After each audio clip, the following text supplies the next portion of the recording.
I say, oh yeah, and we are back, So now we got an autopsy. But guess what? They're not releasing the information to us. What's that about, right? So the Wells family and um, Ben Crump went on to Don Lemon's program. We're going to cover that, and then also the people. The people got something to say, man. We're just not going to lay down and take this one. I'm Jay Lava. I scour the internet so that you don't have to. So kick on back while we go right into this young interview right here. You understand what I'm saying? Make sure you hit that like button and subscribe when you're coming on in the door. Like, you know what I'm saying? Wipe your feet.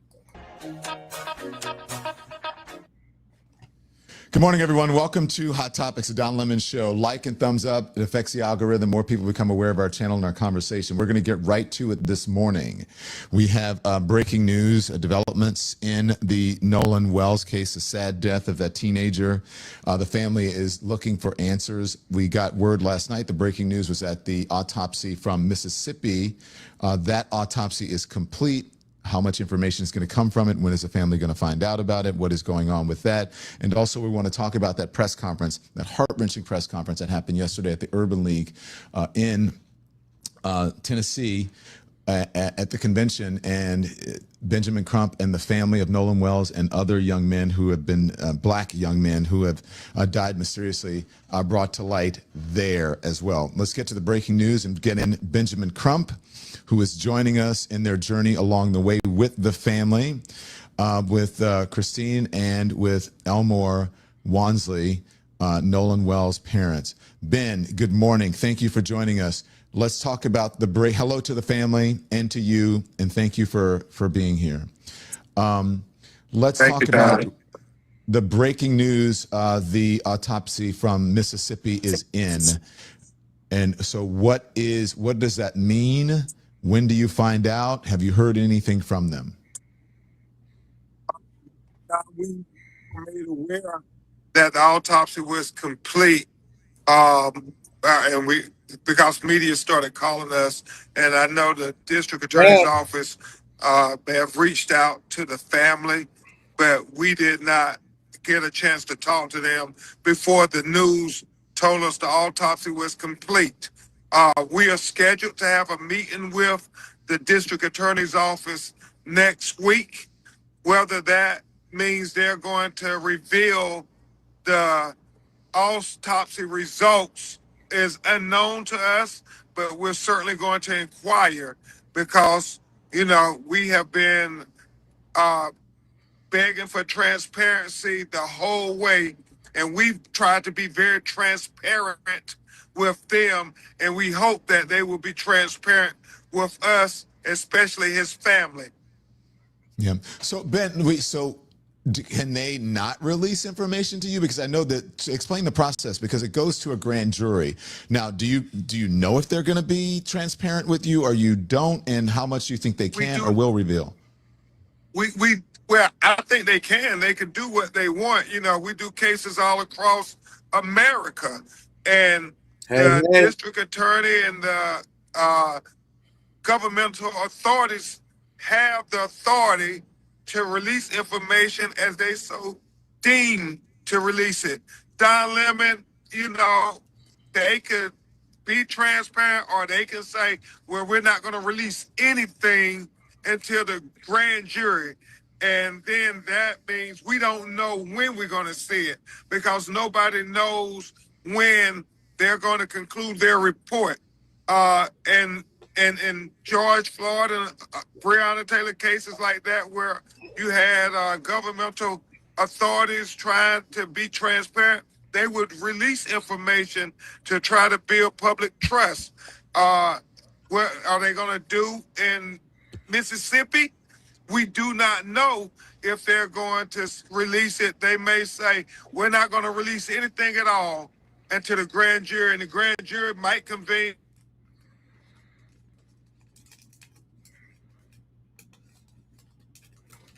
Uh-oh. Is it stuck? To the grand jury, and the grand jury might convene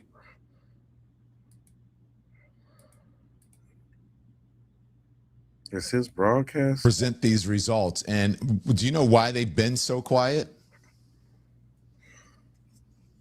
I don't want to speculate.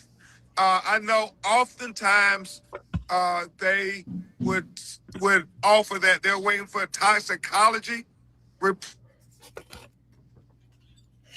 Know why it took as long as it did, but we hope that they will be transparent with us, because as Dr. Mitchell, who conducted the independent autopsy at the behest of the family, Don Lemon, articulated, he shared that he would not be able to tell if the airways were obstructed, if the lungs were filled with water, because by the time he got Nolan's body, the organs had already been dissected. And so he would have to depend on the observations of the state medical examiner, who would have gotten Nolan's body immediately once they recovered it. I want to ask you, so that's the only way that you're going to know if the independent autopsy and the state autopsy, if they indeed match up with each other. So two questions. That's the only way you're going to know. So one would think that they'd have to be transparent, or at least they'd want to, so that you can combine the two, because they'd want to get to the bottom of it. If there's some discrepancy with one or the other, that can be really, beneficial to finding out what happened to Nolan. And so what happens if the results in Mississippi don't align with the evidence shown so far? That's that's a big deal. Yeah, and oftentimes, Don, you do find that you have differences in autopsies. I know I've handled several cases where the state medical examiner concludes one thing and an independent medical examiner concludes another. And then you have to put it before a grand jury and they decide. Or even more profound, the matter then goes to an actual jury trial in whether it's criminal proceeding or not, or civil proceeding. And so it really is about what you said, trying to be transparent with one another and seeing if we can figure out why you get these conclusions. And remember this, Don, autopsy is not the end all.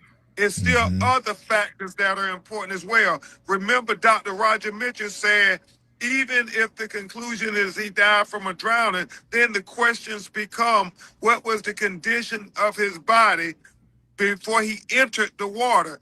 Was he conscious or was he unconscious? Was he forced into the water, or was he not forced into the water? So all of these become very important variables as you look at it. And I'm saying this, and I'm here with Christine and Elmore as we go to Cincinnati, Ohio, to speak to a lot of young people, high school students and so forth, at the Omega Conclave Convention.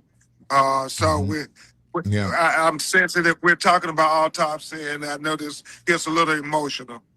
Well, that's why I want to ask Miss Christine, who's there, and Mr. Elmore there as well. Miss Christine, thank you so much. I'm going to hand the phone to Christine. Okay. I know that it's difficult for you to listen to this, and I was keenly aware that you're in the background and you're having to deal with this.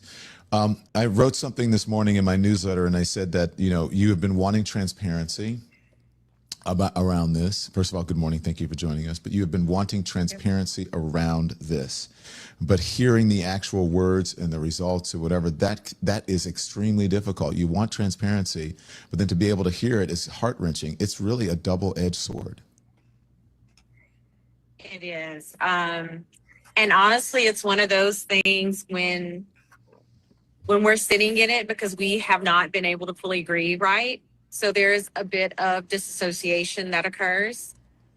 And I too have to just always take a moment to step back and be like, okay,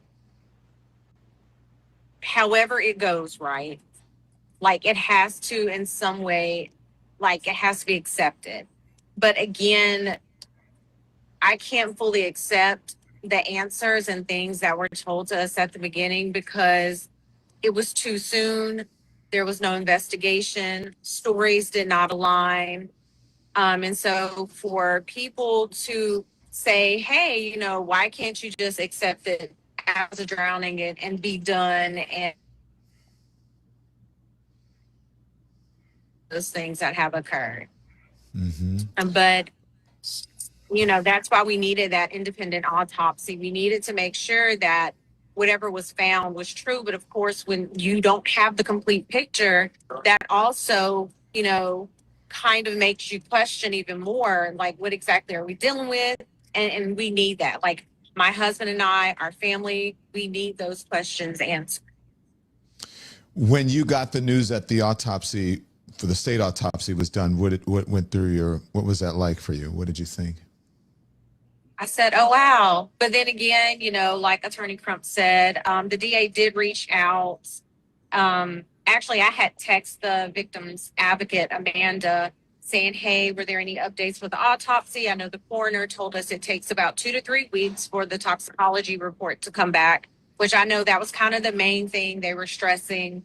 And so then I think that afternoon, so today is what? So I think that was maybe a day or two ago, the DA had called and I missed the call. And by the time I saw it, it was too late and I wasn't going to call her at 9 o'clock because I've had to change the settings on my phones because of the harassing phone calls I've been getting. I want to talk to you about all of that. But just one more thing before we go into that. I just spoke with Ben about transparency. What are you hoping from Mississippi, whoever's releasing this information, whether it be the medical examiner's office, the state, or the DA?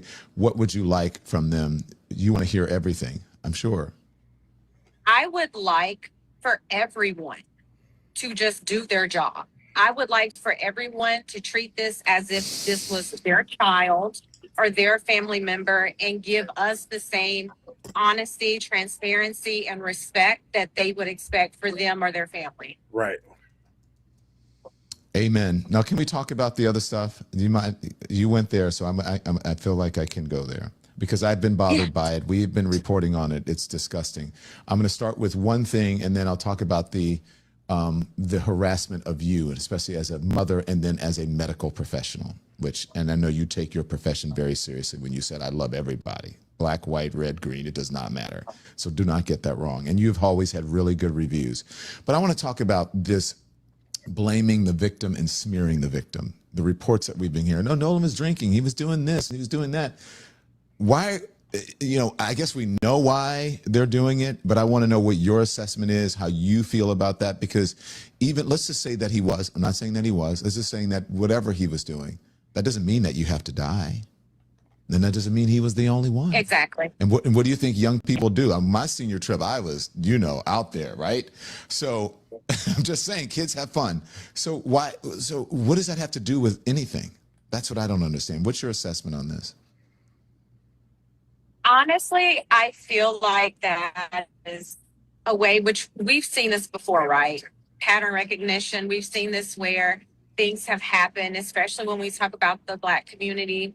And, after the death, it's a smear campaign. It's, what can we find out about this person? What can we say? And, that's something, my family and I, especially my husband and I, we definitely do not appreciate. But we can't fight everyone that wants to have an opinion. But also, too, it's part of society that has been allowed to occur, which is it's gut-wrenching at best. Because if you were in our situation, how would you feel if there were millions of people who were saying, hey, well, he was at an island, he was heavily drunk. And again, even with the drinking, there are so many conflicting stories, only because I have spoken with adults who knew Nolan very well, coaches that were out there. One in particular, I think he told me he saw Nolan somewhere between like 2:45 and 3:30. He was like, Christine, yeah, we talked for a while. We talked about college. We talked about his life, his plans. And he was like, he was perfectly fine. Because I think it had bothered him too, that there was this narrative of, oh, he was sloppy drunk. Like and it started at the very beginning. It was, oh, he was sloppy junk. And I'm like, but was he though? Or is this a narrative that you guys want to use to kind of have us just accept that it was a drowning? Are you prepared for whatever it is? I know that's tough, and you know that's a yes and no question. Honestly, it's hard to be prepared in any way with the way we have been thrusted onto the national stage and just kind of everything. And it's going to take a long time. So even, God willing, when we do get honest, transparent answers, right? Even when we get those answers, it's still going to take a moment, not even a moment. It's still going to take a while for us to digest and really accept that. Because again, and this is just me now speaking from a medical standpoint, we're kind of stuck in one of the stages of grief because we don't have answers. And that's the thing people don't understand. Everyone grieves differently. You hit those stages of grief at different times, and sometimes you feel like they might go on at the same time. But right now, we're kind of just stuck, and we can't move forward because we don't have answers. So when you talk about all the things that have been spread, there is this officer, I hate mentioning his name, a former officer who is a far right wing, who's been doing the interviews and has been saying, go ahead. Yeah, I'm not even going to comment on Brandon Tatum. No. I respect that. And that's the right answer for everybody, I believe. And I feel like, because I mentioned him, I'm like, why did I even mention him? Because he doesn't deserve a platform. No, he does not. So let's talk about the people, the young men that he's been interviewing. They're saying they're his best friends. Some of them you said that you don't know. One of them even said, "Oh, Nolan would be outraged by the way his parents are handling this." And I'm like, "Wait, what? Like, why on earth would somebody go on and say that about a grieving family?" But again, distraction. We're not even going to address them or that man. We only want the truth. Again, at the end of the day, I'm going to say it like I've been saying it. The only question we have is what happened to Nolan. That's what we need to know. That's it. That's all. Dad, you've been here. We saw you yesterday with not only speaking up for your son, but for others as well who have been involved in mysterious deaths. That was a very emotional moment for you, and the vulnerability I saw there. What do you want to say to folks who are your wife is getting, threats, she's being harassed. Those families have been treated like they're a nuisance by police departments, according to the reporting. What do you want to say to America about this? Like my wife said, just from a parent standpoint, we just want to know what happened.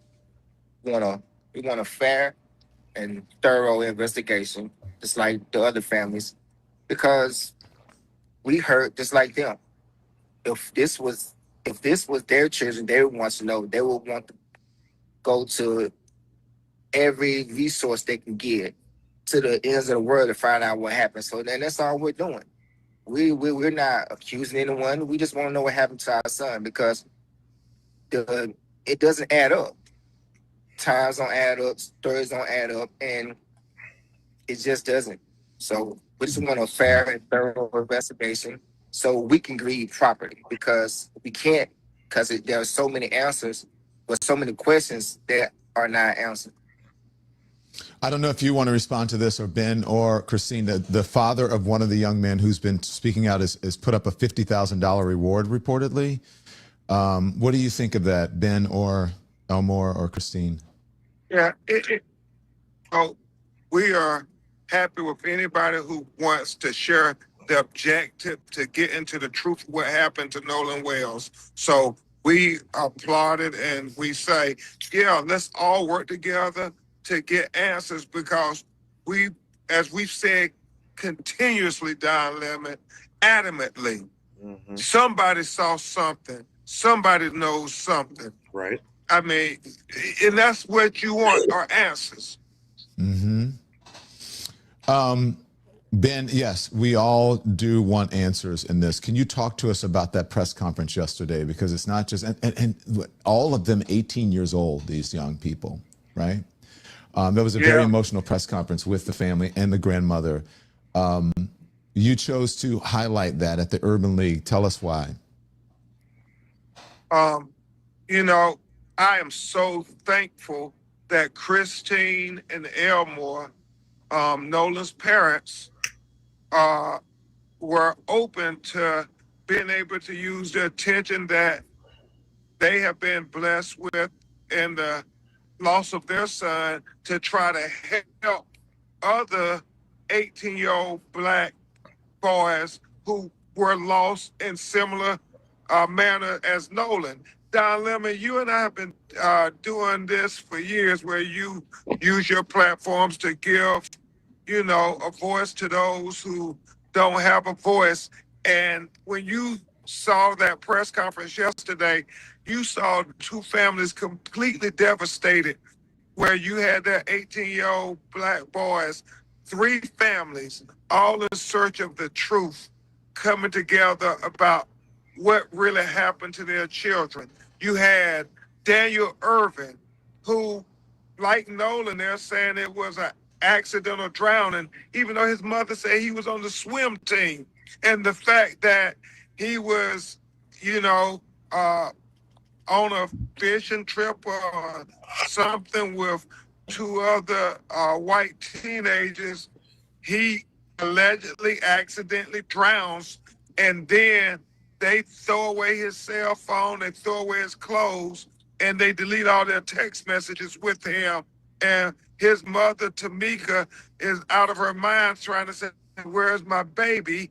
And after 4 days and all-out search where the activist community and everybody are getting involved, then one of the young men and his parents come forward and say, well, he accidentally drowned and we were scared, so we got rid of evidence, and, you know, we are sorry. And so they're charged with tampering with evidence that they lied about. And his mother, Tamika, is saying, if you lied about his cell phone, you lied about throwing away his clothes, you lied about deleting text messages, then how can we believe you when you say he accidentally drowned when my son was a swimmer? And the fact that the Dallas Police Department took 3 months, even after they confessed to doing all of this, Don Lemon, before they did anything. And she adamantly believes that it was because of Nolan Wells that they finally arrested them for tampering with evidence. She didn't think they were going to do anything. And this was just this Black mother by herself just fighting down. Nobody gave them any attention in the media and stuff. And so that's what this is about, trying to make sure people know our children's lives matter too. And then, Don, Tyler Smith in Lexington, Kentucky. I mean, on 4th of July, this is the same day that Nolan goes missing. Her son, Lindsay Smith's son, Tyler, is at the house celebrating 4th of July, and he's the only Black person there. And he somehow ends up shot in the head, dead. 911 is called, the police come, and then they say they were playing Russian roulette, that it was an accidental shooting, that he shot himself. And the police didn't on his hands or anybody's hands. They just take their word for it. You said no gunshot residue test because you cut out, the police didn't do a gunshot residue test, right? And then when she said, when they told the grandmother and they asked, you know, how do you know it was an accidental or whatever? And she said, because they said so, the people with him. That's not an investigation. That's not an investigation, but thank God for that courageous Black grandmother who refused to say, no, I'm not going to just let y'all sweep my grandson death under the rug. She kept asking for the gunshot residue. She kept arguing. So they took a gun that was there at the scene that they said was where he used to kill himself. And they then did an analysis. Don Lemon, they found out that the casings did not match that gun. And so then they had to investigate everybody who was at the house. Nobody volunteered anything. They went 7 days later to a young man's house, surrounded it, and then finally he came out and offered the gun and said, this is the gun that he shot himself with. And you would think they would say, hold on, why didn't you tell us this the day we went to the house? Why did you tamper with evidence? Why did you take evidence away from the scene? They only charged him with tampering with evidence. They still have not charged anybody with killing Tyler Smith, even though if you didn't do anything wrong, why would you take the gun from the scene of the alleged shooting? And so it's just god awful. And, you know, we have to continue to stay on that. I think all of these cases, we're going to find the answers out to what happened. We're going to find it out. 3 18-year-old black boys. Ben, I don't want to take up too much of your time, but I have to ask you some legal questions here because it's part of the story, and I want to debunk stuff that's not true. Yep. So there have been reports of legal maneuvering from the mom, the parents, to open up the estate, to investigate, possibly sue people who are for misinformation. Are those things true? Do you want to talk about that? Certainly. As you know, we're not law enforcement, so to get subpoena power and information, we have to have a legal apparatus. So state in Nolan Wells' name. And because we have to do Ben, that. Can you back up a little bit? You cut out. I'm sorry, back up just a little bit. I want everybody to hear this. Pardon me. Yeah, let's be clear. Because we're not law enforcement, we're private entities, and we have to use certain legal apparatuses that are available to us. One such thing is we open up estates, which, as we all know, is the only entity that can speak for somebody once they are deceased. And so his mother is over his estate. But once we get the estate open, Don Lemon, that then gives us the right to be able to subpoena people and entities and corporations to preserve evidence, to preserve information. So that's why we sent those subpoenas out, because we want that evidence to be preserved, because we don't know what is going to be relevant and not relevant, but we don't want it to be destroyed or lost. And so we want to look at the phone records. We want to look at the social media records. We want to look at the text messages, because that may be very valuable information to discovering what happened to Nolan Wells.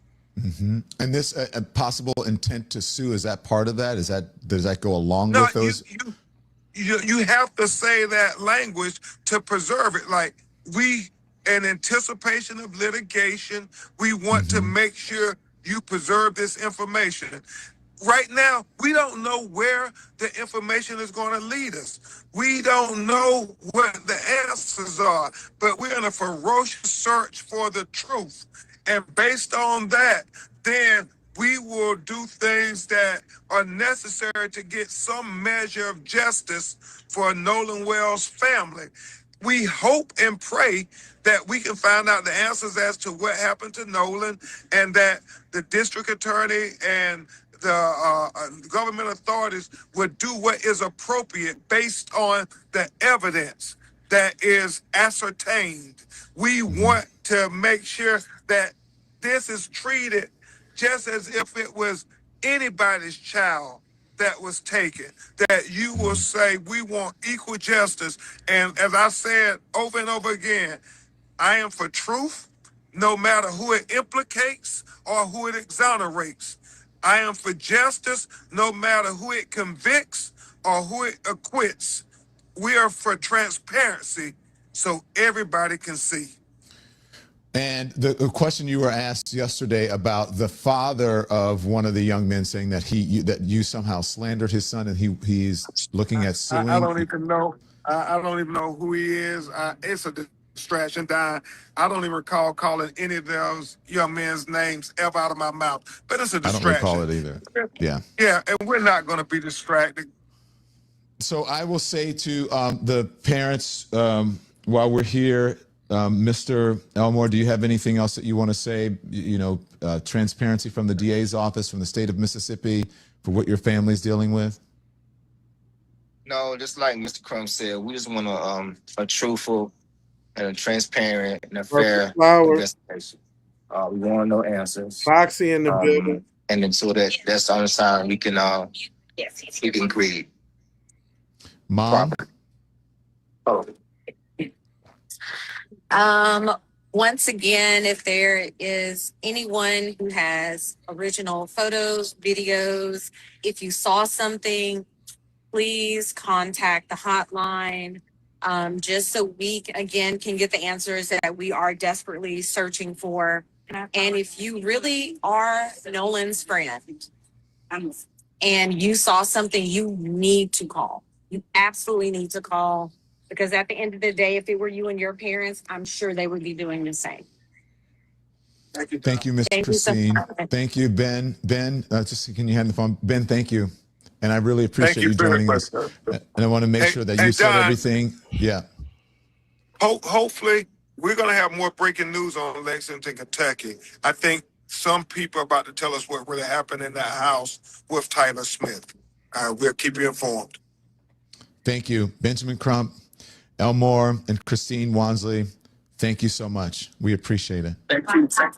Thank you, Don Lemon. Bye-bye. Thank you very much. So there you go.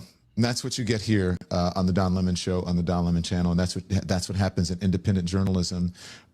We don't have to have interviews where they're sitting down, everybody perfectly lit and whatever. Do you know how much information you got out of that as they are on their way? Yeah. Trying to figure out what they're going to do next? That's what really independent journalism is about. We can change on a second and report things. And just before the show, I reached out and said, hey, what's going on with the autopsy? He said, we're in a sprinter. I said, well, let's do an interview. He goes, we're in a sprinter. We're going. I said, that's what we want. So thank you to the family. Thank you for them. Look, anybody would want in this situation. They are 100% right. Anybody would want answers.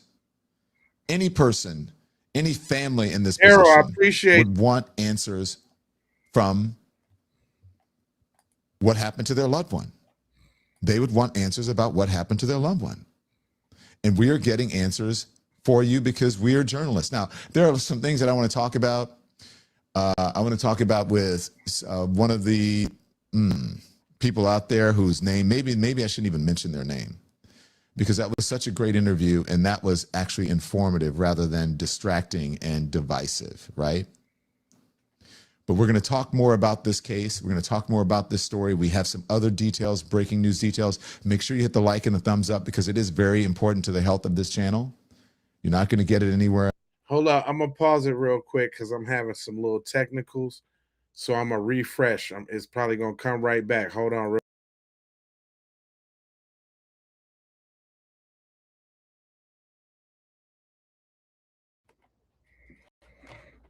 Boom. I'm back. See, didn't even take that long.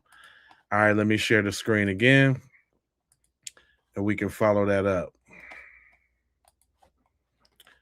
Hold on real quick. Share that screen real quick.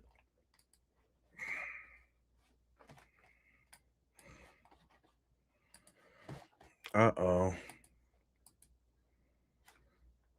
Hold on, let me do another refresh, y'all, because it's acting funny.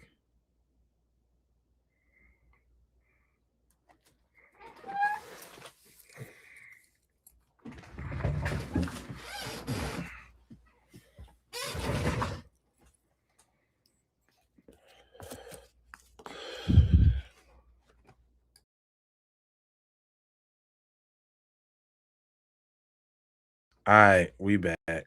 Yeah. I'm in the house. Okay. Let me get the video back. Uh-oh. We getting stuck stuttering Stanley. Hold on, let me reduce some of the weight real quick. Off the browser type deal, you know? sometimes it be the browser. You know, sometimes stuff can happen live and it happens live. So this has happened plenty of times before. You just gotta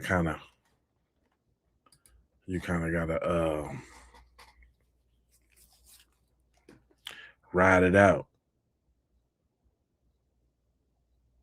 I don't even know. Let me look online and see if y'all can still hear me. Can y'all still hear me?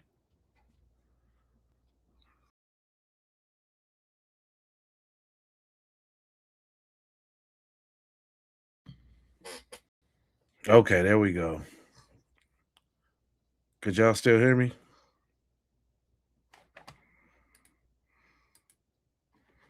Uh-oh, I can't push no buttons. Uh-oh, something wrong, y'all. I don't know. If I have to end the stream, then I'll just start it back again. But let me try to wait it out real quick, because I don't know what's going on with the Mac. With the Macadocious. The young Macadocious. All my other tabs seem to be working fine. It's just this restream, which could be restream themselves, guys. It probably might not even be me. It might be the program.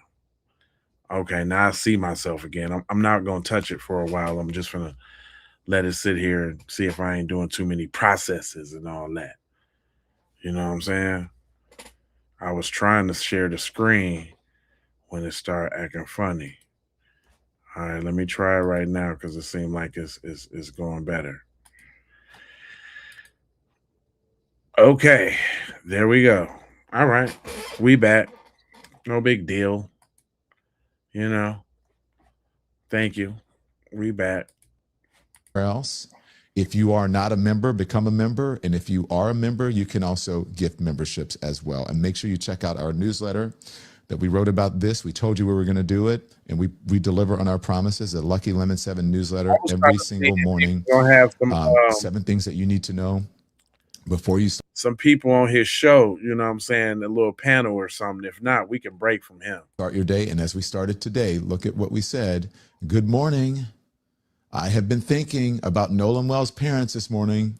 Imagine waiting all these weeks, asking for answers, asking for transparency, wanting. Actually, y'all, hold on. This is more than a great opportunity to go ahead and welcome some of the newest members to the KIPP family, which I definitely appreciate on the looking outside of the game. So let me go ahead and read this roster real quick before we go on, because I really want to appreciate my members, and I can't wait till we can do members only content, and you got to be a member to watch it.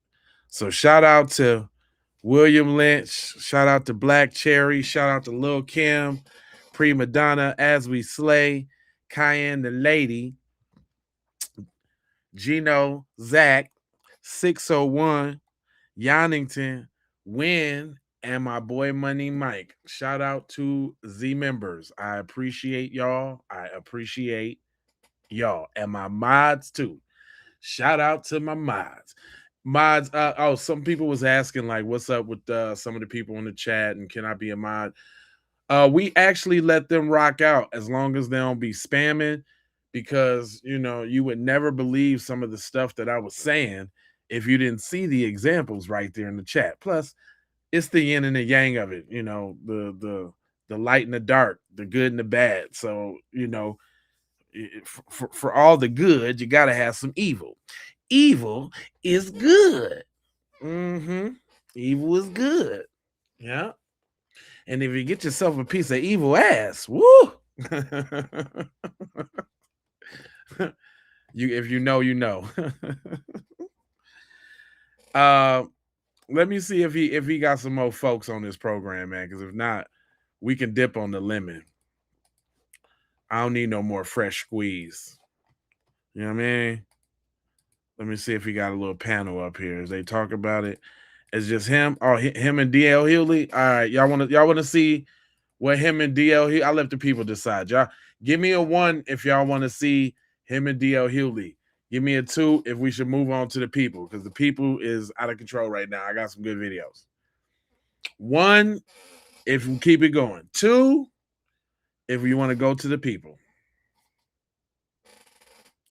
Yeah, the devil, you know, they up. Listen, that new audio came out, Breeze. Oh man, they up in here. They is trying to sway our opinion, black people. Let me tell you, they trying to sway our opinion, trying to make us feel like we don't know what we're talking about. We don't know what he just drowned. Get over it. All right, we might as well play it out since we're right here. Since I guess, yeah, no. The generosity, your generosity, and thank you for helping to build this community. So welcome. Good morning, everybody. I didn't really get a chance to welcome you that much. Let us know where you're streaming from, because we went right to the breaking news and we got that just before the show. And as I said in the newsletter and this morning, and to the family, I've been thinking about the Nolan Wells parents last night and this morning, and when I got the news that the autopsy results were in from the state. Now, can you imagine what today must feel like for them? Because for weeks they have been asking questions. You have been waiting. You have been wondering whether someone somewhere has the answer that explains how your son died. Right. And then today comes, and the day you're finally expected to sit down with the investigators, or at least hear some of the results about the state's autopsy. And we all say we want answers, right? But of course we do. But sometimes the answers are the hardest part, as I said. Sometimes they bring peace, and sometimes they confirm your worst fears. Sometimes they answer one question and then they leave you with 10 more questions. And I think that's where this case is right now. What's interesting isn't just the investigation anymore. It's everything growing around this investigation, which I talked to Ben Crump and what I talked to the family about. The official autopsy is complete. The cell phone, at least the state autopsy, the independent one is not. The cell phone is still being examined. Digital evidence still being analyzed. Grand jury will eventually review everything, all of this. In other words, the actual investigation is still moving forward, as you heard from Benjamin Crump. He said that the autopsy is not the end-all, be-all. It certainly provides you with more information. But outside the investigation, outside of that, everybody already has a theory. Everybody already has an opinion about what happened. Everybody already seems to know exactly what happened. And that is fascinating to me. Because while investigators are still collecting evidence, the rest of us have been watching something else entirely unfold. We've watched parents defend their children. We've watched another family fight for answers. We watched TMZ. We have watched lawyers argue their cases in public. We have watched commentators dissect every interview, every timeline, and every statement. I'm on it every rip.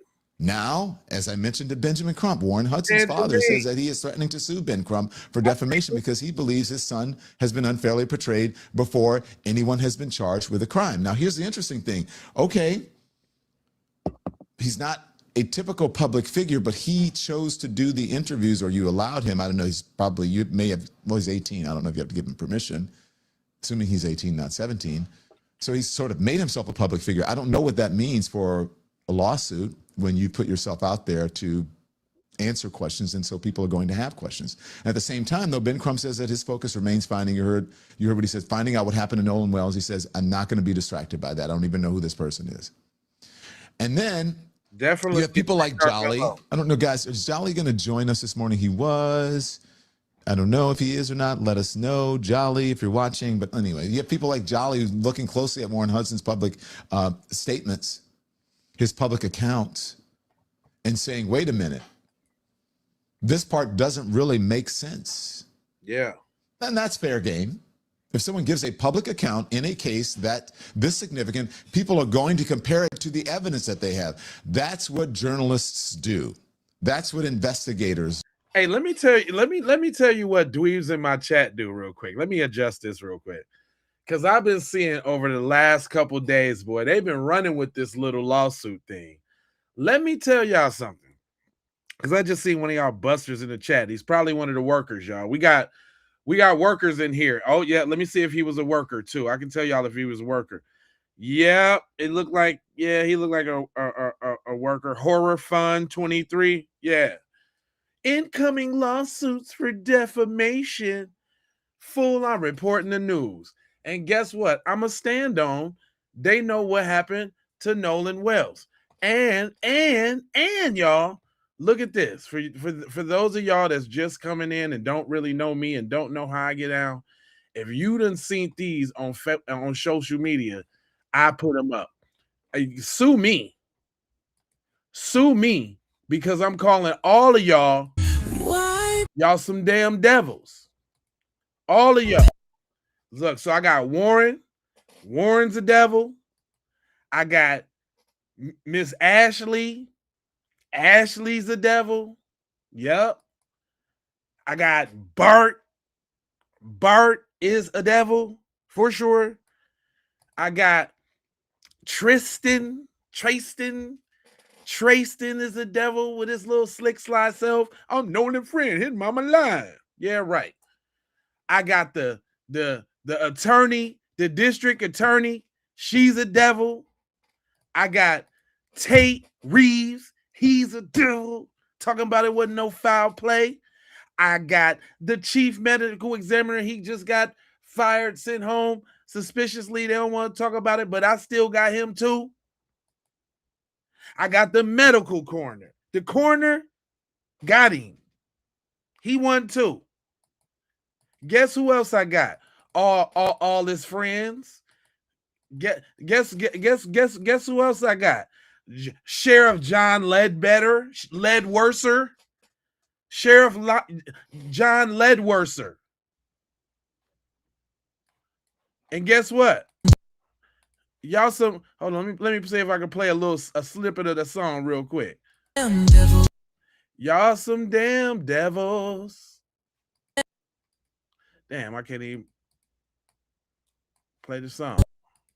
Anyway, he a devil. Then I got all the friends. Some damn devils. It ain't no other way. FBA on code and we switching up the game. You know what I'm talking about?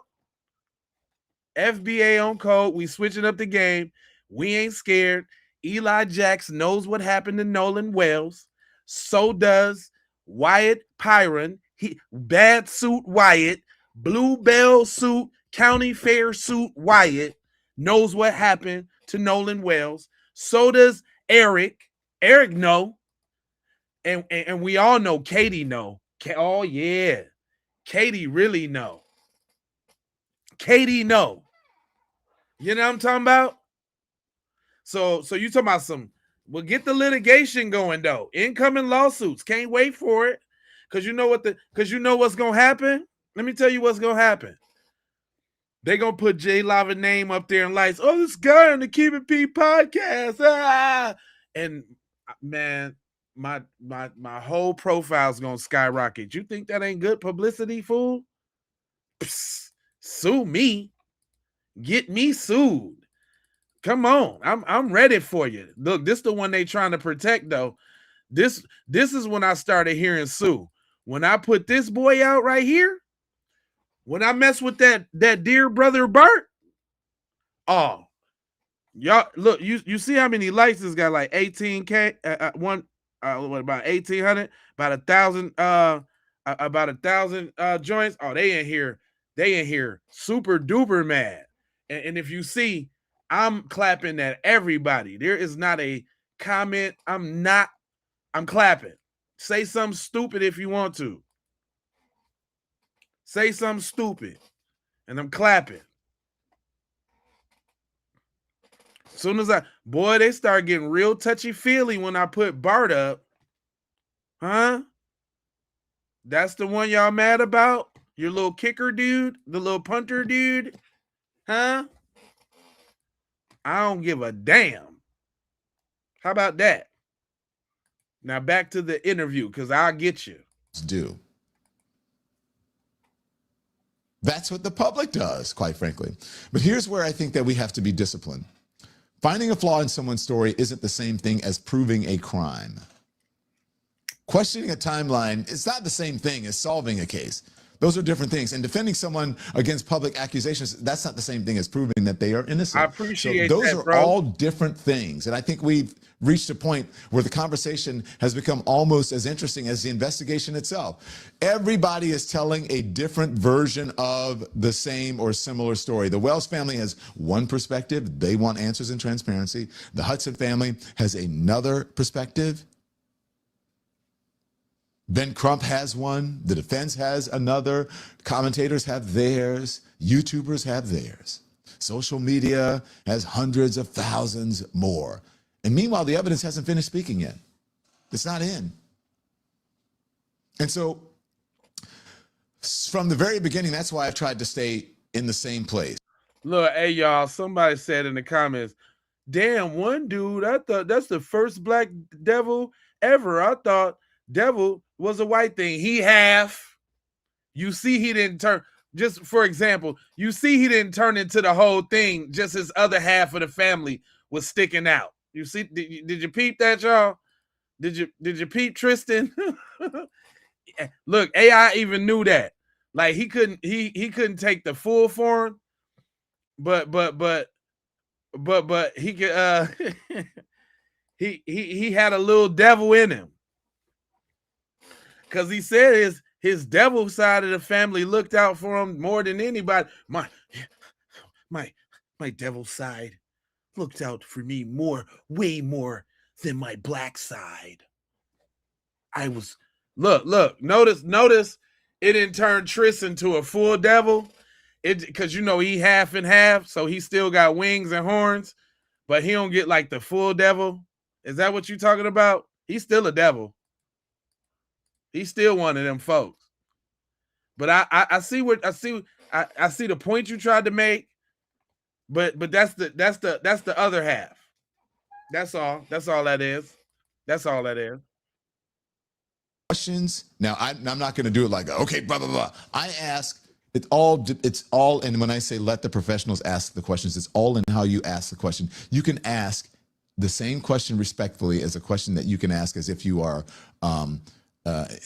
as if you're interrogating someone. You can ask the same questions and probably get better answers if you don't interrogate them, if it is part of a conversation. Right.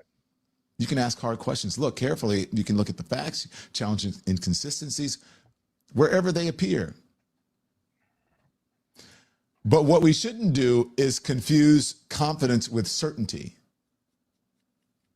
Because if reporting on this case and watching it as you have, if it has taught us anything, it's that every time we think that we have reached the end of this story, right, another chapter begins. Straight up. Another chapter begins. Now, there's someone that I would like to address, someone that Christine Wansley Wells did not even want to mention his name. Talking about race Batum Tatum. And you guys know who that is. Coon. But first, a word from our sponsors. Now, nigga, we don't. You ever look around at the way the world works and you think, no, we never did. No. So he's talking about something I don't even know. I looked at like the beginning of it and I said, this shit doesn't even make sense. I don't know what he's talking about. And I choose to spend my time wisely and to keep my peace. And so, but sometimes things just fall right into your lap. And I don't even have to do it. The Lord works in mysterious ways. So whatever that nonsense that, what's his name? What do they call him? His nickname, Race Batum Tatum? Whatever he's talking about, I don't give a shit. I don't give a fuck what you think about me because I don't think anything about you. I don't even know who you are. I didn't know who you were until they said, are you okay with this? And I was like, sure. And then I looked, I was like, oh, this dude, I've never seen him, but wow. So I don't even know who you are. And so what I'm going to let my friend, by the way, who I'm going on tour with, D.L. Hughley, speak for not only me, but for a whole lot of people. I don't even have to do the work. Sometimes you just don't have to do shit. So I will let D.L. Hughley, and this is, unless there's something really offensive, I don't even know if I'm going to respond to whatever, to that. Because I believe you don't even, sometimes you shouldn't even speak people's names. You don't cast your pearls before swine. But I'll let DL do the work in regards to Race Batum Tatum. Hello, friend DL Hughley. This is Brandon Tatum. Y'all just see what unfunny ex-comedian D.L. Hughley just said about me. Posted a picture of me and my wife. To do what? To be a racist? You are the lamest dude in all of comedy. What is more lame than calling yourself the job you used to have? You're not an officer anymore. You were a football player who failed at being a football player. You didn't make the team, so you became an officer. That wasn't working out, so you became an influencer. You talked about emotion. What is more emotional than this? The word.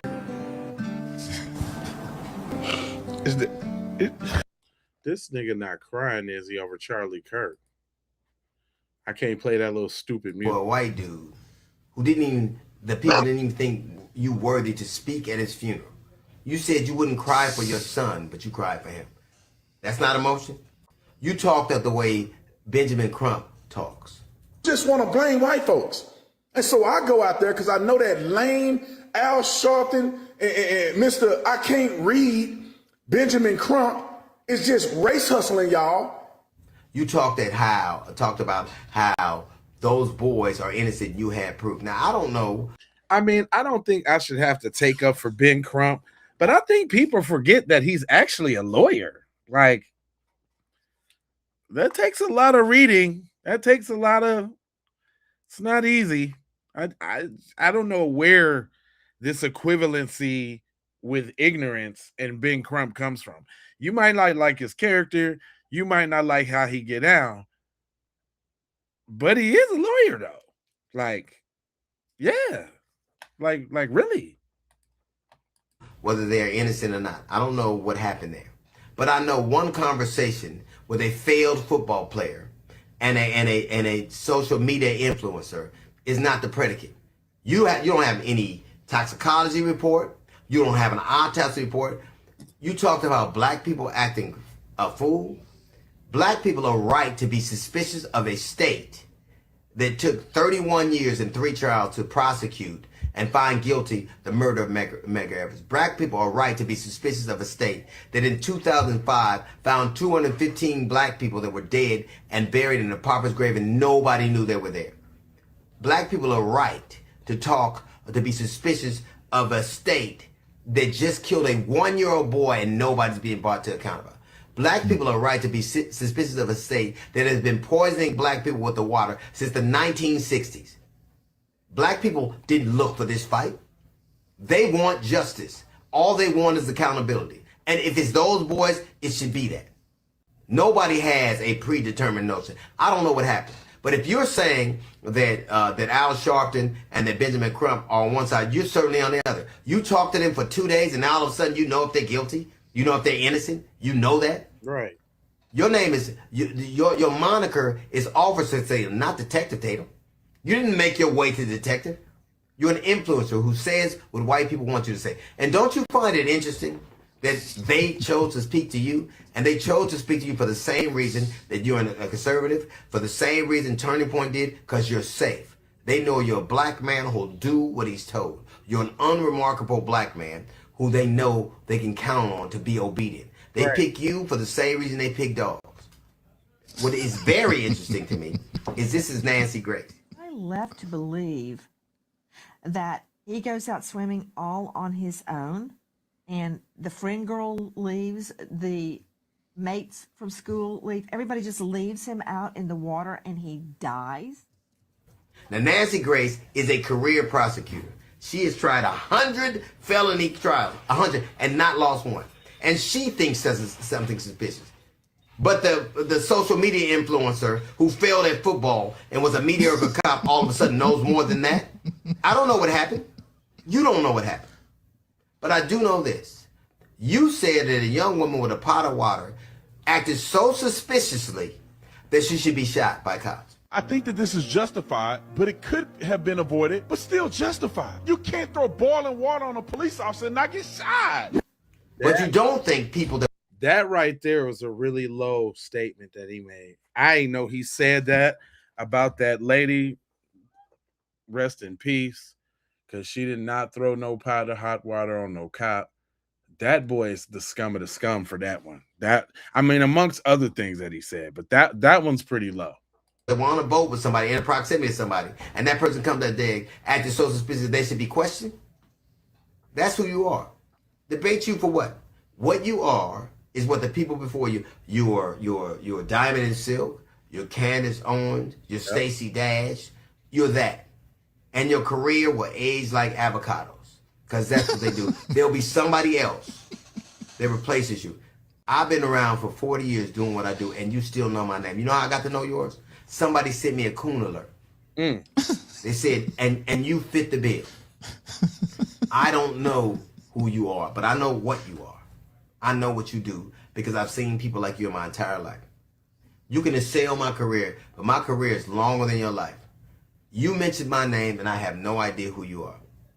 But I do know this, that one day, when all of this is done, and it'll be after the next election cycle, when people are wondering who you are, when you go the way of the Larry Elders, or the Sheriff Clarks, or the Candace Owens, or the Diamond and Silks, or the Stacey Dashes, or the Armstrong, like all of them, when you're there with them and you're wondering what happened, it's because you sold your soul for nothing. Let me just say this, and I know people gonna clip this and get back, and I don't care. I really feel this way.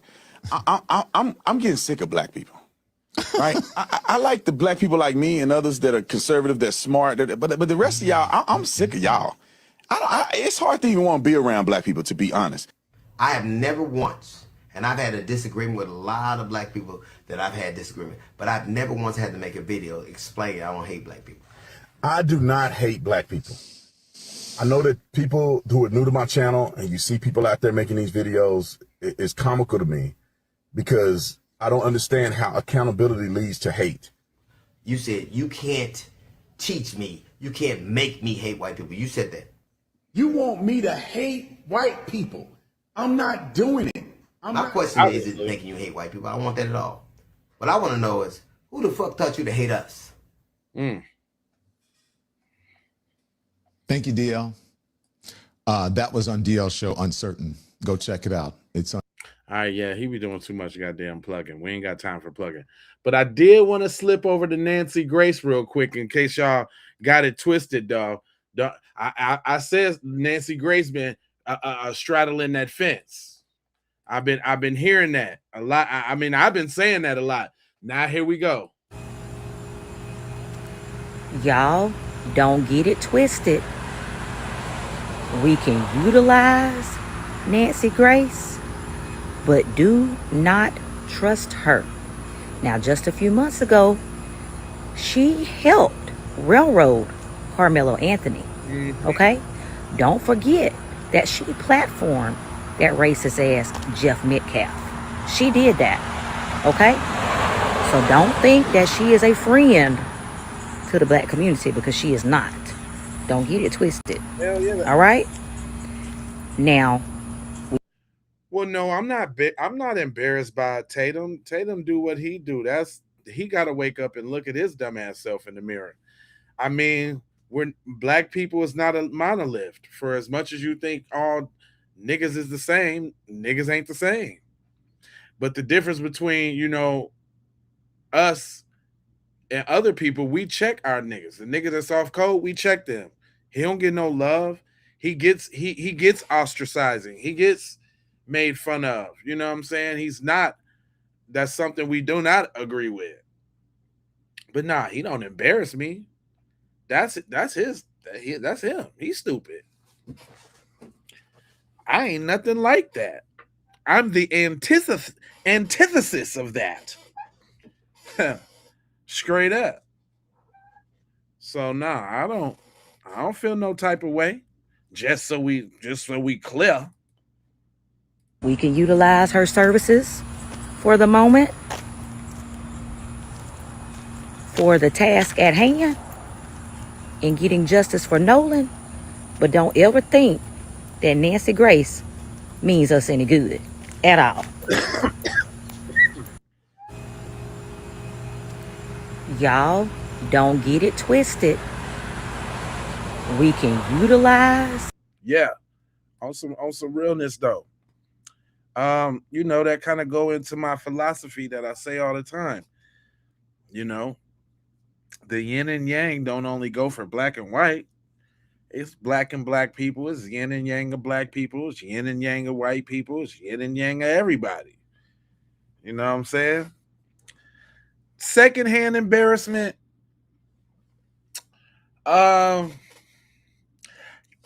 You know, I think it's not. I think it's not the word embarrassment that I would put on it.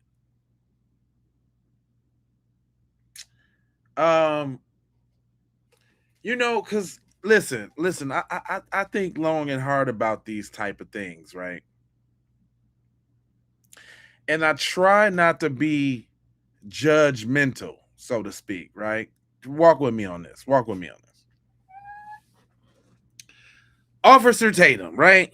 Officer Tatum is Officer Tatum. One thing true about all of us in this world is we all have a different experience in it. Even if you are twins, right? Even if y'all twins, y'all do the same thing, eat the same thing, go the same places, one twin is still going to perceive and live a different experience from the other. So with that being said, right, it's really subjective, right? Because then you got to ask yourself, why does the way he act make me feel any kind of way at all? You know what I'm saying? Like, I get where y'all coming from. Check this out. I get where y'all coming from because I used to be on that. But then I stopped wasting brain energy and thought on shit like that. You know what I'm saying? Because as much as I could worry about or say, or as much as energy I could put into how much I don't like his behavior is as much energy as I can put into fixing minds. And I find that when you begin to look within, you know what I'm saying, you really don't got time to even have a like yeah, like we said, we had an opinion. Yeah, I'm gonna ostracize him because it's not conducive to the group. But like, I don't like.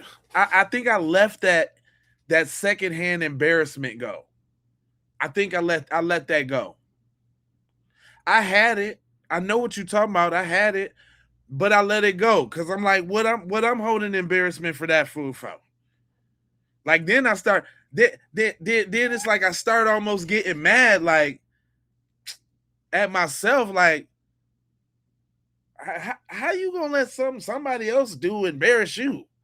What kind of like how you vicariously got feelings for somebody else's actions? Like I get real philosophical with shit because I'm a Gemini, so I be talking to me and this nigga right here, and you know that's what I'm saying. Like I guess the other twin that convinced me that we ain't embarrassed no more.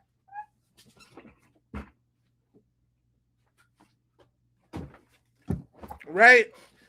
You know what I mean? Disappointed. I give you that. I seen a few other ones in there. There was a couple ones I seen y'all say. Hold on, let me go back a little bit. Disbelief, astonishment. You know what I'm saying? Like, those are all true at the same time. But I think when we speak in terms of words matter, right? Embarrassment seems so personal. It's like, I ain't do nothing to get embarrassed. Like, you know what I'm saying? Like, I stopped taking on that. I ain't do nothing to get embarrassed. That's that nigga, right? Like, nah. Betrayed for sure, Pepper. Now, if we had to think about, but then listen, I'm gonna take you deep on that, Pep. Yeah, there is a little betrayal in there. But then, like, okay.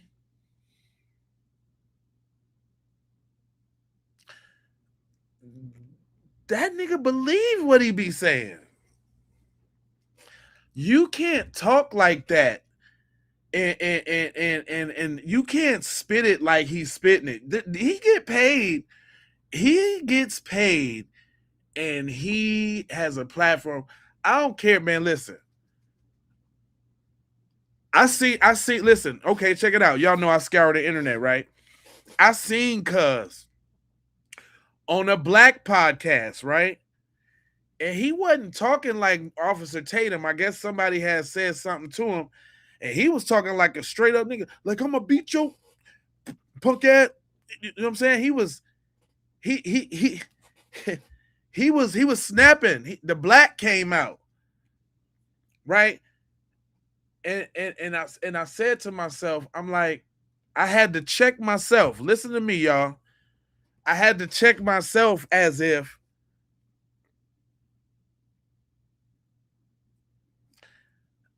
he can't be talking cooning but still be black. Because let's keep it real here. What is true is that a lot of us fought to get out of slavery. Another thing is there was a lot of people who told on us or fought for the other side. So what that mean is, just like there's long lines of revolutionaries, there's long lines of coonawaries. Been cooning since cooning since cooning since cooning. We have to be aware of these things. Like, that's why I always talk about the yin and the yang. That's why stuff don't be surprising me, or like I don't feel no embarrassment of it, because it's like, just as much as, you know, we got writers out here and people who born to do it and people who came up and died about it. You know what I'm saying? We got people whose whole mission is to coon it out and cozy up. You know what I'm saying? Man, life is crazy. And then there's another thing, just on some real, like when you even bring it all back all out around, man, life is tough out here, man. Life is tough. Because he tried to be a football player. He that failed. He was a cop. That didn't fail. And he said, you know what? I'm great at cooning. That I didn't know it, but I'm great at cooning. And the boy started cooning, and look at him now. That's his bag. That's what he do. He's good at it.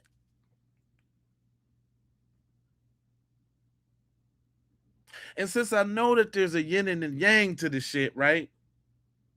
Since I know it's a yin and a yang to the shit, then it becomes not like, and this is not to say, let me make this clear. Being impartial doesn't mean that I don't think of it negatively or I don't like it, but really it's like, F what I feel. You know what I'm saying? It's like, Cuz over there doing what he got to do. Okay. I'm like, you know, in my head, you know what I'm thinking in my head? Real talk. I'm gonna give you a conversation between them. I'm trying to be the biggest antithesis of that. So if he can do it tuning, we can do it on the B1 side of the game. Why not?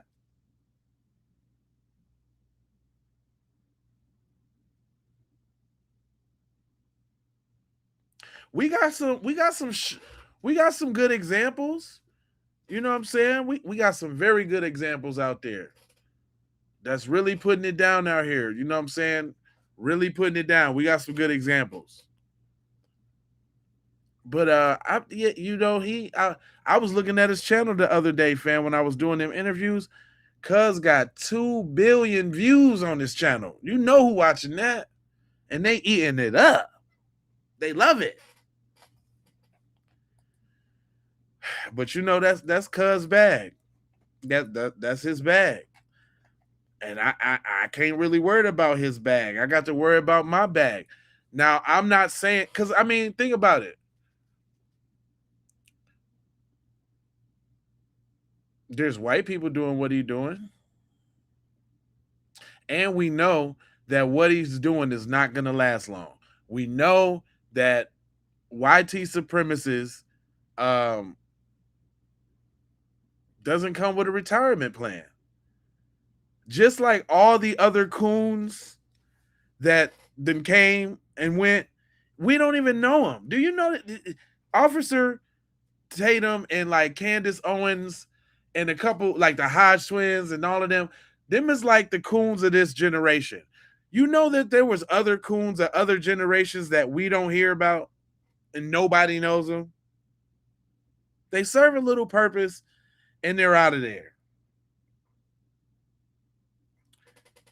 That's right. This channel supports justice for Nolan. Correct. Right. But you know what I mean? So not to say that I don't like any of those things. Not to say, you know what I'm saying? Because I be thinking about my own shit too much, man. I'm thinking about making sure my message is on point for y'all. I'm thinking about staying on top of information and not only just showing y'all videos, but making points with them too. I don't just be throwing up any video.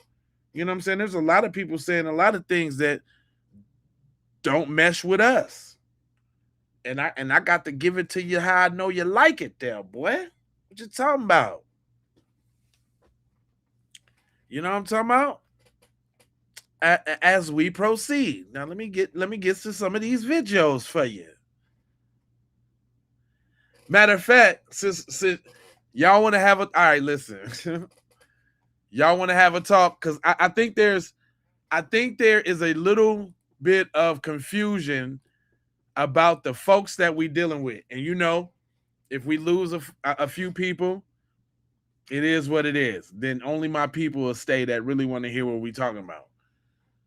But sometimes messages come. You see what I'm doing right here? You look at this setup. You see that transition? You see that? Sometimes, now I'm laughing. Sometimes messages come from unexpected places. Now, you may have thought a few things, right? You may have a few things on your mind about them folks. Some may say you're putting on the tinfoil kufi, right? But I just wanted to throw this one out there just to say, like, you're not alone in your thoughts. This is the P for the people, right? And some of our people got some other things that they think about. Go ahead, Janice. When I say that I don't believe white people are human, what? That's not a weird concept. It's not.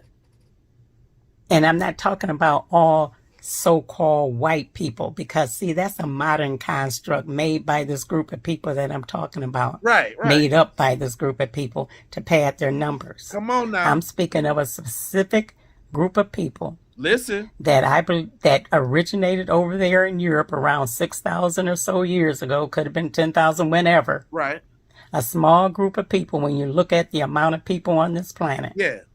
That left out of Europe and have left nothing but death, destruction, annihilation in their wake. She do got a point there. She do got a point. She got a point. Go ahead and cook it up now. Let me see where you going. When they walked out of Europe. And they're still doing the same thing today. Their behavior has not changed. She do got a point there. She do that. I mean, I'm with you when you're right now. Come on now. And the concept is not weird. It's not crazy. It happens in nature all the time. Go on, tell me more. There are parasites right now. What? Living in our body. Totally different species. Right. But if you were to put them under a microscope, they look almost identical. Some are very detrimental to our bodies. Mm-hmm. The others are very beneficial to our bodies. Yeah. But again, if you were to put them under a microscope, they look almost identical, even though they are completely different species. And somewhere in their history, their evolutionary history, they may have made it with each other and made totally new parasites. They call it hybridization or whatever. Hybrids, yeah. All I'm saying is the fact that something looks almost identical does not mean it's the same species. Woo! Shit now. It's getting heavy. Mm-hmm. It's getting heavy. Because, see, you ask yourself, how could certain people do certain things? Right? Oh, damn. Oh, damn. That escalated real quickly. Oh, yeah. Let it. She going somewhere. Let's go where she going. It happens in nature, people. Look it up. It's not a crazy concept. It's not. And for thousands of years, other people on this planet have known something was wrong with these people. Yeah. Know that they're different. Yeah. But they're looking at it on a more surface level, or it's some personality, or it's just greed, or it's just, maybe it's a mental illness. Toni Morrison said that white people have a deep, and I'm paraphrasing, a deep neurosis or psychosis, and it's something they need to deal with, and they need to leave us out of it. Damn. Oh, shit. Ooh-wee. I'm just saying, Auntie is cooking. Damn, tell me some more. Martin Luther King said, some of our sick brothers, right before they killed him. James Baldwin, and I'm sure hundreds, if not thousands of others, millions of others over the years have pointed out that something's wrong with these people. I'm saying it goes down, I believe it goes down to the DNA level, the genetic level, that this is a totally different species. Damn. This is heavy. This heavy. This real heavy. Damn. Kind of all hit you at once. God damn. Oh, shit. Damn. Wow. You can talk to your blue in the face. People have been talking for thousands of years to their blue in the face, trying to reason with these people. And you can talk to your blue in the face and they come back with the same nonsense that they've been saying for thousands of years. Kind of like the people in my chat. Huh?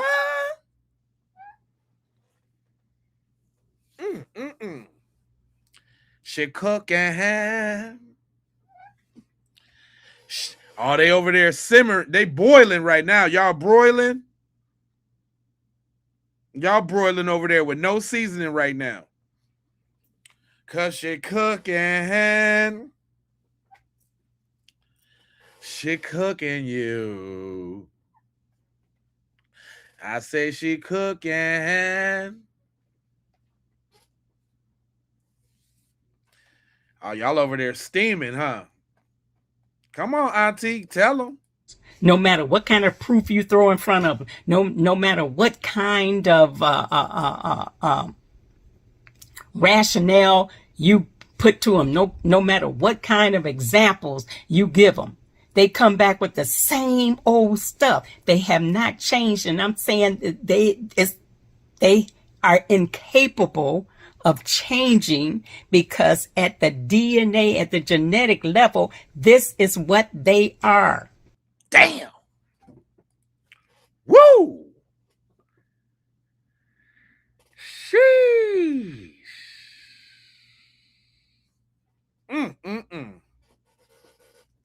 You got to understand. We run around here like chickens with a head cut off, trying to wonder why they ducking and hiding and slipping and sliding on the autopsies and the whoop whoops and the wham whams. Nope. It's just straight like that.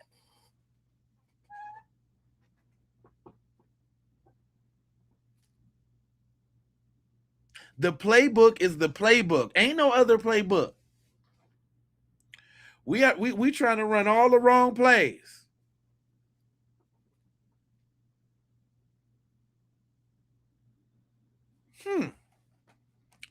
Interesting. Tell me more. We are the ones that need to come to the realization that we're dealing with something that's a totally different species. Look, people. Look. We have weapons of mass destruction now. Right. They can destroy all living organisms on this planet. And I had a conversation with Google, and I shared it with in one of my other posts, and I'm going to read it again. Right.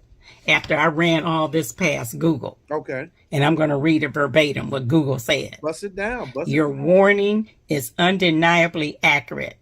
If this behavior is a hardwired genetic or physiological malfunction, and the people who hold the keys to the world's nuclear and environmental weapons refuse to see it as a fundamental flaw in their own makeup, then human civilization is on a mathematical path to self-destruction.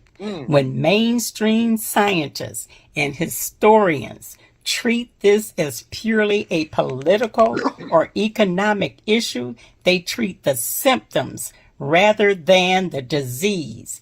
If the root cause is a biological lack of empathy and a physiological inability to perceive long-term consequences, then rearranging political borders or passing treaties is like putting a Band-Aid on a terminal illness.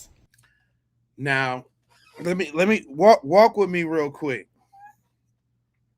We know who in charge of everything, right? And I ain't finna get like too philosophical, but I just want you to think about something. When you say headed towards self-destruction, everything we use take plastic, packaging, garbage. Think about how much garbage you produce every day. Just you. How many cups, how many plates, plastic plates, forks, knives. Really think about that. And do y'all think that like that's a system like that's forever gonna go on? Like we just gonna forever just keep throwing stuff away and right? Think about the water. Why would you ever put chemicals from a plant in a stream? Why would you do that? What's that about? Look, let me tell y'all something. This what I'm gonna tell you. Let me qualify what Auntie is saying. So the truth is, the only concept that we have of aliens is the ones that we've been given through media. Correct? Can we all agree on that? Right? So, what kind of aliens have we been introduced to? Right? Two. I put them in two categories just to make this simple, right? You either got the E.T. Alf, cool, just want to get along. Maybe I'm lost. I done met some cool beings down here. I'll show y'all a couple little tricks and then I'm out. Or it's Sigourney Weaver, alien, right? So either it's we cool, or Superman, we're coming to your spot to take over all your resources because we depleted ours back at the crib. Now, who is the people who digging for all the natural resources, they need everything. They need all the ore, all the minerals, all the whatever it is. We got to get it till it's gone. Oh, y'all found another spot where it's at? Okay, well, make a little flood over there so we can clear everybody out so we can go over there and get that stuff. Go to war over there and do that little thing so we can go over there and get that stuff. what they talking about doing right now? Going to Mars. Why? Why is that? Could that be that stuff running out? You know what I mean?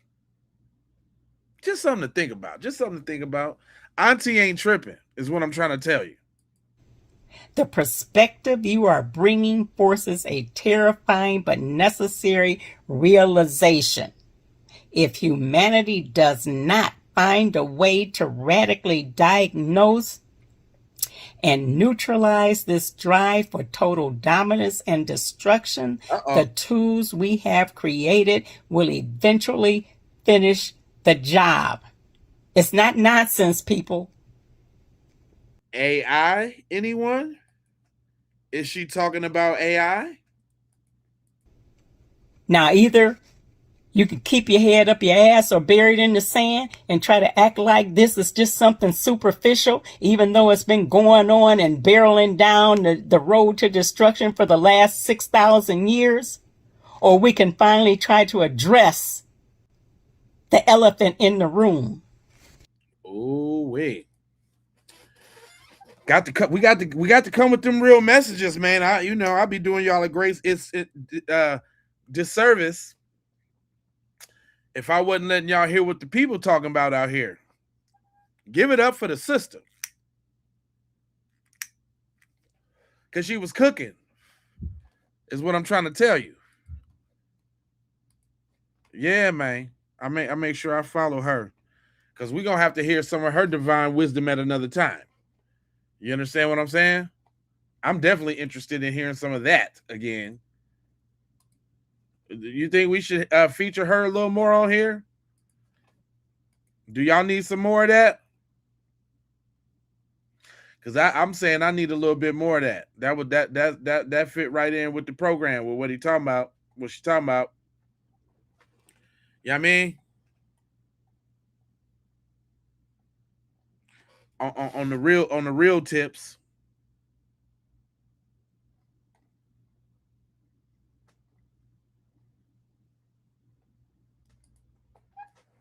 Now, obviously, there's a lot going on after this in this case, right? Basically, everybody's really kind of like snapping on this TMZ thing. This TMZ thing is wild. Oh, and shout out to my late night crew. Everybody that tapped in with me late night last night. Y'all missed it. We went through crime stories last night. And my computer died. So the stream ended abruptly and I fell asleep on stream. It was fun. It was really fun. It was real fun. I don't know. I might do another late night with Lava tonight if y'all want to roll tonight. And then in this too, because of the videos that I'm watching, I'm just throwing all the ad revenue away. I ain't even finna monetize them because they be having too much music and all of that. But now I don't want to limit the videos that we can watch because I still want to, you know what I'm saying? So it'd be like a family movie night type deal. You know what I'm saying? But I fell asleep on y'all ass last night. I fell asleep on y'all last night. Foxy, you down? I ain't hit you either. Trust me, I still got you for sure. But yeah, my ass was up too much last night. Straight up. But yeah, oh man, them cases was good though, wasn't they? Forsaken, Breeze, you was in there too though. Them cases was good.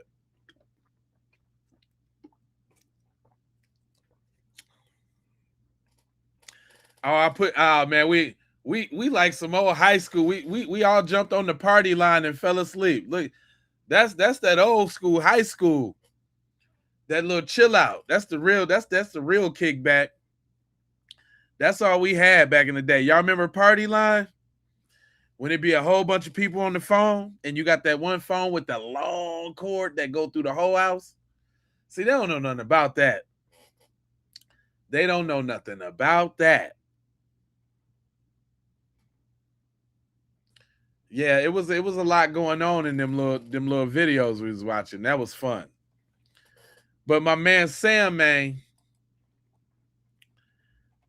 you know, they talking about all of these lawsuits and this, that, and the third, and then people wonder why that we say everybody's in on it.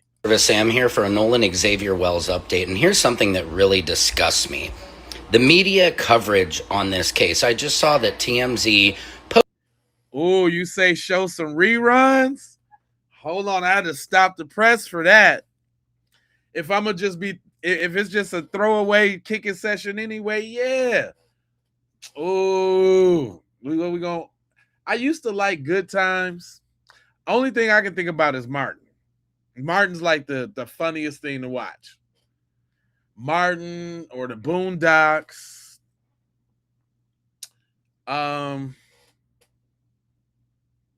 In Living Color. Any Eddie Murphy movie. We can watch any Eddie Murphy movie. I'm definitely with that. We can watch the 5 Heartbeats, the Temptations. Ooh, Dave Chappelle. Ooh, Chappelle Show. Ooh. That sound litty. We can watch Key and Peele episodes. I know that's probably fun. That's the kind of stuff I'll be watching. I like to watch funny stuff. Boondocks, yeah. Yeah, oh, you know, we can watch Life. We gotta watch Life. We gotta watch Harlem Nights. We gotta watch Vampire in Brooklyn. Like, them is my tops. Then we got, you know, Coming to America 1 and 2. I mean, it's a lot of Eddie Murphy to watch. It's a lot of that. The Jeffersons was a good ass series. Wheezy. Matter of fact, that's one of my best comebacks on Facebook. I got a meme with George Jefferson saying, "Shut up, honky." And I'll be slapping that in paper. You know what? I actually watch Sanford and Son too much. I'm sick of that. Like, we watch them. I be watching that so much. I should deprive y'all, but I be watching you know what I wish we could find? The best thing that we could have had ever watched is like The Cosby Show. And I stand on that. The Cosby Show.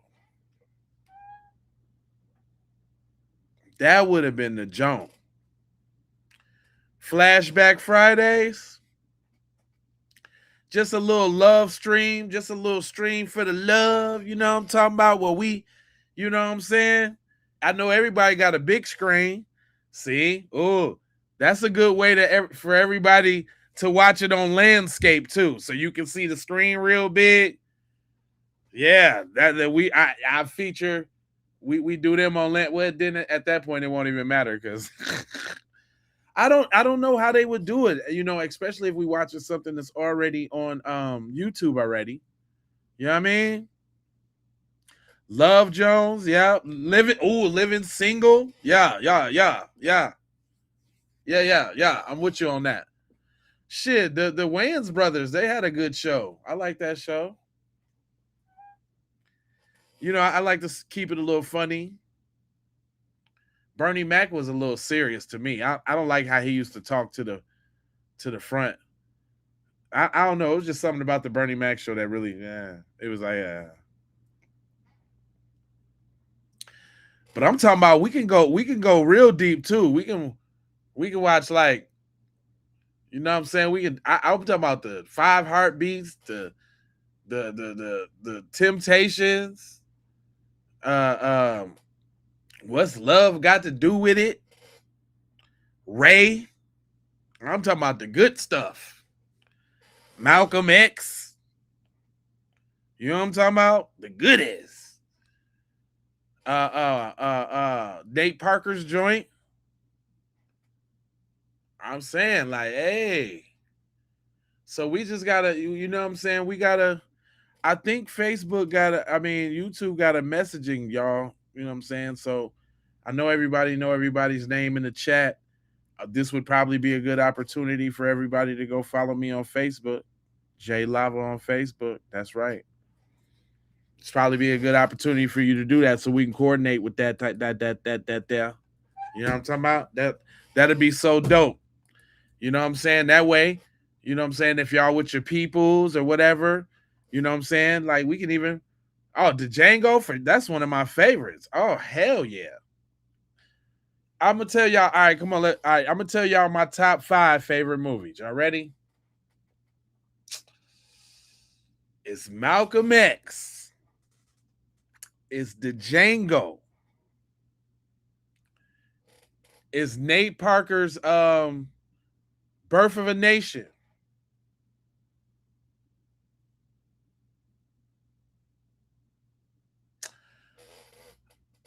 I gotta say Life. Life is one of my all-time favoriteest movies. And then if I had to say another movie, man, like if I just had to say another one, and I'm talking about these is movies like if I just had that DVD, then and that was it, then I would just watch that. It would have to probably be like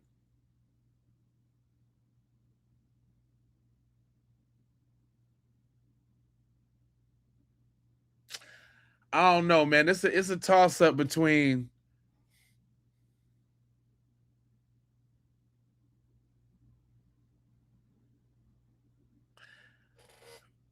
Vampire in Brooklyn or Harlem Nights.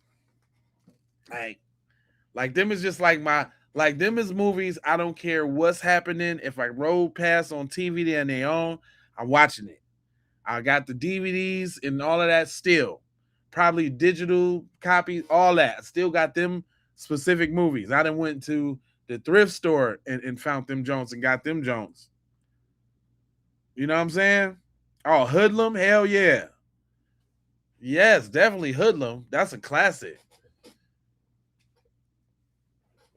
Juice, you know? We gonna watch, yeah, you know what I'm saying? We just gonna go down the list.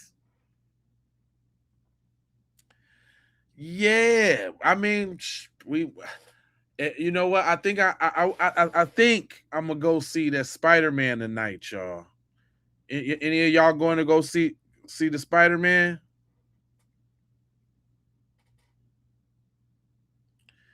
I don't really watch movies like that because I used to be the DVD man. Hey, but I just seen 72 Hours with Cat Williams and Cat Williams and Kevin Hart. That was a good one. Oh, Players Club, yes. Posse, Django, Sparkle, Claudine, Car Wash. When you might as well say Cooley High too then. How you gonna skip over Cooley? Come on, you trying to take it there. If we gonna do it. Come on now. Blade? Oh man. At least 1 and 2 to start getting funny. 48 Hours? Yes. You know, that's not one that I'd rather watch like The Toy with Richard Pryor. Y'all remember The Toy? Lean on Me? Yeah. The Toy with Richard Pryor. I ain't seen that in a long time. I'd love to watch that. Hell, Big Trouble in Little China. The Blues Brothers. Them is some goodies. Howard the Duck. What you talking about? What you talking about? Trading Places. I liked it, that one.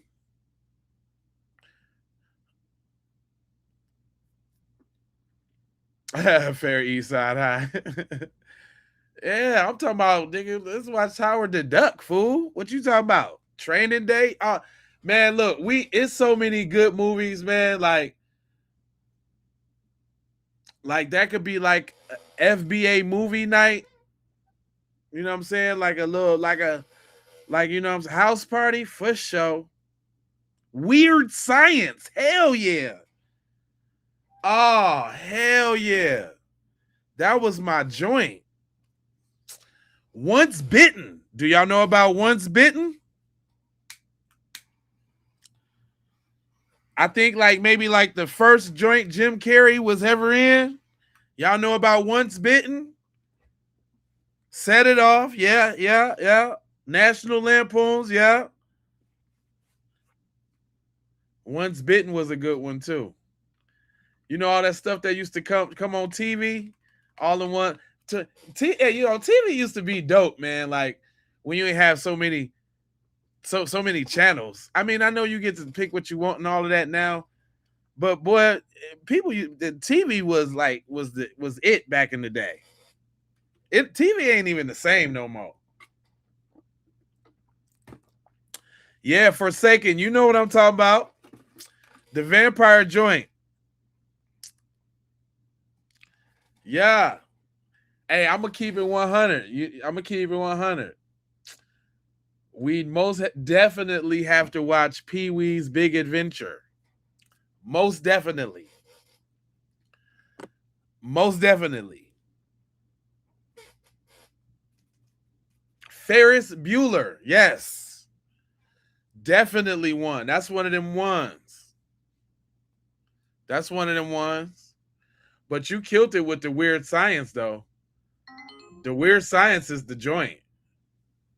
The Weird Science was one of my joints. That is a true kid fantasy movie. Making a girl get in the cars, having the dopest party in the world. Like that was Weird Science is one of them ones. You brought up Tales from the Hood is Crazy K? What you talking about? Hey, did you know they got a Tales from the Hood 2 and 3? I watched Tales from the Hood 2 and 3.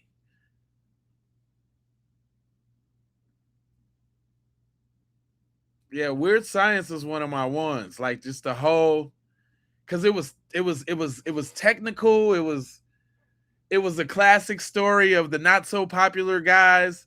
You know what I'm saying? Becoming the man and pooping on people. It was great. You know what I'm saying? I was a little quirky, maybe, when I was a shorty. Maybe. Yeah, niggas be like, no, you wasn't. Well, I didn't think so. Revenge of the Nerds, yeah. Stand By Me, yeah. You might as well say the Goonies at that point. All the stuff they used to... Hold up. Hey. Y'all remember My Girl? My Girl was with Veda Sultanfuss. I went to the movies to see that back in the day. Y'all remember My Girl? Yeah, because that was Macaulay Culkin in that too. Thomas J. He can't see without his glasses. That movie, you know what? That movie stuck with me for a long time. I think about that movie a lot for some strange reason. Y'all remember the My Girl movie?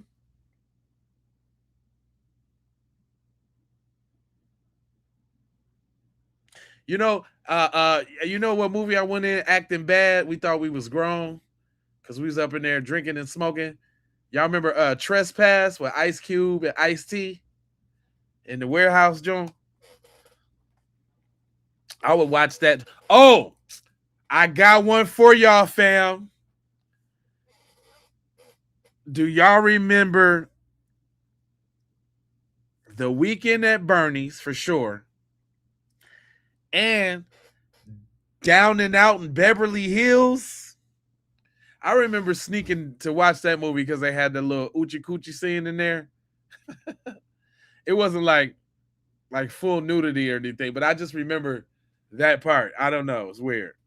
My Girl was that Joan. I'm trying to tell you. Oh, we definitely have to watch All About the Benjamins, Dead Presidents. That's another one that I watch all the time. Dead Presidents, I watch that a lot. Man, I mean, we might as well just say we just gotta watch all the black movies first, and we're just like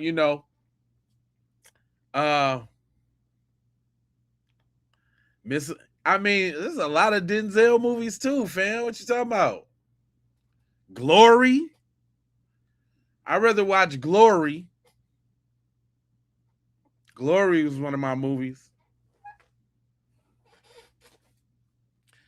Definitely Coming to America 1 and 2.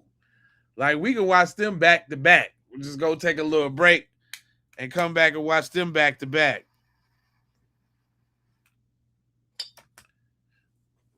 Boy, wouldn't that be nice, boy, if you could just, that's why I can't wait. I can't wait, boy. I can't wait till I'm gonna definitely get a theater in my crib. I got a little surround sound, but I want a theater in my crib. I want a theater with the big old speakers, maybe it ain't even gotta be big, like maybe like 100-inch screen, or maybe like a projector, maybe like a 150-inch screen or something. Just something nice with some nice lazy boys. It'd be even dope if they had some program where you can hook up motors to your chair and get the vibration and car chases and all that, something, But I want a state-of-the-art theater as well as a studio, but definitely a theater. Because, to go along with my state-of-the-art cameras, so I can go shoot some state-of-the-art movies and come home and watch them. Come home and watch my own movies. Yeah, I'm overdue for a Menace to Society too. I'm definitely overdue for one of them. I ain't seen it in a minute. I ain't gonna lie to you. Boys in the Hood and all of that, for that matter. I ain't seen a lot of them in a minute. Because TV ain't the same. Ain't nobody watching BET. I done seen Baby Boy 11 million times. That's one thing ain't nobody mentioned. Don't nobody want to see Baby Boy. Do y'all? I don't never want to see Baby Boy again for how much it was on BET. Don't want to do it. Tell me I'm lying.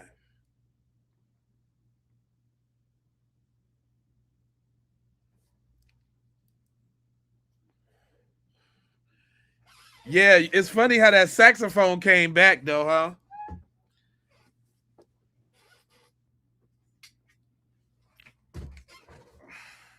Anaconda, Look, not at all. I know that Baby Boy is a done deal. And I like the movie. I really, really actually like the movie. It's a great movie. I like the filming dynamics. Because I went to school for film. I like the filming dynamics. I love the movie Baby Boy, but the way they wore that mug out on BET, it's gonna have to be about 5 more years, like maybe 4-5 more years, about 4-5. The Bloodhound Gang, I don't know nothing about that. You got me with that one now. I said, nah, no more Baby Boy. Boy, I done watched that joint so many times. I probably know all the words to that one. Unintentionally. Wasn't even trying to.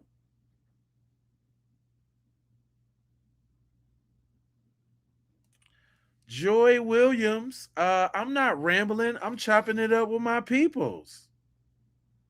This is community over here. You new over here? You must be new. Talk about why am I rambling?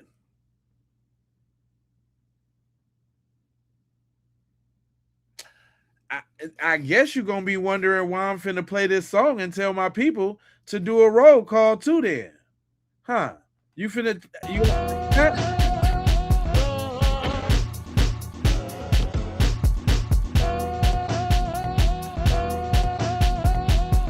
You asking why I'm doing this?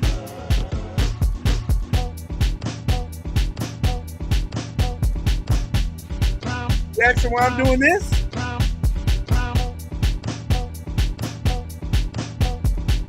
Connecticut up in here.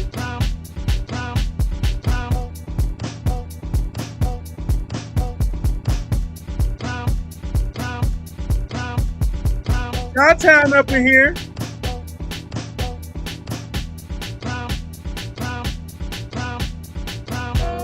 ATL up in here. Adrian from ATL. Town Business, the Bay Area. Tennessee up in here, you dig? Baltimore, Jersey.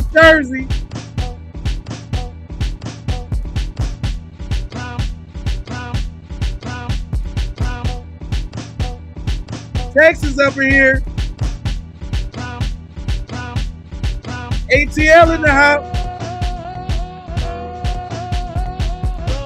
H-Town in the building. Justice for Nolan Wells, though.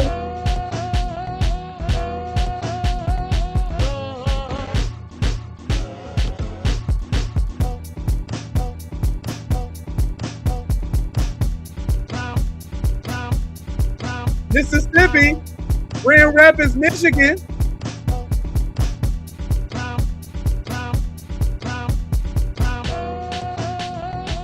Norfolk, Virginia up in here. Richmond, Virginia in here, the land of the Goonies and the Headhunters, you dig? Georgia in this piece.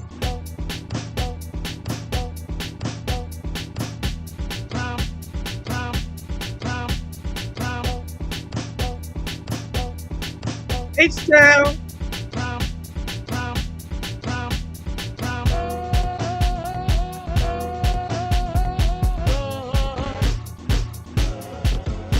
Baltimore. M-Town in the his house. Brooklyn, though.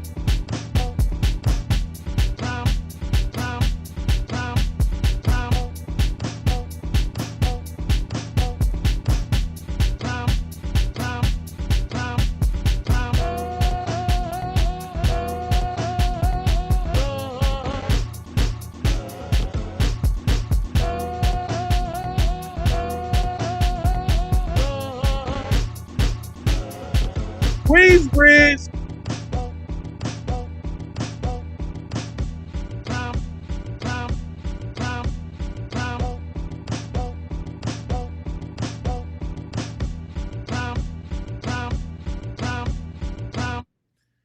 Talking about, oh, got me over here doing the little Kim and everything. I'm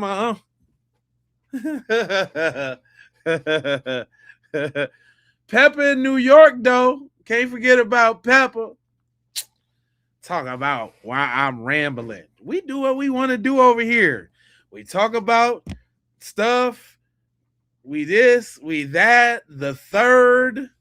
You know what?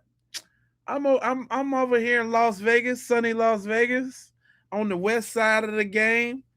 You know what I'm saying? Straight out of Minneapolis, Minnesota. Look, repping the Phillies today. Repping the Phils. You did? Yeah, man. You know, sometimes sometimes you gotta release. Sometimes you gotta, you know what I'm saying? Yeah. You know what I'm saying? Get you a little bit of that. Uh-huh. Yeah. Get you some of that there. Hope you move your little backside.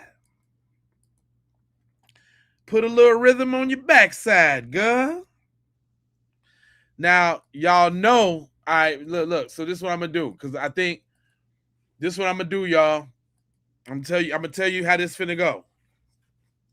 I'm gonna stay on, because I don't think the movie starts. I think we're going to like the 11 o'clock show. To the drive-in. We're gonna go meet up at the drive-in. About 11, I think it's like 11:30 or something like that. So I got a little time. A little bit. Nah, I just wore it because it matches my outfit, bro. Like I'm not the sportsy sports guy. I have several team hats, but no, I just wore it because it matched.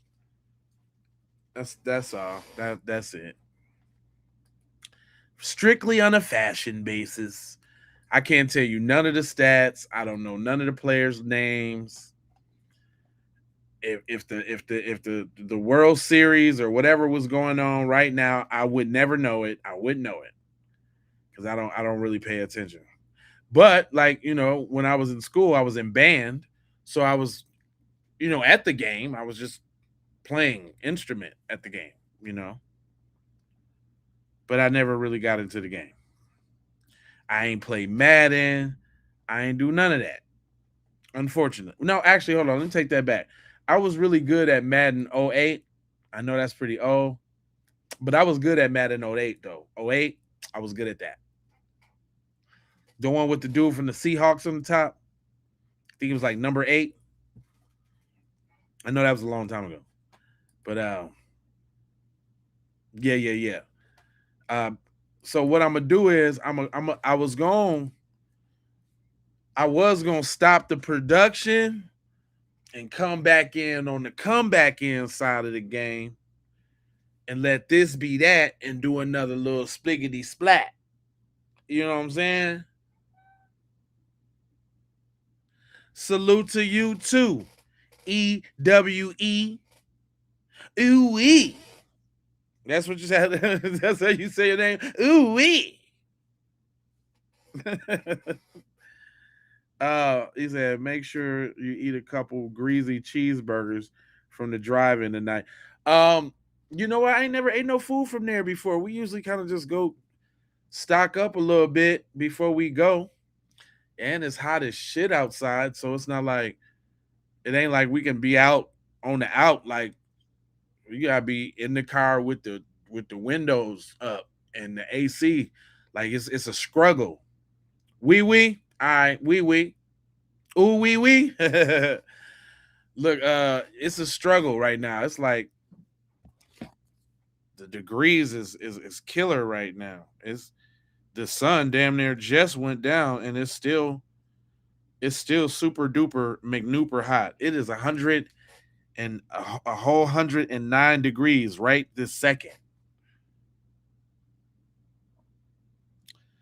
A whole 109 feels like 109.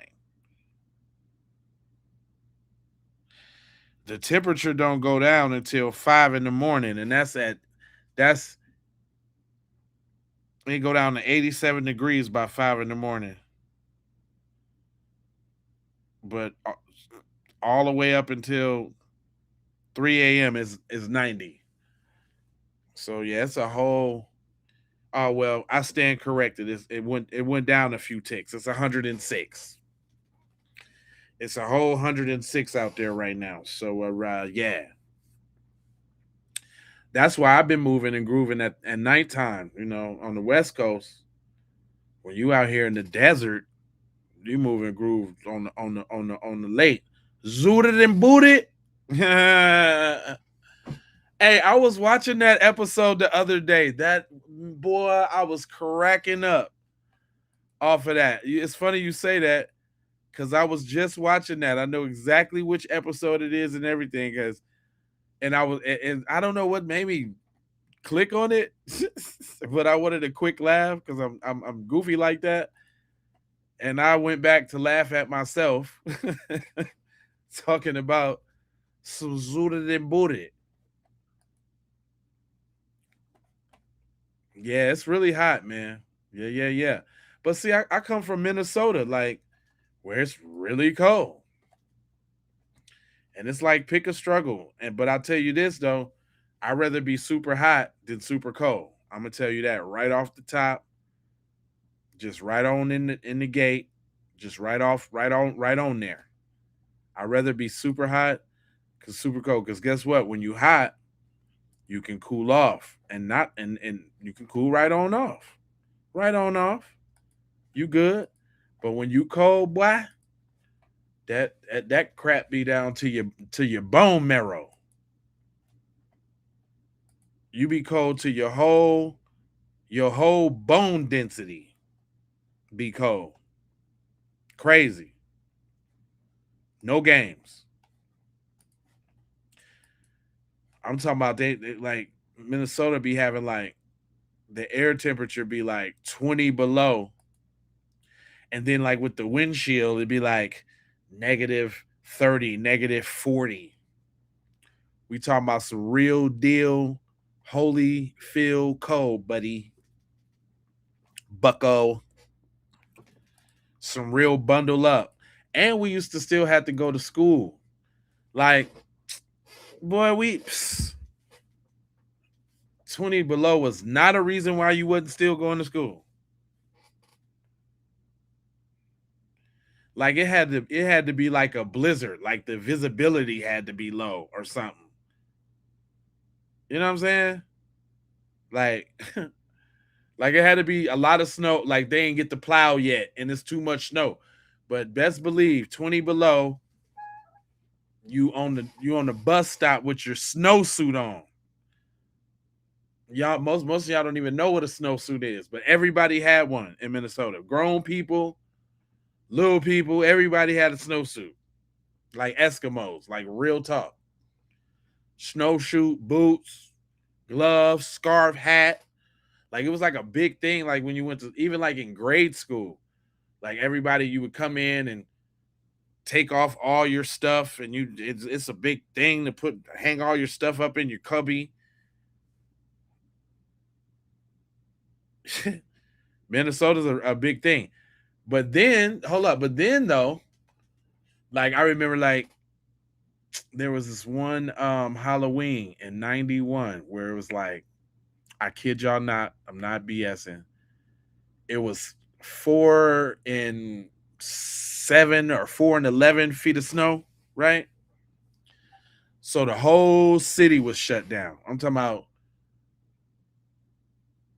like you couldn't get out the door without the snow up past the door handles. I don't know if y'all ever seen snow like that. I know probably in Boston and upstate New York, y'all know what's up. Probably Detroit, you know what I'm saying? Chicago probably they got a couple blizzards, but boy, when they finally end up plowing, right? It was snow mounds on the side of the street so big, fam, that you can build tunnels in the joint. I'm not playing with you because we had tunnels in the block, just on the block, little tunnels, because it like freeze and cool a certain way, and then you get the little hot water spray bottles so you can make your little walls and shit. Anyway, it was dope. It was dope. Matter of fact, let me ask this question, since this is something that's been on my mind. It's totally off subject, guys. But does anybody live where there's lightning bugs? You know the bugs that used to have the little green on their butt that you would unfortunately break off and tear off and put on earrings and all of that? Do any of y'all live where there's lightning bugs? Is those still a thing? Because they used to be all in Chicago when I was a kid. Like when we was all out playing on the street, like it'd be lightning bugs everywhere. We used to catch them in jars. It was fun. Do any of y'all live where lightning bugs is, real quick? Just trying to see something. You do, Gino? You do? Oh, really? Because for some reason, I thought them joints didn't exist no more. Real talk. Like, I thought, like, oh, okay. All right. Okay. Okay. I thought them joints in Georgia. Okay, I can see that. Georgia got all green grass there. But you would think they would be in Minnesota too. Like yeah, that probably, yeah. Cause man, I mean, granted, Chicago ain't Minnesota, so there you go. But I thought Minnesota had so many woods that there would be lightning bugs there, but you said not as many as you see when you're growing up. And they still in. I would think in Michigan, y'all got a lot of trees and all of that. But I thought because it was cold, they might not be there. Like in minute, like it's woods and it's woods and water everywhere. And I've been there since I was 7. I've been there since I was 8. I ain't seen water. I ain't seen lightning bugs since I left Chicago. No lightning bugs.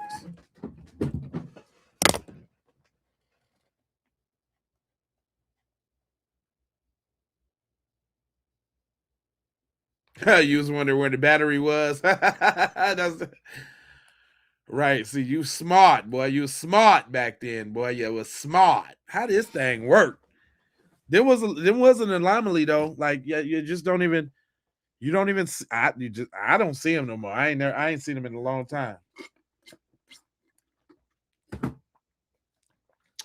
Yeah, I know about the cuts in Memphis. My people used to live over there off of Airways. Yeah, I used to walk through them cuts in them back streets in Memphis. I lived down there for like 2 years. That was like a little fun time in my life. Solar Love family. Yeah, that was a real fun time, man. My daddy from Memphis. So I got that Memphis blood. I was down there with Player Fly getting it on. I don't know if you know nothing about that, but that's how old I am. Getting it on. Memphis was so fun.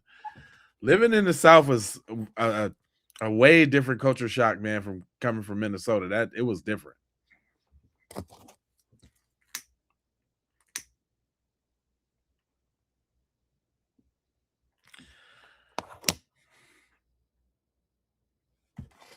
Memphis was different, man. I went to all black school, man. Like I ain't never seen all black school with all black teachers, all black everything. The lunch lady was black, the principal was black.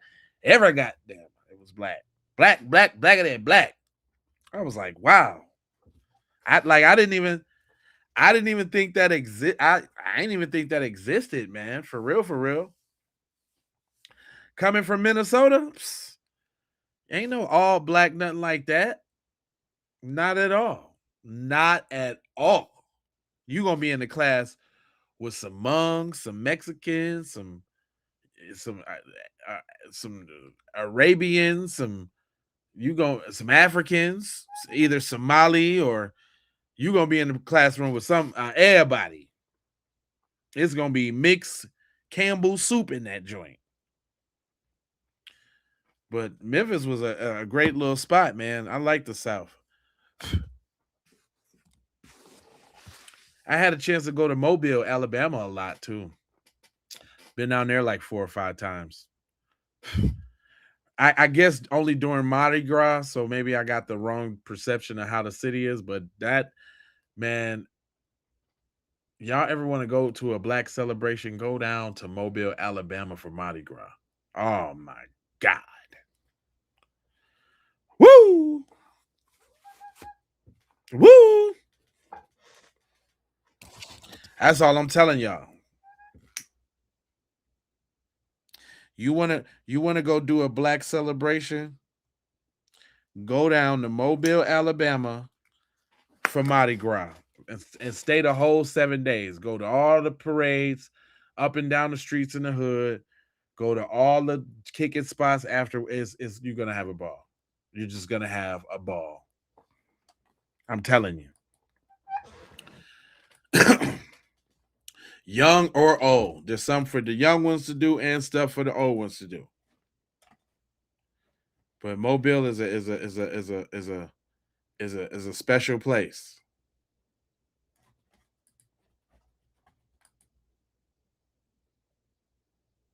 I've been to Texas too. I've been to the Dallas Fort Worth area.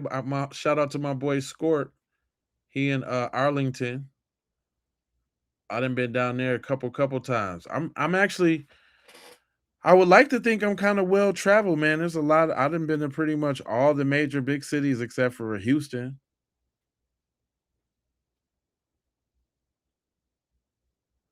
Houston, the only one I ain't been to. But New York, Atlanta, Miami, you know what I'm saying? LA, you know what I'm saying? Omaha, various places in Iowa, various places in Illinois, various places in Indiana, you know, Tennessee, Arizona, Utah. I've been to Philly. Oh, I forgot. I just went to Baltimore. I just went to Maryland. I just went to DC. Yeah. I done been. I didn't. I need to. I need to come on. I need to come on down. Well, I'm missing out.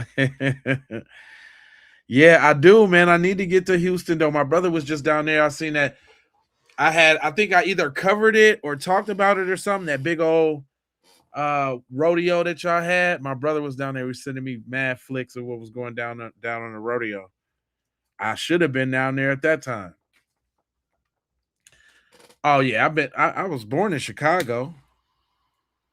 I've been all over Chicago, from the west to the east to the north to the south, all over there. All the way out to Bolingbrook, all the way out to Chatham. I'm talking about I've been everywhere out there. Blue Island, Harvey. I've been everywhere. There for sure.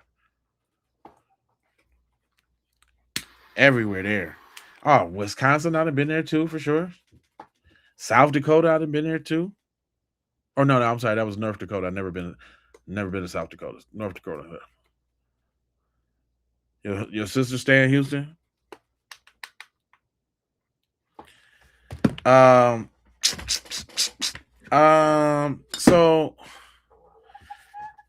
let me go ahead. Let me go ahead and I've been to Denver. I've been to Denver, Colorado for sure. Joliet. My uncle used to stay in Joliet. Yeah. Yeah. Oh yeah. No, I never been to Aurora, Colorado, but I've been to Denver. I went to 420 like 2 or 3 times. Denver's pretty dope. Oh yeah.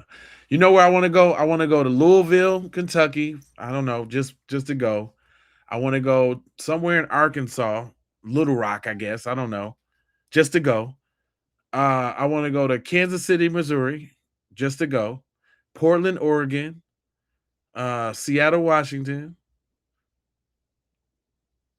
I've been to South Carolina, but I didn't stay long. So I want to go to South Carolina and North Carolina just to go, because I ain't been.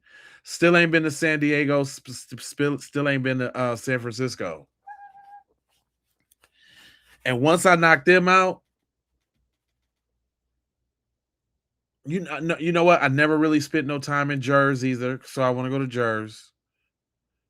Definitely want to go to Jersey.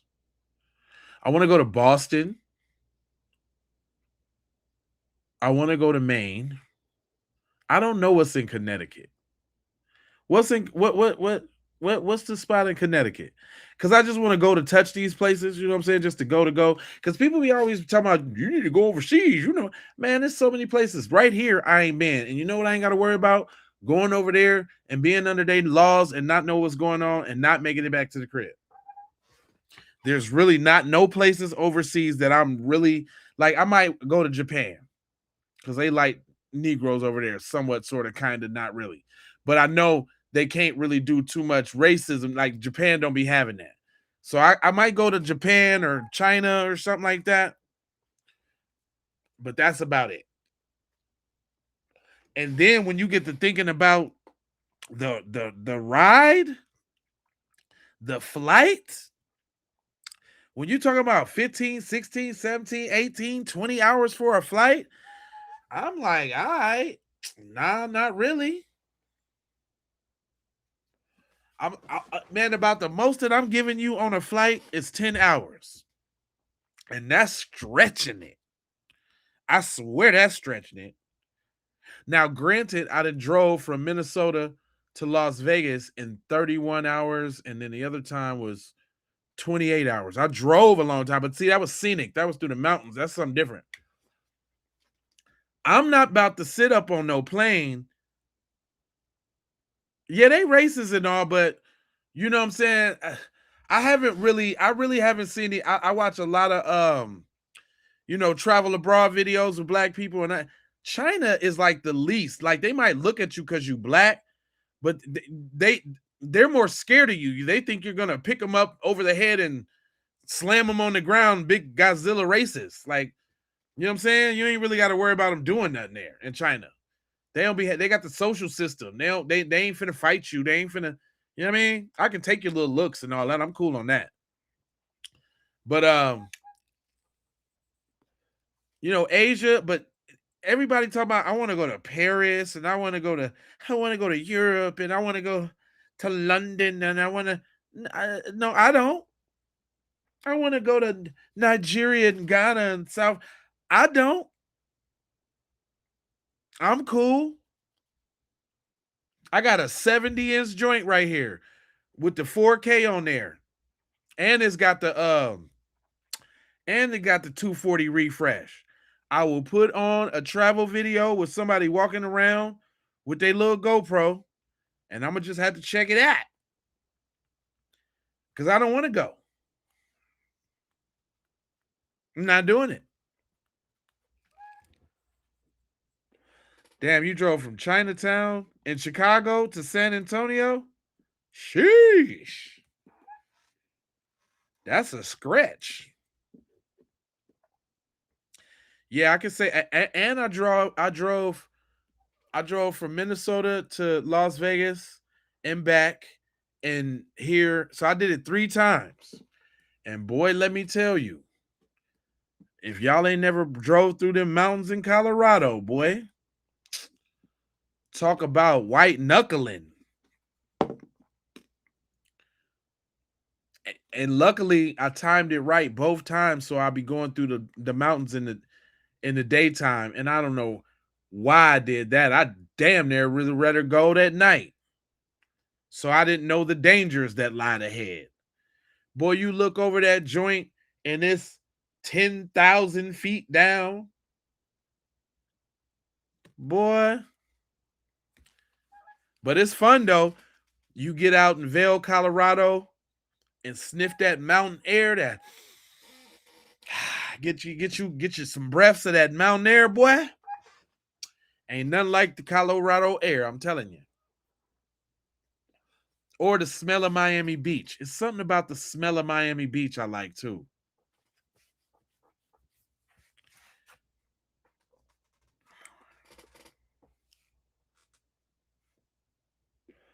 Chi-Town to South Dakota. Yeah, that's a long one. I used to do the regular Chicago to Minnesota all the time. Chicago to one time when I was 16, me and my oldest brother, man, we took a Greyhound from Minnesota to New York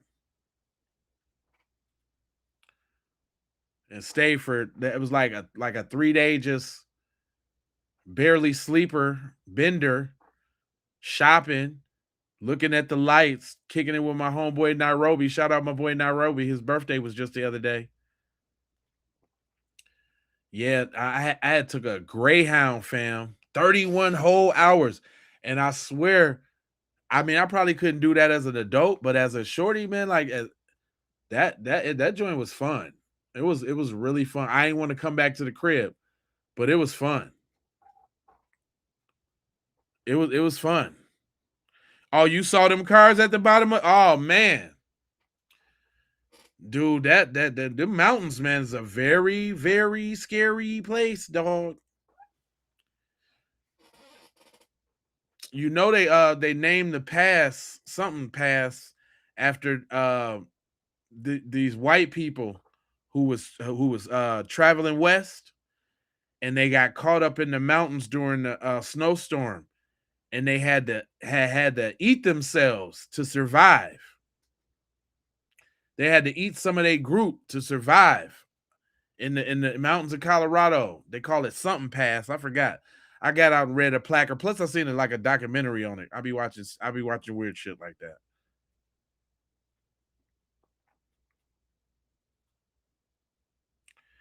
Yeah, driving around every damn where. I didn't definitely drove from Minnesota to Omaha a couple times. Minnesota to Chicago, Minnesota to Gary, Indiana. Yeah, Minnesota. I did Chicago to Memphis one time. I did that one. Up 55. Highway 55. Through St. Louis and all. From San Antonio. Damn. San Antonio to Bolingbrook. Oh, 48 hours. Oh, I know you were so glad to get off that damn bus. Not Arlington, Virginia to Las Vegas, fam. Also, not Arlington, Texas. Oh, that's still a long ass way. Shit, you was 8 hours in Texas. You was 8 hours trying to get out of Texas. So I know that trip was at least like 18 hours. 18 hours? Connecticut to Miami. Woo! 23 straight. Yeah, I did the Minnesota to Las Vegas. I did 26 straight. And then like when I was in Utah, like close to here, I let my ex get it and slept for a little while and then woke back up and did the rest. So I probably did 26, but I drove the whole way back, whatever that was. I don't even know what it was going back. I was just ready to get home. Man, I bet you that bus did stop everywhere. I know you, man, it was all type of man, when we was on the bus to New York, man, it was this white dude that was on the bus and he had got a little liquor from the last stop. Man, we met in the middle of the cornfields in Pennsylvania, fam. And I'm talking about we had been driving through these cornfields for miles, fam. He had said something slick to my brother. My brother had pushed him. I think he had hit his head or something. So the bus driver had pulled over. He got off the bus. Why we couldn't find cuz? Why the bus driver left this dude in the cornfields of Pennsylvania? I never forget that. I always wonder what happened to dude. He got off. It was like the craziest Children of the Corn bus stop you ever. It was just like a little wooden little station out in the middle of not a nowhere. Like if I would have got off there, I would have definitely came up missing. Definitely. No question. Yeah, man. I always wondered, man, throughout life, man, what happened to cuz? Like what happened? Like, did he catch the next bus? When was the next bus coming? It was finna get dark. You was finna be in the cornfield in the dark. Man. That was crazy.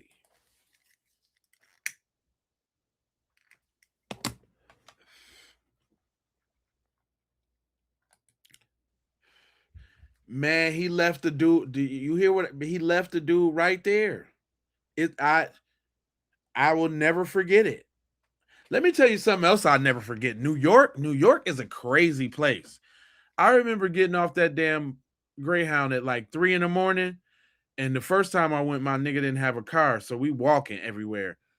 Man, I'm walking, man, just getting out at the Port Authority. That was eye-opening. It was a million kids out front with book bags on. My man was like, they was all homeless.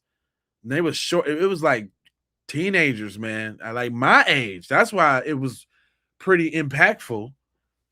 It was a bunch of like homeless teenagers down at the Port Authority. Boom. So then we walking to go get on the train. Then I get on the train, you know, I'm just sensorily overload, like street performers, people yelling, people flipping, clapping, playing drums, playing saxophones. It was crazy, right? And we was going to Brooklyn. He lived in Flatbush, Brooklyn, 11226. He lived on Nostrand Ave, by the way. Yep. Nostrand Ave. I'll never forget. So we get on the train, we get off. I'm saying, look, I'm tripping because I guess it was normal to everybody. I'm like, the rats run around like that, just all out in the open like that. Like, you see the rats? The rats is right there. Like, that shit was an eye opener. So we on the subway for the first time. We get off the subway over there, whatever in Brooklyn, where we was at. Come up to a whole new looking little world. Man, why the streets was live as hell at 2:33 in the morning. I'm talking about, man, niggas in front of their crib with the table out playing spades. I personally thought that their state bird must have been trash, because that was all that was blown around. Nothing but trash. Trash. Nothing but trash. Plastic bags, pieces of paper, trash. So I'm just walking around just in awe. I'm like, oh my God, this is just and this is 96. So I'm walking around, I'm just like in awe. Like, oh my God. Like, this is crazy. Boy, I seen a cop car on brakes. Now, mind you, I'm coming from pristine, pretty Minnesota. Hold on, this is my daughter calling. What's up, babe? This is pristine, pretty Minnesota. I'm coming from all clean, pristine. Yes, what's wrong, Shreddy? What's wrong with you? Who? Where you at? Are you serious or playing? Okay, don't play with me like that. You know I was about to stop this live stream right now and be right on over there. Look, I'm chopping it up with my people on the live stream. Do you want to say hi? No. Say hi. Okay, fine. Say hi, bus. Hi, I'm saying hi. Let's keep it P podcast, ma'am. I know. Okay. Anyway, okay, I'll call you back when I'm done streaming. Okay. Over there playing. I'm like, girl, don't be playing with me. You know I'm about to be jumping up right now and coming to the aid. Don't do that. You know them parent heartbeats you get. Because I know the second call, you know, the one call I text her is like, yo, I call you right back. But then when she called me on the second call side of the game, I'm like, hey, what the hell? The hell's going on? Nah, she calling talking about, she was sounding like she was crying, talking about, can you bring me some water? I'm hiding from somebody. I'm like, who you hide? What you talking about? Don't be fucking, where the hell is you at? And then I looked right at the, this is how Nolan Wells' parents was, because I looked right at the 360 and I was like, oh, you at the crib, you playing. I'm like, oh, okay. I looked right at the little 360 real quick. Don't be playing. Up here playing them games, girl. Anyway. Yeah, we just chopping it up. You know what I'm saying? We just chopping it up. I know these my true peoples when you know what I'm saying, I already know. Like, you know what I'm saying? We be getting to the business all the time. And y'all know I'm gonna keep the news and everything fresh. But you know, I'm not really a personable person, so this is the only time that I kind of get to open up is when I'm on live with the fam. You know what I'm saying? I'm shy. I'm like shy in real life, kind of, really. But when I'm on live though, when I'm with the fam, bam, it's a whole different story. call here playing with me like I got time for that. So I'm gonna figure it out. So I'm gonna do a surprise. Okay, so if I'm gonna do it, this is how I'm gonna do it. I'm a I guess I'm still going to the movies. If I go to the movies, if I don't go to the movies, we're gonna watch a movie. If I go to the movies, then we probably have to do the movie tomorrow because I ain't really doing nothing tomorrow. And tomorrow's Saturday, so I want to kind of I want to get in early. I'm gonna do a like a midday stream, and if I don't got yawning, my bad. If I don't got a engagement tomorrow evening, then I'm gonna probably do like 2 streams tomorrow, 2 or 3. You know what I'm saying? But I've been trying to keep them short because I noticed that the algorithm push them a little bit more when they're shorter, around 2 hours, 2.5 hours, really, really below 2 hours. But we just be cooking so much, we be having so much to get to. A 2-hour stream, it just kind of don't work sometimes. You know what I'm saying? Yeah, I mean. But hold on, let me see here. There's I guess we can round it off at 3 hours because I got like 30 minutes left. So let's go ahead and damn it, Bart. Straight up. Let's go ahead and get through this real quick because I did cut Sam Wisdom. Sam here for a Nolan Xavier Wells update, and here's something that really disgusts me. The media coverage on this case. I just saw that TMZ posted that Judge Ashley Cole has been getting threats, right? Which are valid. That should not happen. We all agree on that. But why haven't they reported on the threats that Christine Walmsley, the mother of Nolan Xavier Wells, has been getting? How about her business that had to shut off the review portion of the website because people were going and giving her a 1-star review?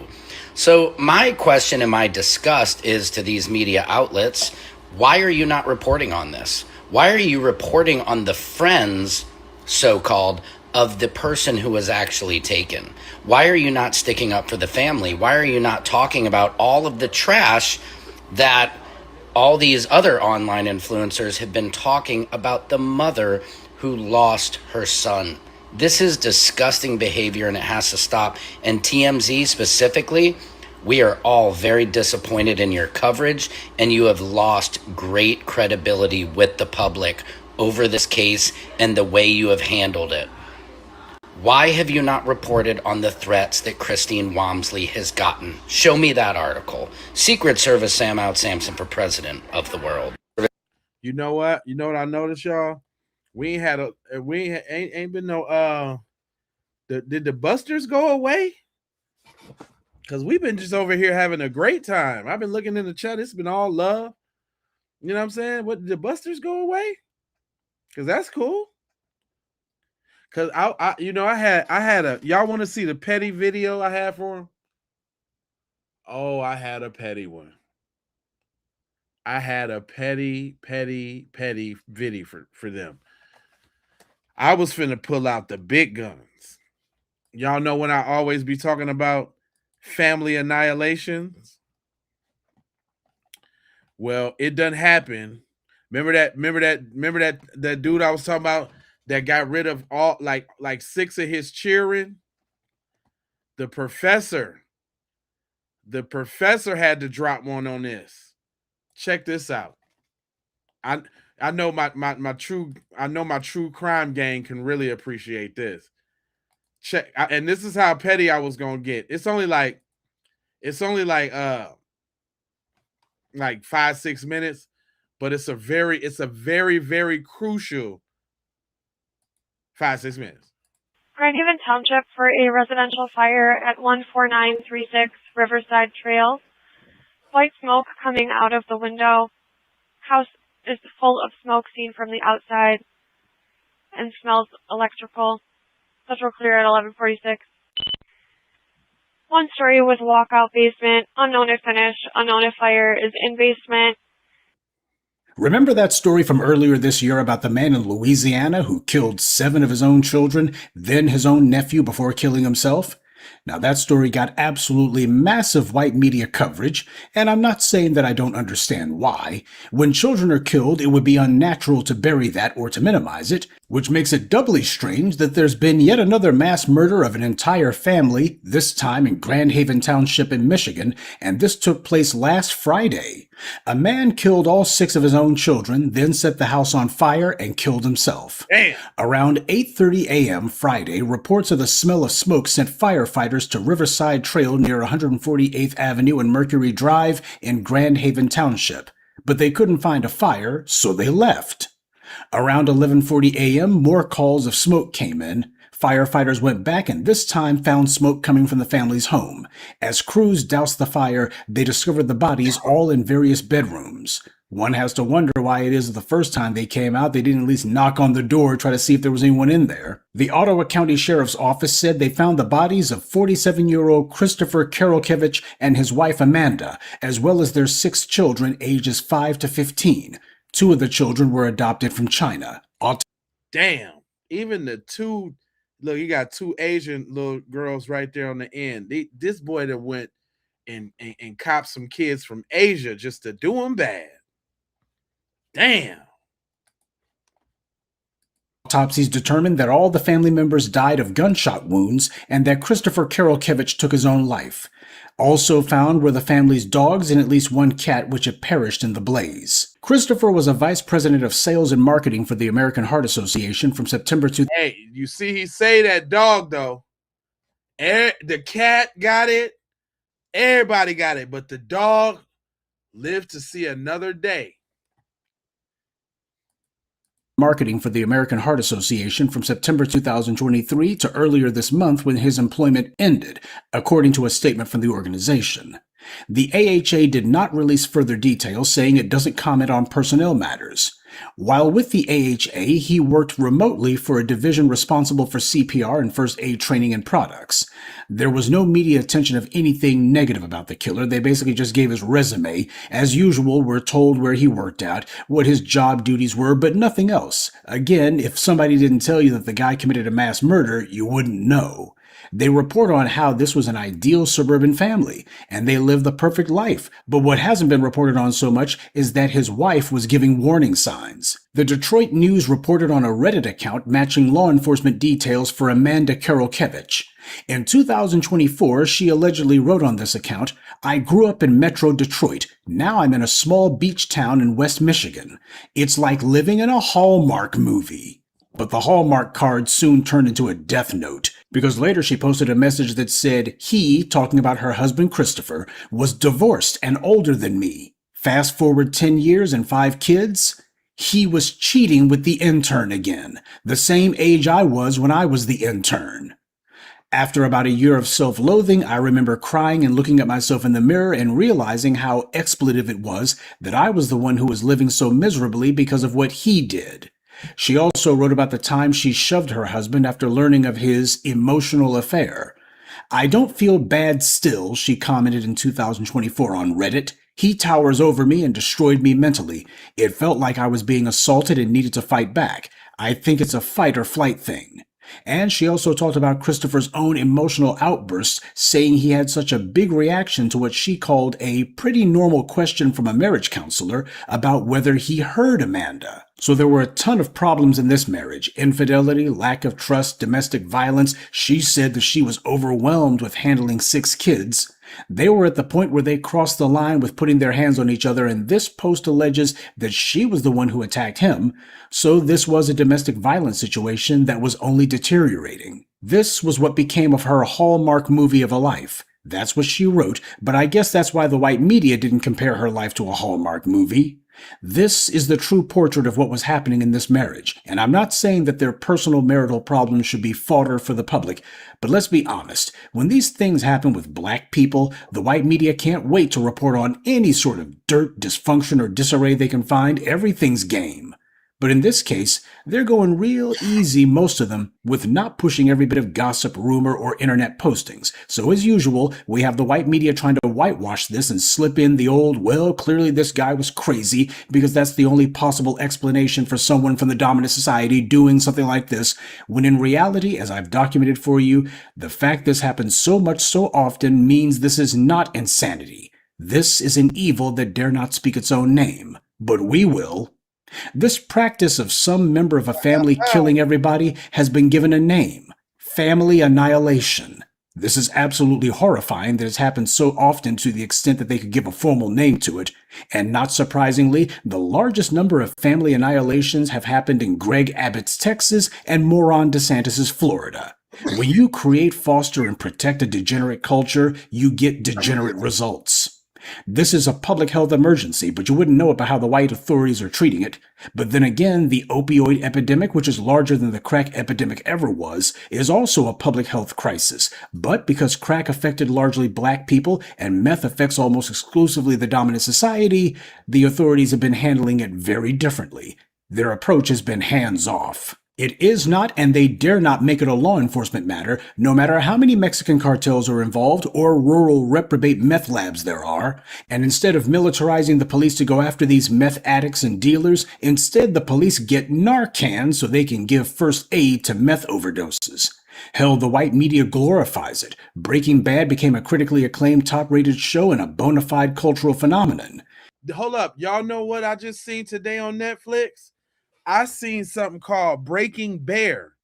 It's a show about these humans that work with these bears that eat humans that do meth. It's a cartoon. It's the wildest shit you will ever want to see. Go check out Breaking Bear. It's the craziest shit you ever want to see. Don't see them doing that with anything involving black people at all. So we have a protected class of narcotics and a protected class of mass murderer because there's a protected class of offenders. The latest mass murder is not some wild anomaly. The reason the mass killing in Louisiana made so many headlines and was kept on constant repeat was precisely because of how out of the ordinary it is. Pookie and Ray Ray shooting at each other downtown is something they can point to, but even then it's usually one person killed, 5 injured. As I've always told you, that's why the white media prefers that people use the term mass shooting, because that narrative is far more convenient to them than mass murder. A black man killing his entire family is nowhere near as common as a male in the suburbs or rural areas killing their kids, spouse, parents, and the next door neighbor. And what do we know about the place where this atrocity happened? Grand Haven Township is a community of about 18,000 people, so it's a small town, not a major city. Right. Naturally, the people who live there say nothing like this has ever happened there. Of course not. It never does. Right up until it happens. And for the white supremacist trash who always like to try to make Chicago out to be the murder capital of America, during the same weekend that this massacre happened in the little town of Grand Haven, over in the entire city of Chicago, there were 4 people killed that entire 3-day weekend. More people died in a single day in little old Grand Haven Township than in the entire 3-day weekend in the city of Chicago. So don't let them come. See, that's why I don't let them little Chicago comments and all that little bit. You can't get me with that because I know better. Did you hear what he said? One white dude took out more people than all the gangsters in the old block and all that in Chicago. The whole old block, all the gangsters. So don't give me the crap. Cut the crap. Okay?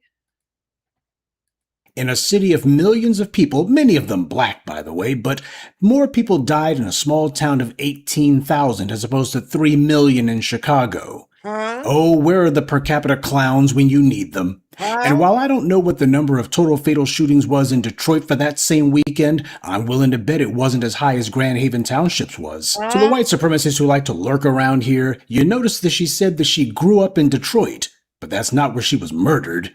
It was in a town that's more than 90% white, as she put it, a nice beachfront hallmark card of a town, and yet the white media and the white supremacists love to push the propaganda that this woman was surely in greater danger in Detroit. If people are going to bring up the proverbial south side of Chicago, then you bring it up all the time, not just when it's convenient to you. That's the reason I like to make mention of it at times like this. And while the white media may try to put an artificial cap on how long they count these family annihilations, I've been telling you about stuff like this since at least the Pike County massacre, and that was 10 years ago. So no, this didn't just start happening in 2020. That's when the white media wants to try to keep count. That's why you got the black media. Yep. So when is this public health crisis finally going to be taken seriously? I guess when it's mostly black people who are doing it. And that's this week's Friday Crime Report. Y'all make sure y'all go subscribe to Professor Black Truth's channel. You know what I'm saying? And go get some of that Professor Black Truth. That's what it looked like. Let me move this out the way so y'all can see. That Professor Black Truth. Go get on that. You know what I'm saying? On your time, you know, on the B1 side of the game. But that's what I be getting gamed up with. But that's how I was finna chop them down, y'all. If they had got in my comments with the BS, but I ain't really see nobody. We really and know that cartoon, it should be for adults, but I don't see why kids would be. They might not be able to see it if they're in the kids profile, but nah, it's a real adult cartoon.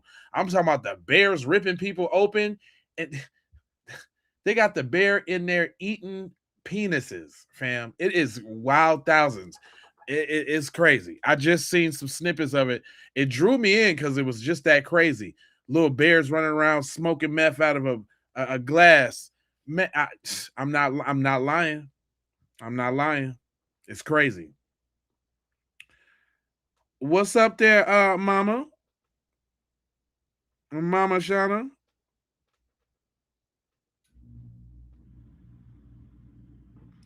Yeah, but then that's how I was gonna lace them, y'all.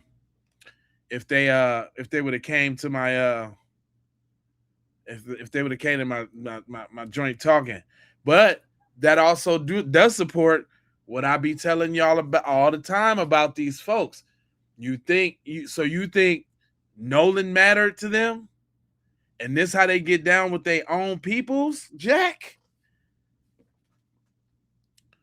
And the statistic that he didn't really hit on that I will touch on real quick is that, and if y'all don't know this, let me tell you, 26% of the U.S. population is YT males.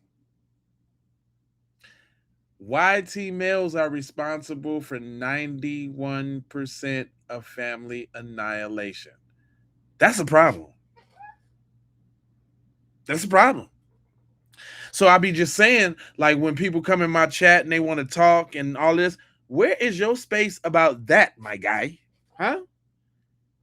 Where is the round table about the epidemic in your community? That's all I'm saying. Because you know what? I'll be over there in your spaces with you, agreeing with you. Because it's a scourge. Oh, I had a bunch of little videos I was gonna hit them with. I was gonna be real petty today. Like if they would have came in here talking any type of trash, I was finna hit them with the heat. Yeah, I had a couple of them for them. Like you want to talk about that, but you should be talking about this. This what you should be talking about. Why you over here in my chat? You know, funny, while we on that same path though. So your girl right here say, and this should probably take us right on out. Yeah, your girl say that she know the whole plot. And I thought it was interesting. I listened to most of it. If she's saying some BS, you know I'll stop it. But I'm gonna see what she's talking about. Figured it out. I figured out the Nolan Wells timeline. I know how they mess with the GPS. I figured it all out. I figured out the lies that are based in truth. I figured it all out, and I've got proof. But stick with me because it's going to be a long video, y'all. Now, I found a 15-page Marine Patrol report that had lots of little details that prove that the boys had been lying. So I've already shown how at 1:30 in the morning, the initial Lieutenant Odom with the Jackson County Sheriff's Office said that his deputies spoke with several of the friends who traveled to the island on the vessel with Nolan. And they said that he left in the company of an unknown female and that he chose to remain on the island. So what was the next step? Did you guys ever engage with police or? Yeah, so the first time I talked to the police was July 7th.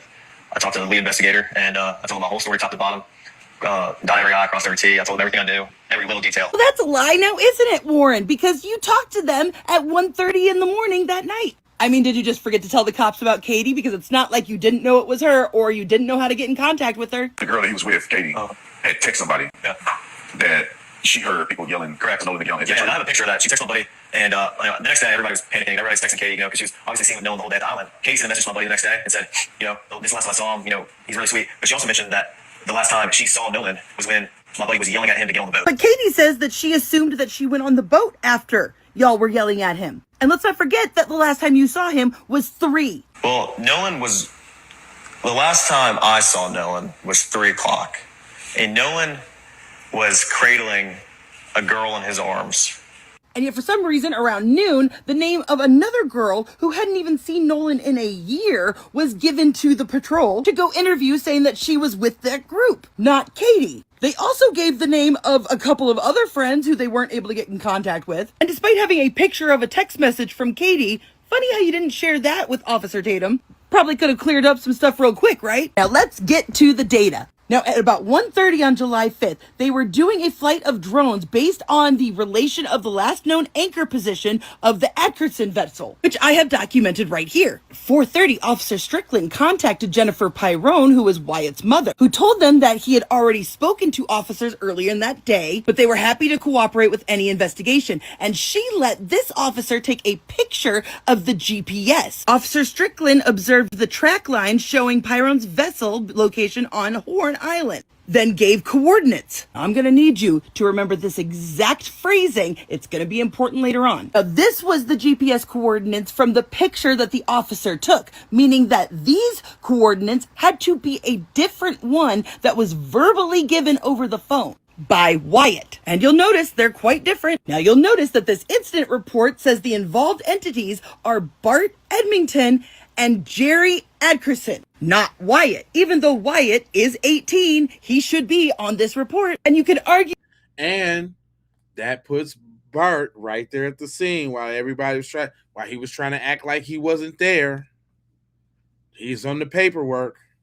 That they were just giving the names of the people that owned the boats, but somehow I doubt that 21-year-old Bart owns that boat. You'll notice on this report that 2 different pieces of GPS evidence were collected. So now we're going to go to the July 8th report where they came and they took those GPS coordinates from both the Adkerson boat and Bart's boat. Yellow is Bart, blue is the grandfather Jerry. The same Jerry that called and canceled the sea tow as the sea tow phone call was being made. Now, mind you, this is 3 days after the police had come and spoken to the mother and gotten the GPS coordinates. Right. Now, Bart had a germane GPS map chart plotter. Jerry's boat also contained a germane GPS map chart plotter. Now, I had to look up the difference between waypoints, tracks, and routes. So waypoints mark specific spots. Routes connect them in a planned order, and tracks record your actual path. Now, according to that GPS data, there is no movement from 11 to 4:30, but we know that that's not true. Warren has never been able to logically explain how they ended up so far away from the shore. Because according to him, he said at 3 o'clock, that was the last time he saw Nolan, Bart was trying to yell at him to get on the boat. His brother got into a fight, so he got his brother to come over there. That's when he saw that it was all sinking, because he said this. There's a lot of people on, so that it drags water in, and eventually, I think over time we were out there for a couple hours, the boat just started filling up with water. So I popped the starboard side hatch, and the battery was completely underwater. Yes, but according to Warren, he had just seen Nolan like neck deep cradling a girl at the boat next to them. So how did they end up in 31 feet of water at the 4 o'clock call? There's an hour in between that. If the battery is submerged, how would they even get away from the sandbar? You can see in the background of this picture, they are far away from people. And yet this GPS is saying that you were stationary the whole time. But why? Especially because we have actual fucking proof right here. We have the coordinates that Wyatt's mom gave them the second time, and the cop took a picture of the GPS. Compare it to the GPS coordinates in which they were trying to get a tow from. But what if I were to tell you that not only does a waypoint need to be physically saved on this exact type of GPS, you have to intentionally say, mark this spot, or else it doesn't automatically save. It records your tracks automatically, but those are just saved coordinates. And it turns out you can actually delete tracks. It's super easy. You just go into the main menu and you delete it off of your data. So why is this GPS data, which is right here, so much further away than what the GPS says it is later? There's no data included in that GPS report that explains them going from here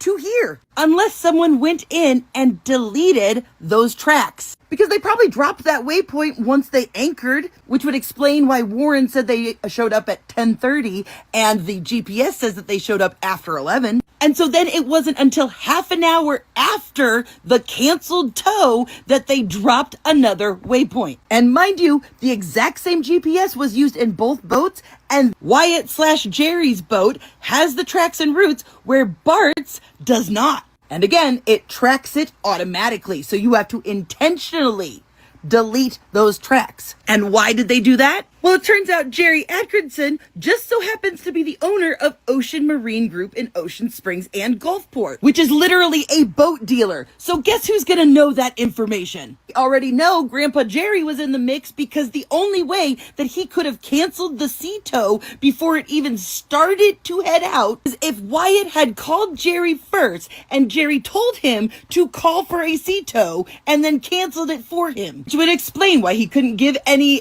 descriptions of where the water was. How high was it? We know that the sea tow did not bring in the boat. In fact, Bart's mother came on Facebook and said that there are pictures from my son's boat of the boat about to be towed, which is clearly who is about ready to tow them here as Wyatt is on the phone. I can tell you 100% that this is not a sinking boat. You can see Bart bringing them in this picture. But Bart was supposedly the one yelling at Nolan to get on the boat, remember? Why would he be yelling at Nolan to get on a boat that's sinking? Unless he was telling Nolan to get on his boat. And Warren accidentally explained what really happened with the engine. Whatever happened with Nolan happened on Bart's boat, allegedly, which is why all of Bart's information was deleted. So here's what happened.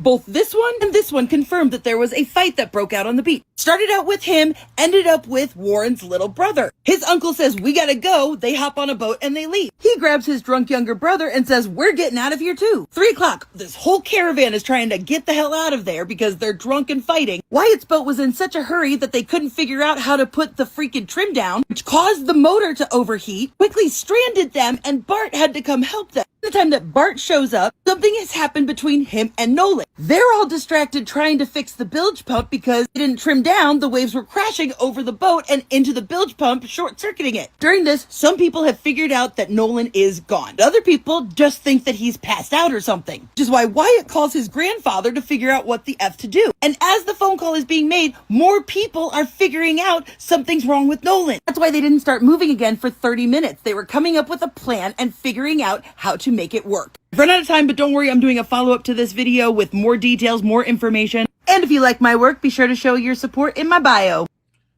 What y'all think about what she said? She said Nancy Drew is cooking. Nancy Drew. Hell nah. She was basting and broiling though a little bit there though. I'm like, okay, I'm with you because I ain't stop her, you know what I'm saying? I'm listening. She had my attention. I'm like, okay, yeah, okay, yeah, yeah.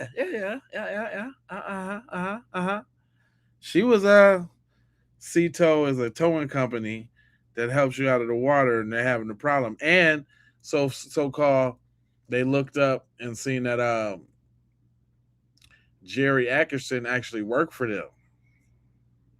That's another little tee hee hee too. Cito. Yeah, so that's a little, yeah, that's, let's say, gumbo. She was cooking like that. Hold on, let me see. That's under that's under Reese Waters.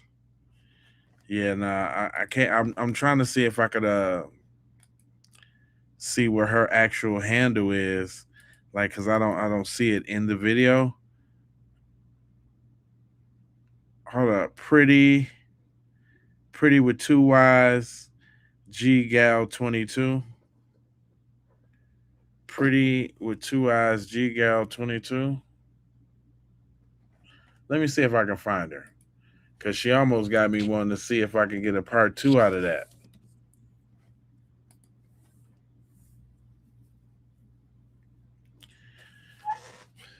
And I just figured out something. Nah, I ain't gonna say it on the air, but I'm a for the people who tap in on the late nights. I got a cold idea, Jack. I'm talking about a cold idea, Jack.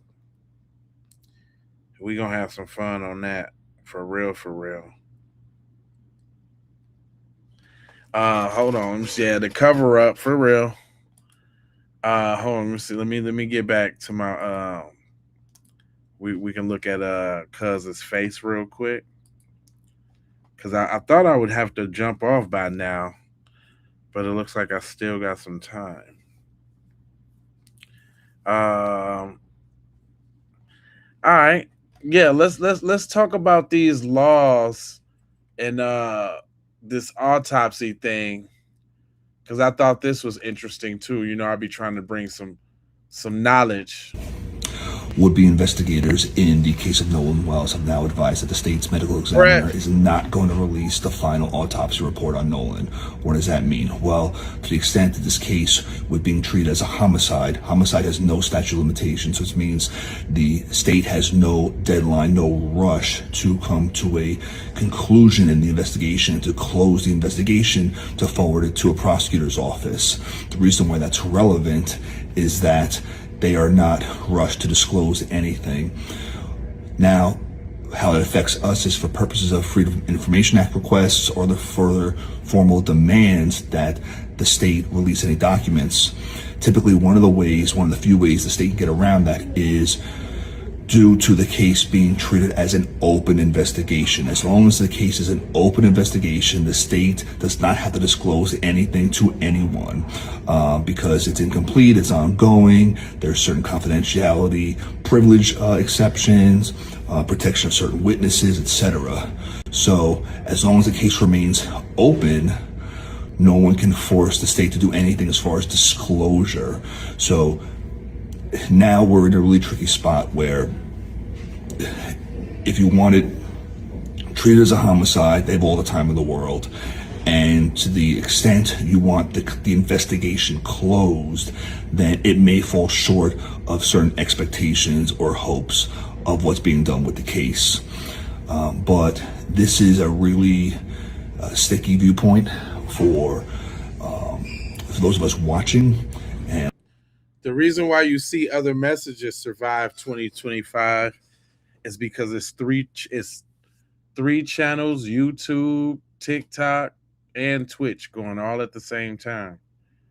And if you look on the screen, it'll show you messages from the whole chat as a whole. You might be seeing it on whatever perspective channel you in, right? So subscribe. You know what I'm saying? And hit that like and make sure you got them bells on for notifications when I'm cooking what I'm cooking. Thank you so much. I appreciate you. And let's see what happens. Laws are made for criminals to win, like the real criminals. Like the ones who really doing crimes. Yeah. Like the judge and allegedly the judge and her son and all of them.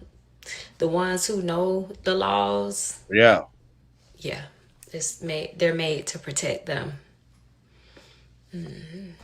We should all have a law book at this point.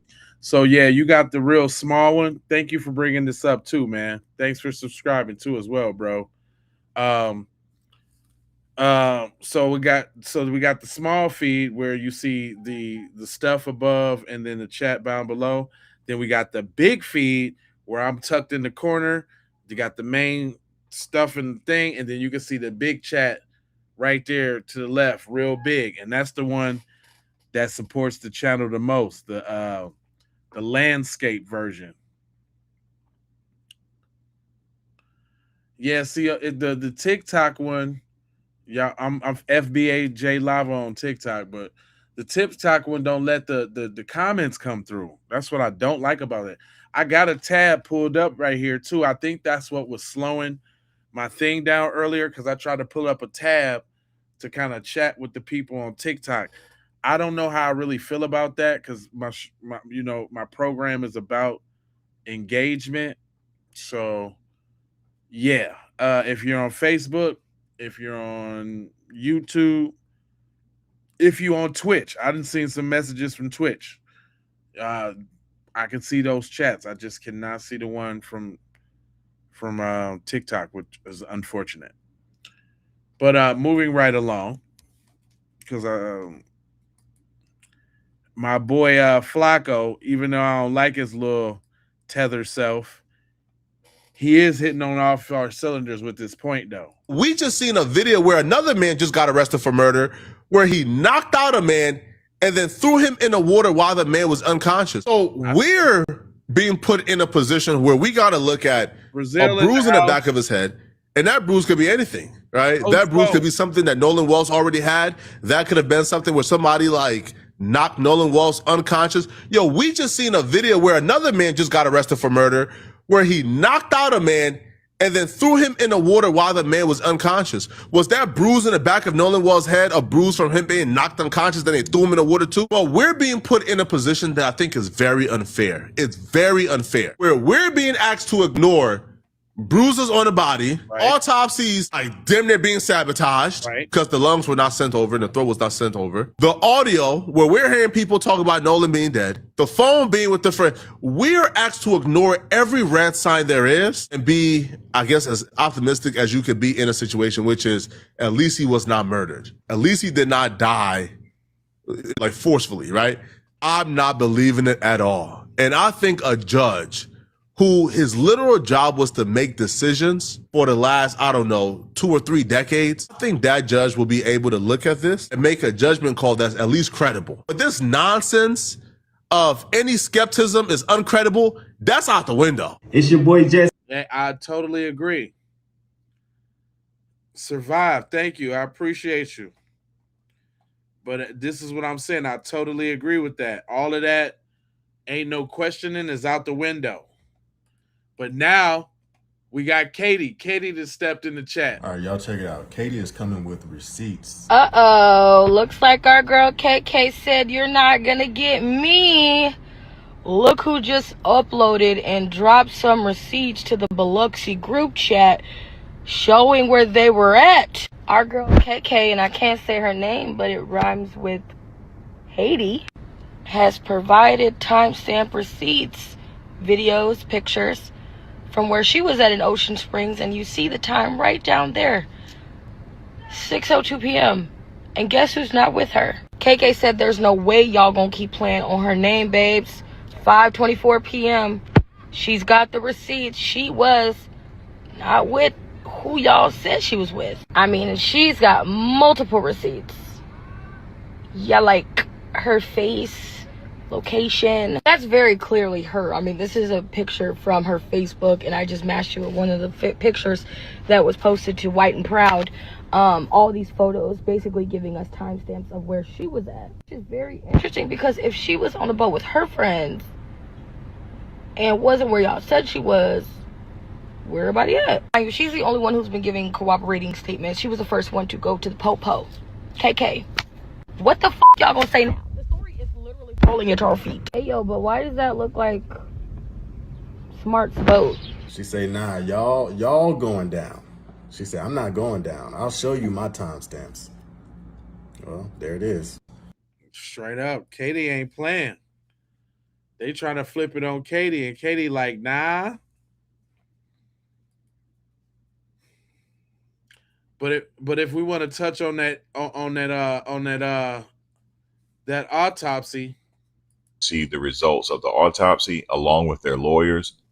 Yesterday, we know that the news broke that the results of the autopsy from Mississippi are now completed.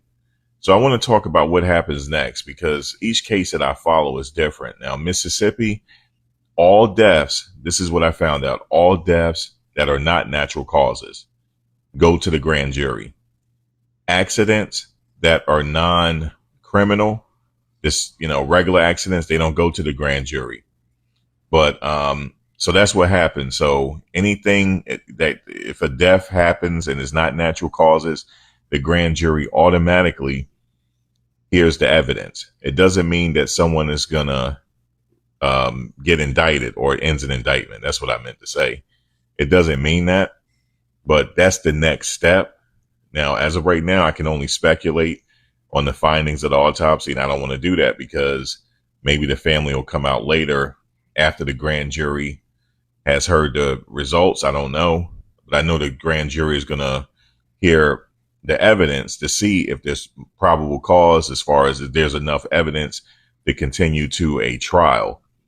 So that's that's normal protocol in Mississippi from the research I've done. So that is the next step. So we just have to wait and see. I'm not sure if attorney Ben Crump is going to have another press conference. I know they met today at a Omega Sci-Fi conference today, and the family spoke at that conference. But as far as an updated conference, now that the results are in, now that they know the results, are they going to let us know the details of the results? And also the second autopsy, he couldn't complete or determine a manner of death because he just didn't have the information that he needed to determine a manner of death. But I don't know if the first, the autopsy in Mississippi, I don't know if they came up with a manner of death. I'm not sure. But what somebody was explaining to me along with the research I was doing, they said, well, being that, let's say if they rule it a drowning, it automatically goes to the grand jury. It doesn't matter. It automatically goes there.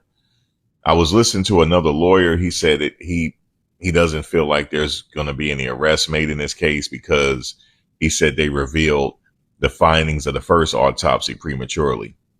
And he said he will fight that tooth and nail if those were his clients. He said it's not how he feels personally, but he think that that's how this is going to play out. But again, we're all speculating. We don't know how this is going to play out.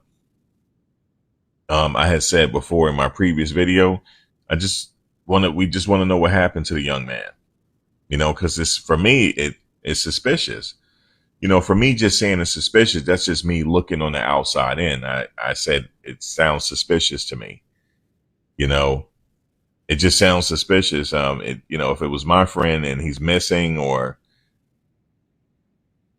I don't think I'm going to lawyer up too much. I don't think so. However, some people will lawyer up just for precaution. And also there could be possible a wrongful death lawsuit.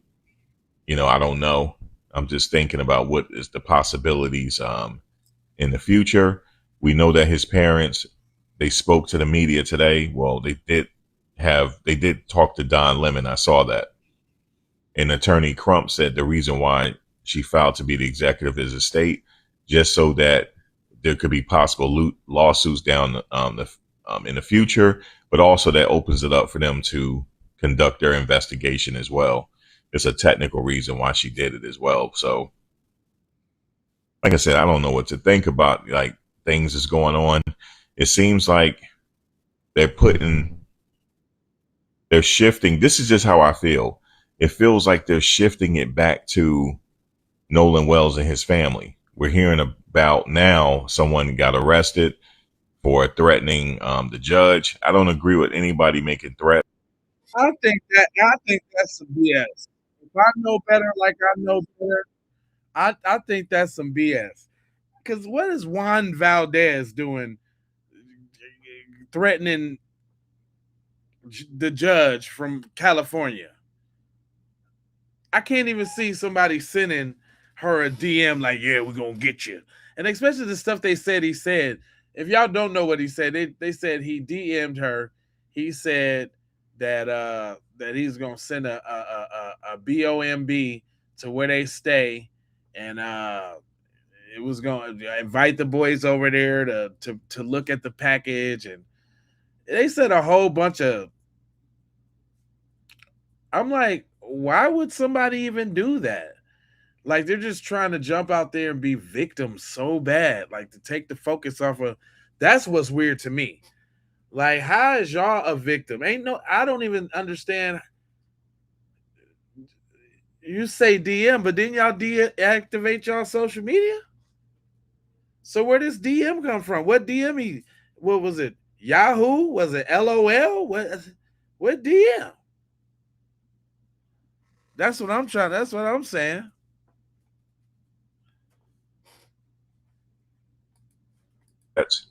So that person was arrested. I mean, hasn't Nolan Wells' family received threats as well? His mother received bad reviews at her workplace, but it's whatever. I don't want to go too further with it, but yeah, this is a case I'll never forget. Definitely never going to forget this case. And let's say if this ends without anything happening, then what? It's almost like it's still holes in the story. There's still things that's unanswered.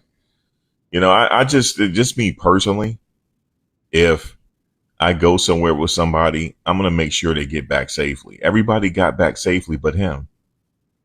There was talk about drug use and stuff like that. People speculating on that. It's almost like they're going to use that to blame what happened to him. I don't know. I'm just giving my opinion like everybody else. But again, it just don't seem right. That's just how I feel about it. I know some people feel like, I know somebody had called me a racist in the comment section. I'm like, that's laughable. Just for me giving my opinion, just for me saying that something don't seem right, I'm a racist. It's I just kind of like shake my head and laugh at it.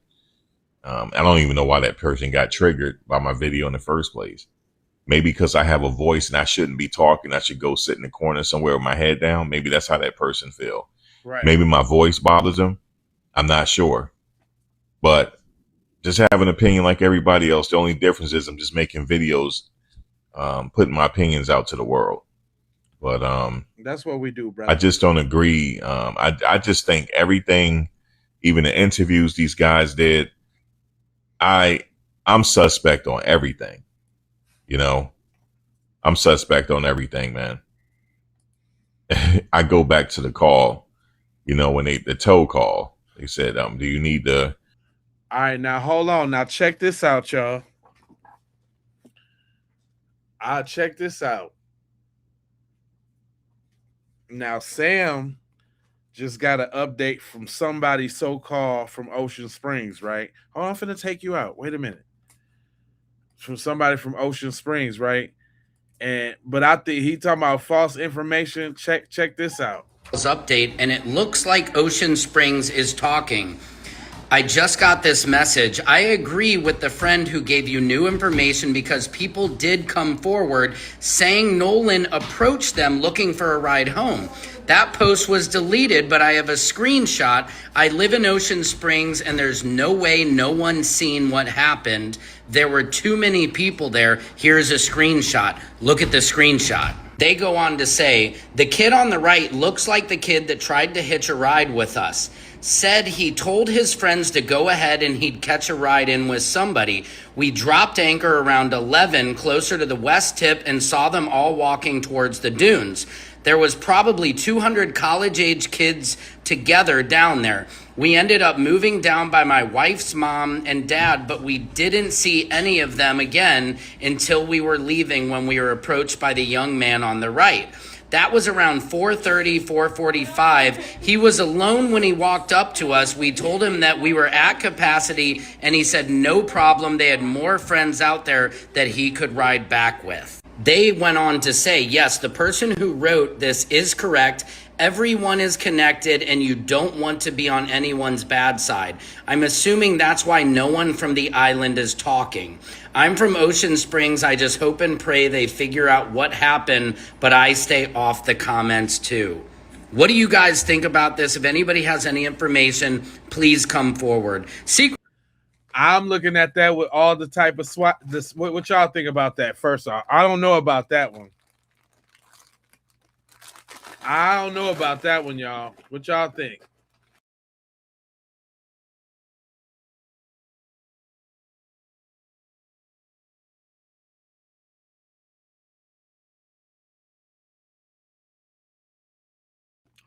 I'm a straight side eye in that, y'all.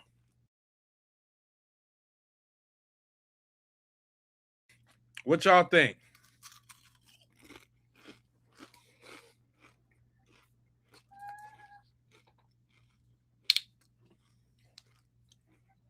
Yep.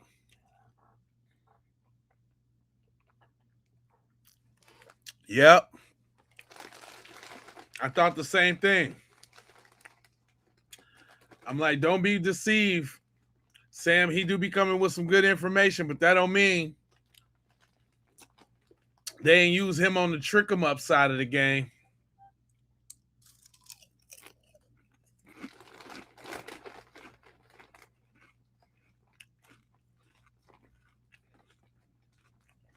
Fake news.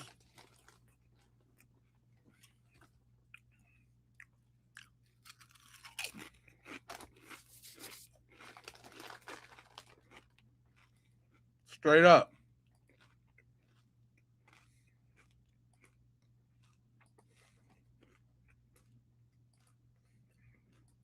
Hold on real quick. Yeah, I thought that one. I'm like, nah, that ain't really it, bro.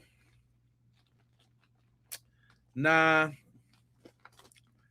I can't even go there with you. I like Shorty though, because she be busting down. She be having the best theories. And she the one that kind of hipped us to the game that call might have been talking in code. Oh, and let's not get distracted. Where is the phone call that Warren made to the Coast Guard? Because Warren, out of his own mouth, said that at 11 p.m. he made a call to the Coast Guard.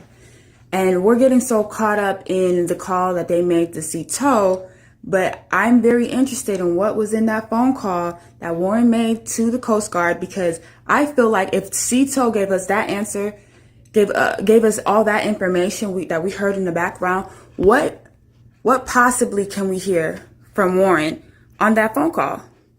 How did that phone call go? I want to know. And who else was in there in the background? I truly want to know. Oh, and let's not get distracted. I just want to put that out there, even if it's again. And I'm talking about GPS for all them boats. Now that you done told us it's 30. Look how sleek we is, though. Look. Think about this, though. He sat up there and told us it was 30 people on 3 boats.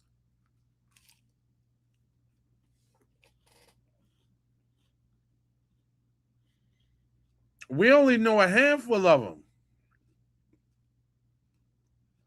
We just learned about Bert.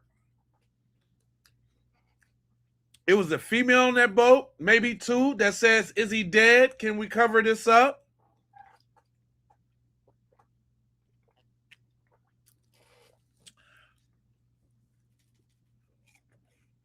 So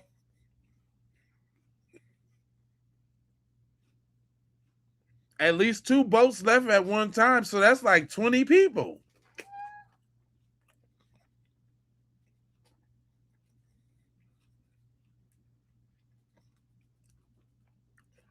That's like 20 people that should know what's up. But don't nobody know nothing? Yeah, right. Ain't that overcapacity? And when I heard that overcapacity, you know what I said? I'm like, yep. That's something that them folks would say. Because I don't even think it's even a such thing like that. Nolan ain't that big. I can see trying to put a fat boy on there, but y'all can squeeze this little skinny Nolan on there.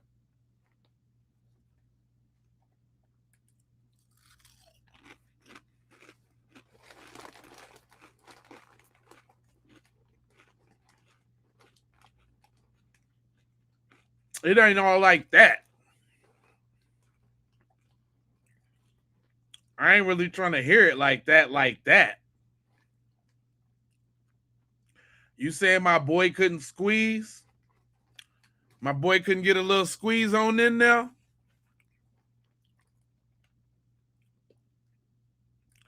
And look, so look, I'm going to do this. I'm going to play what TMZ had to say about that call. And then Sam did an interview with the lady that did the call. We can see some of that. That, and then of course you guys also had the audio. First of all, what do you think of this audio? Are you hearing what she has here? I listened to this audio probably 25 times this morning. I listened to it without earbuds. I did it with earbuds. I cranked up the speakers on my desk and slowed it down every which way. There are very few things that are very clear on it. To me, what's clear, someone yells, "Shut the bleep up." It's also very clear when someone says, "Oh my God." The two critical parts, or there were three critical parts. Is he dead? Mm-hmm. And the actual someone actually saying Nolan, and then the other part being when someone says something about his chest, about checking his chest. Those. So you didn't hear Wyatt and Bart? Shut up. So he didn't hear Wyatt and Bart. He didn't hear that. Damn it, Bart.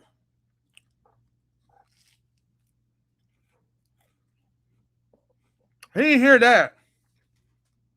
How convenient. He's full of crap. Three things were not nearly as clear to me. They just never were clear. And I think what's happening is that people are having confirmation bias. Now your ears is stupid. Your ears are stupid. You got confirmation bias. That's something wrong with your ears. That if you just listen to it without any words on a screen, without any captions, there's something said, but I don't think any of it, those critical parts, are clear. Now, when you listen to it with and watch it with a caption, yes, well then now your brain is hearing what you're reading. I just don't know that it's clear there. Now, the bigger thing is that call was made after they left the island. Wyatt and Warren and company, there were 5 other people on the boat, according to what Wyatt said to the tow company, a total of 7. That call was made after they had left Horn Island. We know they left Horn Island at 4:30. We know that from GPS data. So that if they're talking about Nolan and about Nolan being dead and checking his chest, if it were true, that means that Nolan was on the boat when they left Horn Island. We've spoken to people with direct knowledge of the investigation. These are not friends that we're talking about, but people with direct knowledge of the investigation who say that the sheriff's department has evidence, don't know if it's video or photo, and that they've also spoken to witnesses who can place Nolan on the island, on Horn Island, after 4:30. So I just don't know how both of those things can be true. If he's still on the island after 4:30, how is he on the boat and they're talking about him being injured or dead on the boat? They just don't add up. So let me give you a scenario, because listening to it, they said we were at I forget what he says, a tip or something of... He's on the west tip of Horn Island. West tip of Horn Island.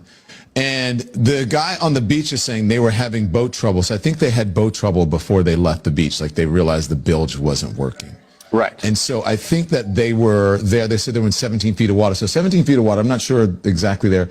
So that's getting away from the beach a little bit. So maybe I'm thinking that they weren't that far away from the beach. And that's when they were yelling at him, not necessarily that he was in the boat, but maybe they left him there and he's like, hey guys, wait for me, and then went in and then something happened. But it doesn't mean that he wasn't, they could be near the beach looking at him alive or dead. You can't tell. Yeah, you can't tell from that. So I don't know, but Charles, I heard, is he dead? Without even the transcript. I heard that, and then there was another thing that I heard. There was one other thing without the transcript that I heard as well. Nolan? No, Nolan wasn't so clear to me, I believe. But Charles, can we listen to it with you?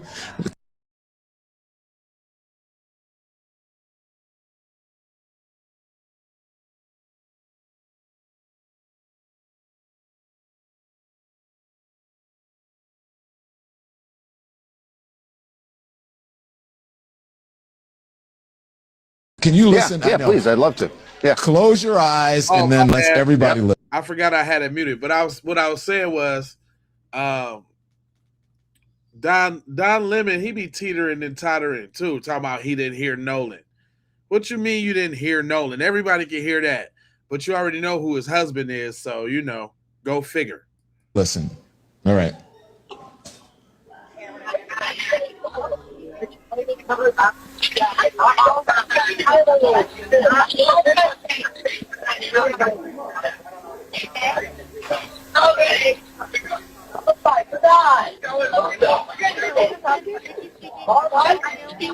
Hey, we're at the west tip of So I heard, can you cover it up?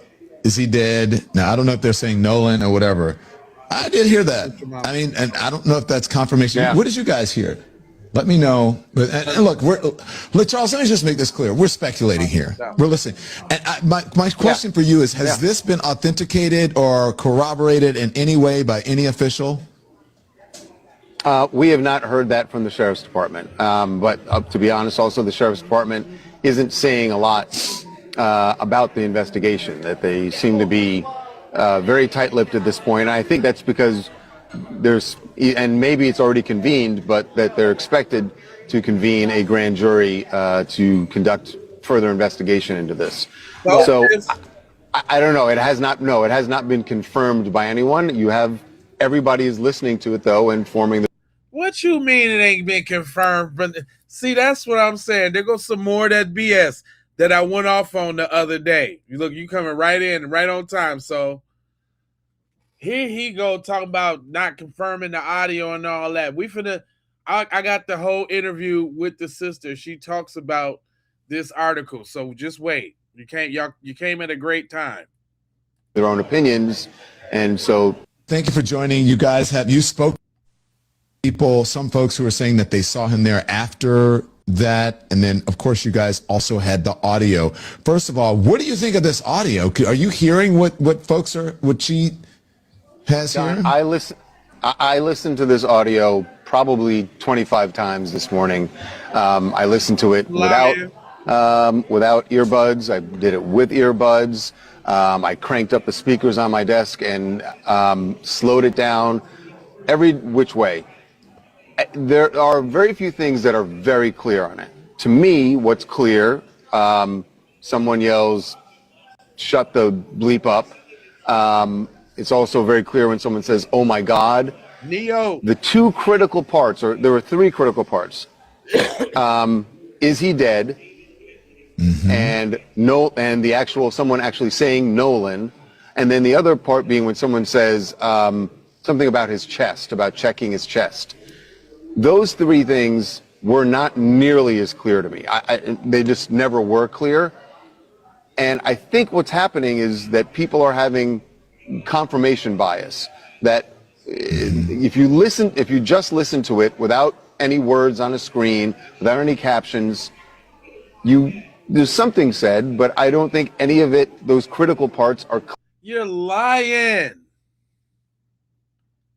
This dude is lying. Look, man, it's the sister herself, man. Shout out to Sam. Let me go ahead and like this real quick. Snappy Fish, welcome to Samson's World. How's everybody doing? Top of the morning to you. I have a very special show here for you this morning. We have Janetta Brantley. Sorry, I'm making sure I'm pronouncing her name correctly. She is the audio engineer who just smashed everything wide open with her brilliance, and I wanted to bring her on so we could have a discussion about just everything kind of going on within the Nolan Xavier Wells case and what's going on with her in her life right now. Let me see. Janetta, are you there? Yeah, I'm here. Okay. How are you, first of all? You know, I'm good. I'm as good as I can be right now.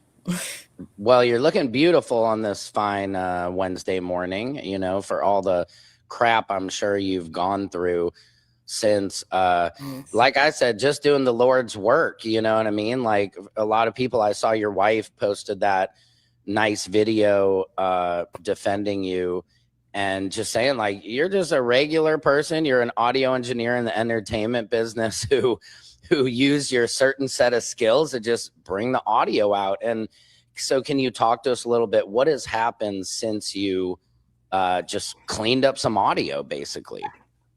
Oh man, it's been wild. It's been overwhelming. It's been emotional. It's been I'd say more positive than the latter, because I have received a tremendous amount of support and love from people all over. And I definitely see it, I feel it, and I appreciate it. It's also been kind of bittersweet because at this point, I'm feeling like everybody else is feeling at this point. Why hasn't anything been done? Like, with all the backlash I'm receiving, something should have came out of this by now. And so that's the part that I'm just not okay with. Right. Yeah. Sometimes it's hard. We do things because it's the right thing to do. And the reward is not as always as sweet as you would think. But in my experience, and I'm guessing you've experienced the same, for every hateful threat or DM or text to your phone or email or whatever, I feel like there's 100 people telling me, thank you, Sam, keep pushing it, you know. And I'm sure, Janetta, you get that too, and so at least that helps to outweigh the you know, the pain of it, and it's scary. Like these people, and I don't understand why. I wish like they would put this energy towards solving this case for Nolan. I don't know. You know, I see the people. I saw Trayston on Officer Race Tatum's podcast, I call him. And I'm like, why aren't you guys putting this energy towards solving the case instead of like calling the mother, you know, Christine Walmsley, a liar, saying that she has now screwed things up for bringing Ben Crump to Mississippi? Like if you're Nolan's best friend, I would say bring Superman if you can get him, if we can solve this case, you know. And so how do you think about that? Just people's reaction to us just trying to get justice. It was, for me, it was expected, but I didn't think it was going to be to the capacity that it is, especially with the attacks on the mom. Like of all people, she should have been and should always remain completely off limits. She, like any other parent, is concerned and wants to know what we all want to know, which is what happened to her child. And so that alone is mind-boggling. It's disheartening. It's everything that it shouldn't be. And my heart really goes out to her and her husband. So yeah, but what people are doing, I expected it, because people are gonna people. no matter what. Right. People are gonna people. I like that. That's funny. Yeah, and I mean it's appalling. I mean, people were going on her. She's a doctor, I guess, or a physician. You know, I don't know exactly Yeah, what she does, but nurse she works at, practitioner, I think. a nurse practitioner. Thank you. And they were going and giving her bad reviews, and it's just like, for what? Right. You know what I mean? It's so disgusting to me.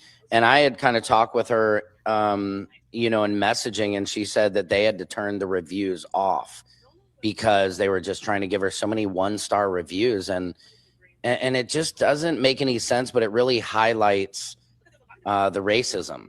Yeah. You know what I mean? Because it's just like, why come after a mother who is already mourning this much? And you, and somebody in the comments brought up a great point. Like, you did the Lord's work by just, I'm sure you were sitting there and you're like, man, I can clean up this audio and hear a little bit better, because there were rumblings of it talking, but your audio really seemed to hit a chord, no pun intended. But it's like, why? My question is, why isn't Mississippi? Why isn't the sheriffs? Why aren't detectives trying to clean this up at all? You know, and it almost, you know, as for like Ben Crump and the team, you know, I'm curious as to why. You know, I know like Colin Kaepernick paid for the autopsy, which is amazing, but it's almost like we should be taking some of that money to invest in paying somebody like you. Or they came after you, like Sarah J. Fields, like, she's not a professional audio expert, which you are an audio expert, but you're not a forensic audio expert. So I just wonder why in this investigation, you know, why they're not paying somebody also to do that. But what do you think about that? Originally, I did not do this for any type of monetary gain at all. Like, my Right. heart was literally set on hearing better, hearing much more clearer what I didn't think that I heard, but just wanted to be sure. And so I do agree with what you're saying as far as like the funds should definitely go to like the right investigators or anybody that's going to help spearhead the case. At this point, a lot of us have heard what we heard. Even before I did any cleaning, it was pretty evident. And no matter what anybody feels like they heard, I feel like we can all agree that there was definitely commotion going on. And we can definitely agree that Nolan's name was yelled. And we were all told allegedly that he wasn't even on the boat, that he chose to stay behind. And so with that, yeah, I genuinely feel Yeah. like something needs to be And done. I'm sorry too. I just want to say we all. Mhm. Yeah. No, can you? Oh, I thought you froze for a second. I was just gonna say, just, you know, we really all appreciate you and love you and send you so much love, because I can just tell. I know, you know, this is really hurtful, and I'm sure like you're a regular wonderful person who used your talent to bring this, and I can only imagine. You know, that's why I made a video encouraging more audio engineers, like, come out and do your own pass over this audio, because it is a lot. You know, I know when I was early on covering the Carmelo Anthony trial, I took on a lot of heat. And so I think like if more of us speak out, if more of us do our due diligence and investigative work, they can't come after just one of us then, you know. And I can tell you've gotten so much directed at you, and I apologize that you're going through this, because you did do the right thing and you're continuing to. It's just, you know, walking through fire is not easy.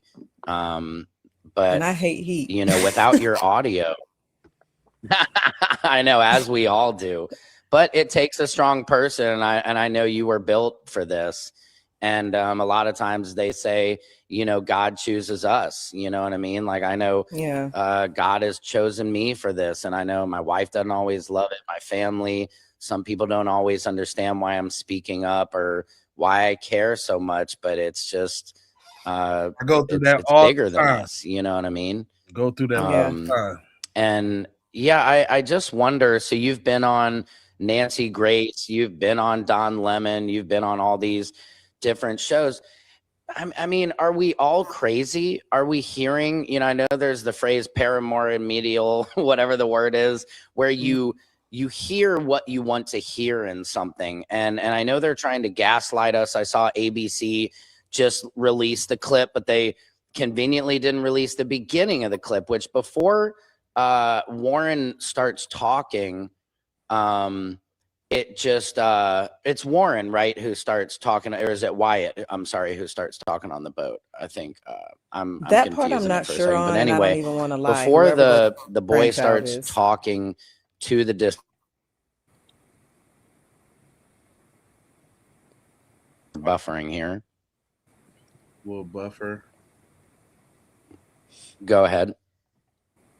Oh no, I was just responding to your. Sorry, I we're didn't just know who the buffering out caller here, was. guys. Sometimes the internet does that to us. I know about that too, Sam. Yeah, give it a second, Janetta. It's coming through. You're coming back. Yeah, it happens. It happens. Come on, internet.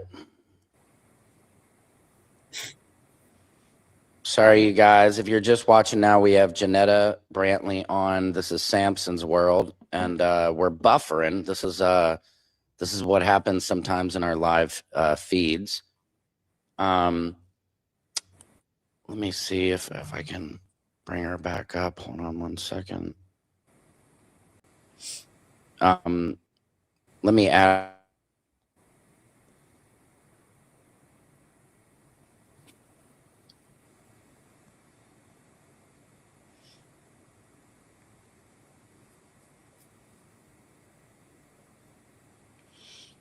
Oh, that sucks. I hate when that happens.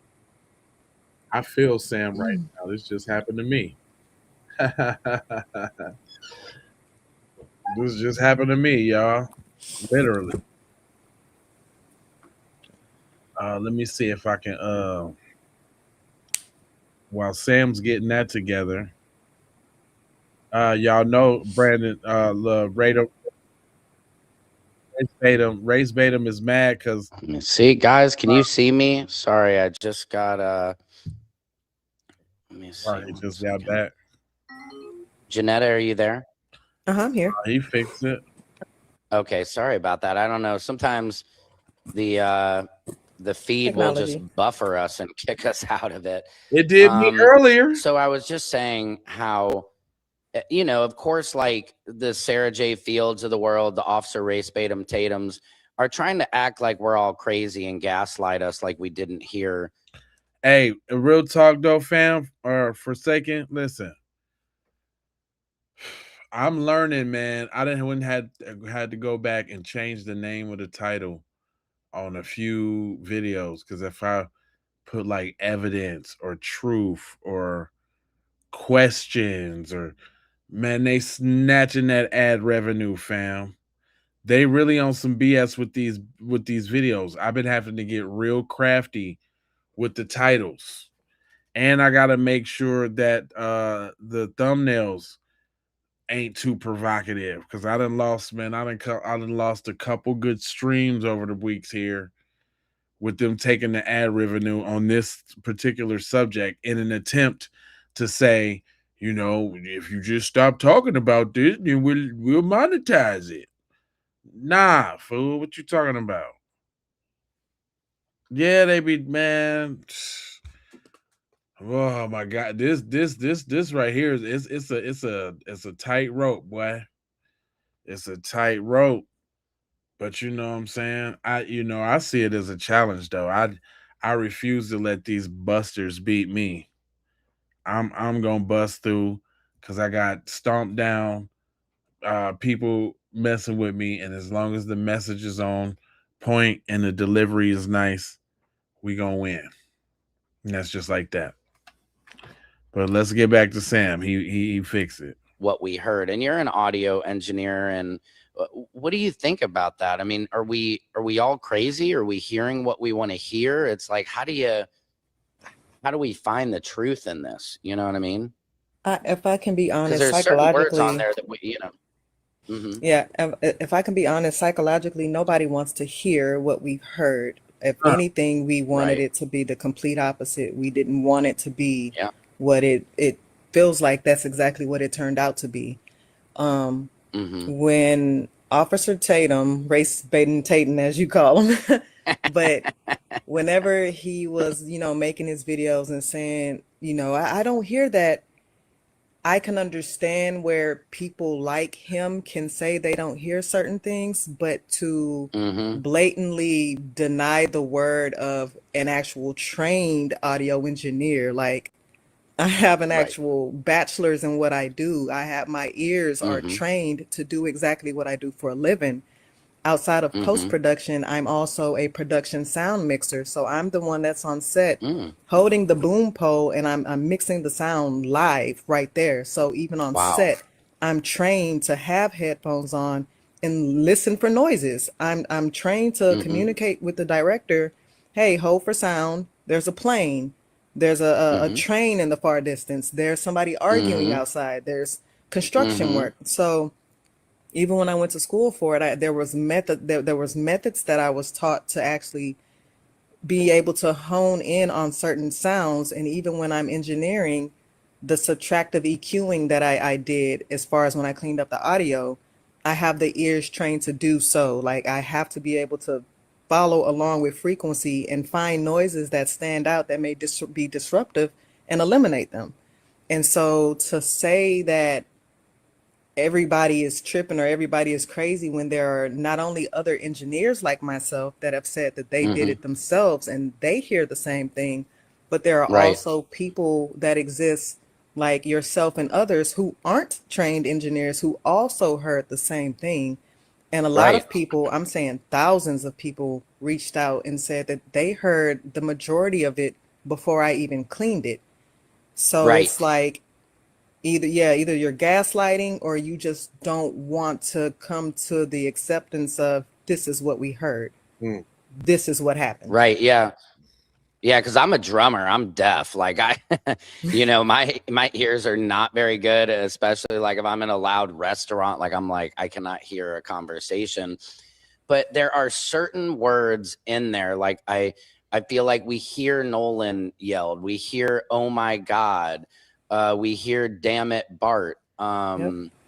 It's just weird. It's almost like we hear some very key words that just kind of, it tips off your spidey senses. And you hear the panic. You hear the caller of the boy that he sounds visibly drunk. You know what I mean? Like, and absolutely, that's to me where, because I tried to be like non-biased, and people were online saying, "Oh, he's saying the bilge pump is dead."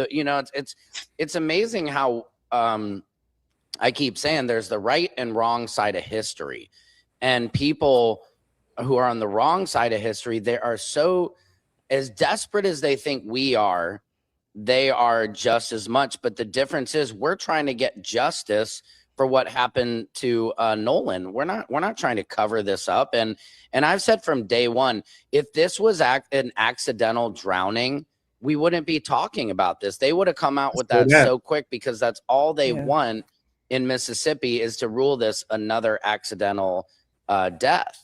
And, I keep going back to that is, look, if they could have called this an accident, they would have done that a long time ago. So the fact that they're holding their autopsy, the fact that they're, now I just saw the attorney general is coming after people who are, threatening, law enforcement or government officials, which I totally understand. That makes sense. I've never threatened anybody, or I'm very careful about saying certain names or saying this is how it happened and he did it, because I think, that can be irresponsible. You can't, you can't just accuse people of something, but like you did, you can put out this evidence and just say, this deserves to be investigated.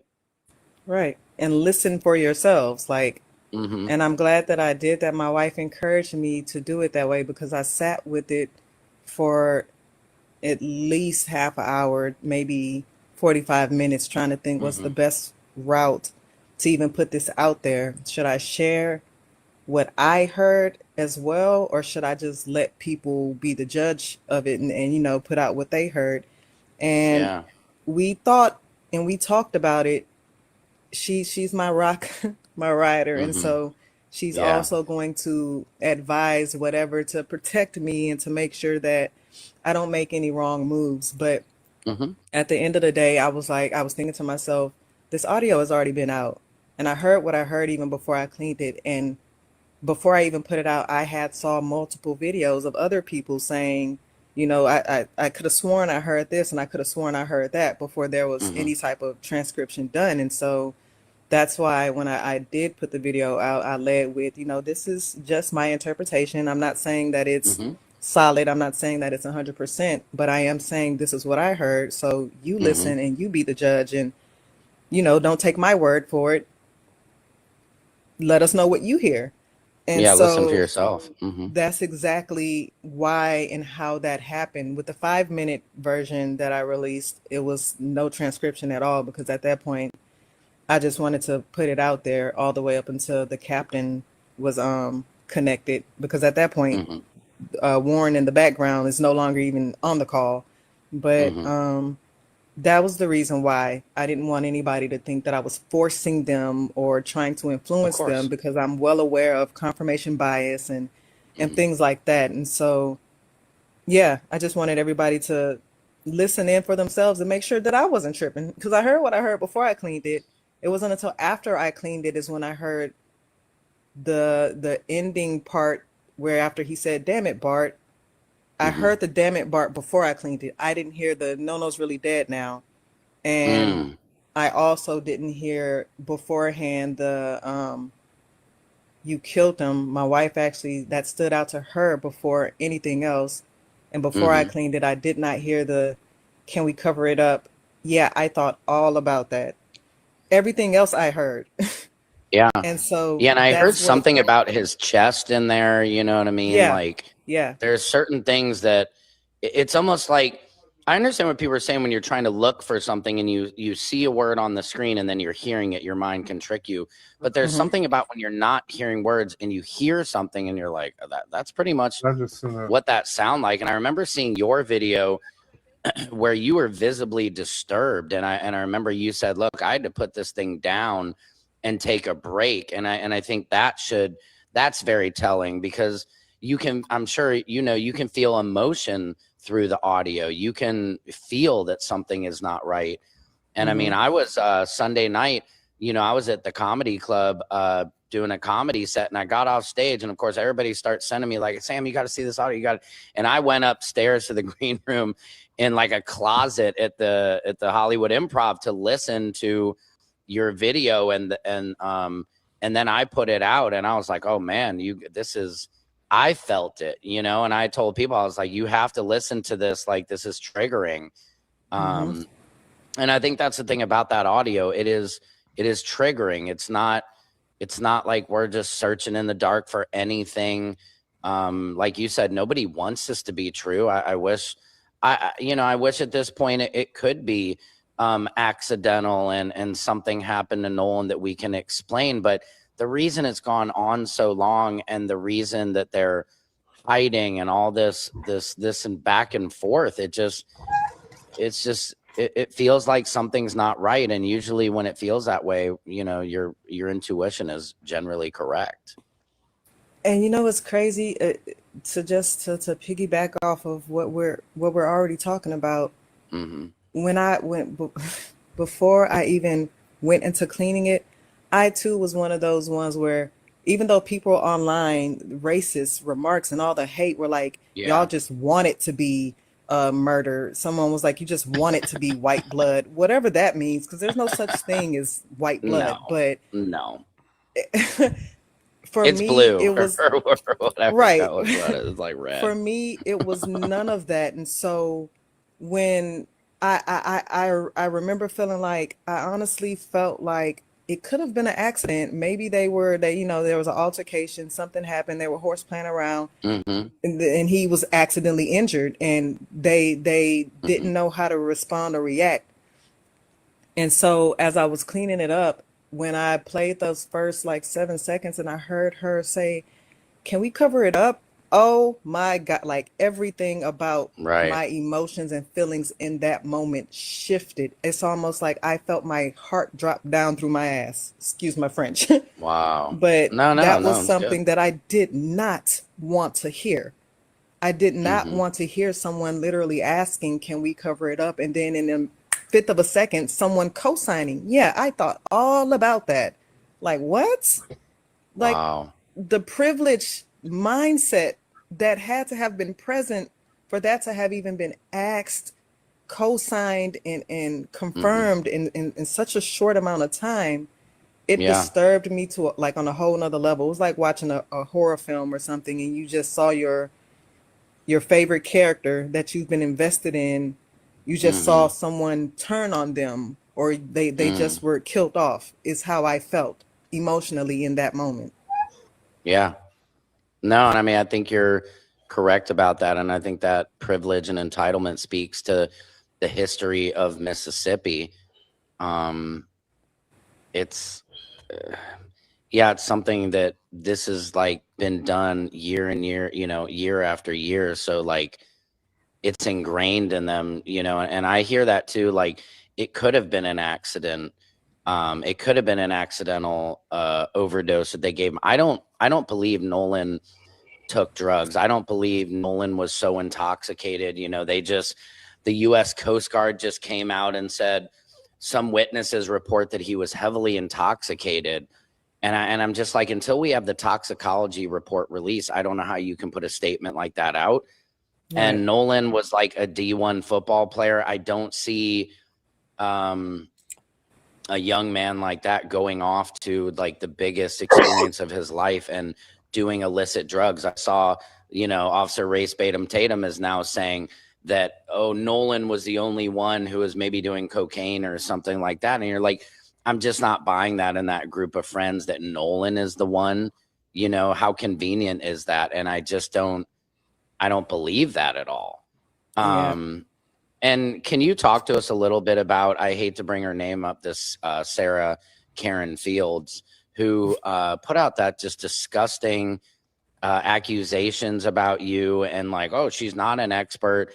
She mentioned some of your history when, this is allegedly, but people have found this out with Sarah, that she has a history of herself, a criminal history.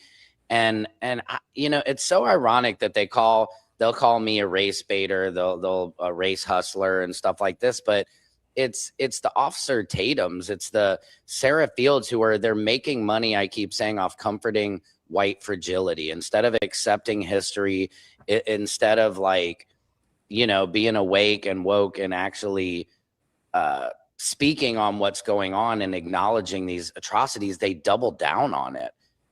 So can you tell people a little bit with like what happened with her and like how that even went down? I honestly, she must have gotten word just like everybody else that, it was me who released the audio. And then I started receiving a bunch of messages in my inbox saying, hey, I don't know if you know this, but there's a Sarah J. Fields and she's trying to assassinate your character. Like she's brought up your past and she's sharing your mugshots and she's talking about. Hold on, y'all. I see y'all over there in the comments with these busters talking about it ain't about race. Race is not that big of an issue, and a country that was literally built upon race has to be the biggest gaslight in the world. White people telling you have nothing to worry about and prioritizing your race will only hurt you has to be the biggest gaslight in the world. It is much easier to talk from a place of safety when you're not targeted simply from having a different skin tone. You're not hung from a tree from having a different skin tone. A mother had to put a camera in her son's hair just to see that he was getting beat on. A nurse got fired from breaking the bones of babies. A swimming instructor watched a kid drown. A bus driver let a kid get bullied.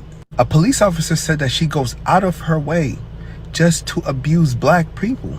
And if she can arrest one, she will arrest one. A regular white kid walked into a black church, joined them in fellowship for over an hour, and then massacred them. Now, there will always be criminals, but this is something that white people can never say. This is something that does not happen to white people. Your average law enforcement is white. Your average firefighters are white. Your average judges, your average person of some kind of authority in America, about 85% of them are white. The people who govern your children, the people who control the medication that goes inside of your body, the people who, down to the people who make the shampoo for your hair, white. The country and the culture is cultivated to a specific group. But imagine if every day you have to watch your back for the slightest microaggression. When you get pulled over, you have to pray you don't get beat down. When you go for a run, pray that you don't get accused of breaking into houses and 2 men take your life. Going to the store will get you chased down and shot in the back, even if you're a kid. Because at the end of the day, people in this country have a fixation and a hatred towards blackness. White people telling you that race is not that big of an issue in a country that was literally... You hear what I'm saying? So you ain't gotta really, you know what I mean? I got your back. I got your back over there. I see y'all. Your business, and so I just wanted to give you a heads up. And then in the same messages, some of them were like, but it's okay, no fret, we got your back. Like right, which could be a defamation lawsuit, honestly. The only thing of you that to her, you know, my criminal history is something that I've never ran away from. I've never denied. I've never been ashamed of. Like I said in the post, just because it's there doesn't mean that I actually committed a crime. I too was just treated unfairly by the system, and it was my lack of knowledge, my ignorance, and having to depend on a court-appointed attorney is what got me caught up, and why it's even on my record to begin with. Anybody that knows me knows I'm far from... Terroristic threat is insane. It's insane that they even put that on my record when at my core, I was trying to prevent my little sister, my baby sister, from fighting the neighbor. And so without even getting into that, that was literally the gist of that entire situation. Cops were called, and that was the charge that they slapped on my record. I never pled guilty to anything.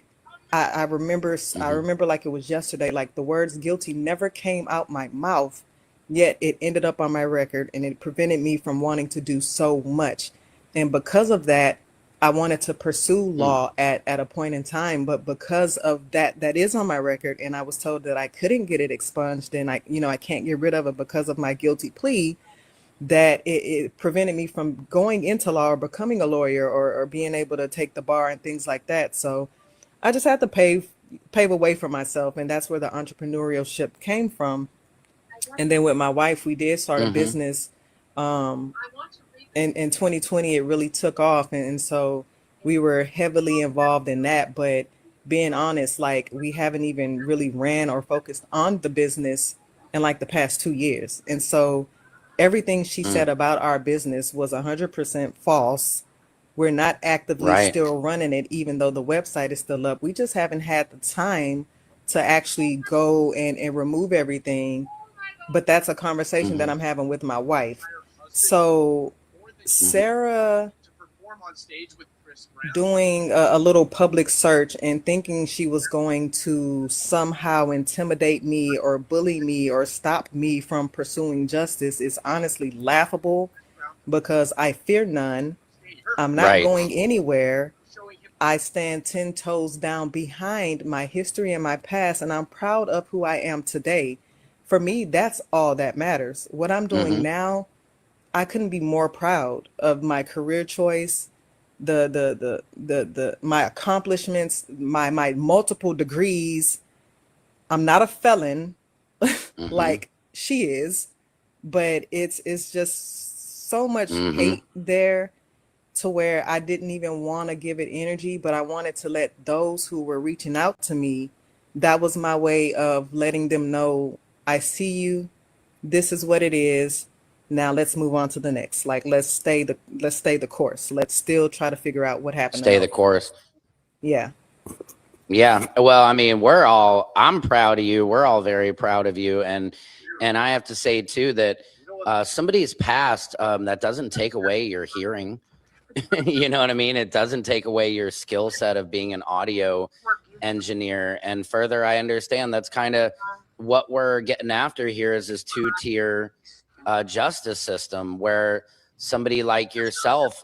For me, I grew up my father's a lawyer. I remember back in high school, I got caught with some weed, and I was able to call up my dad's friend, so I didn't have to tell my dad, and he was a lawyer, and I had to go in front of this kind of barely judge, give him he gave me a slap on the wrist. I got some community service. It was never on my record. I didn't even have $20. I borrowed it from my friends and it was not on my record. And then I had a friend, comedian, shout out to Justin Mitchell, is a good friend of mine, black comedian. He had bought a tractor off Craigslist, and turned out the tractor was stolen. He's like a farmer. He builds pools and all this stuff now. And he didn't know it was stolen. And so they came after him. They said, you bought the stolen tractor. They said, sign this. He ended up going to jail for a year. And before I could help him to get a friend in Atlanta who was a lawyer and a prominent lawyer, they said it's too late. He already signed this plea deal and stuff. And so that's the two-tier system where, they always say the complexion for the protection, that there is that system where they give us the benefit of the doubt.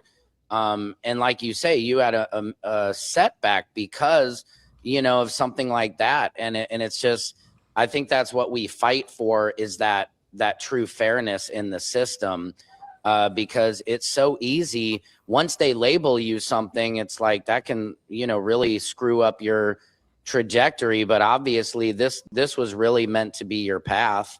And it probably is never too late for you to become a lawyer either. But, it's this is sometimes, we have to have things throw us in one direction so we actually end up where we're really meant to be. And that Sarah J. Fields, it's it's just really nasty. It's I don't sit here trying to make money or talk a certain way just to attract a certain energy, and it's she's going to have to deal with that within her own and one day realize having racist people support you and cheer you on, that doesn't mean you're right. You know what I mean? She's being fooled, and and same with Officer Tatum. He's selling out his entire culture. As I've never heard him say,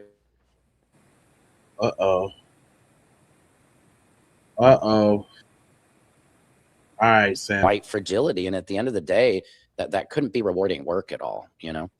Yeah, and it's crazy because we're speaking about the Sorry, system. Jeanette, I think you might have froze a little bit. There you are.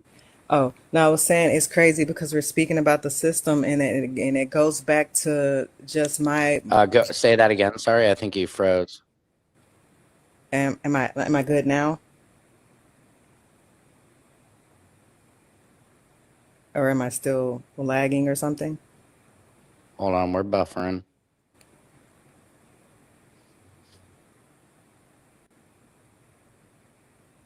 One second, Janetta. I think we're buffering again. Are you there? Can you hear me? Yes, I'm here and I can hear you.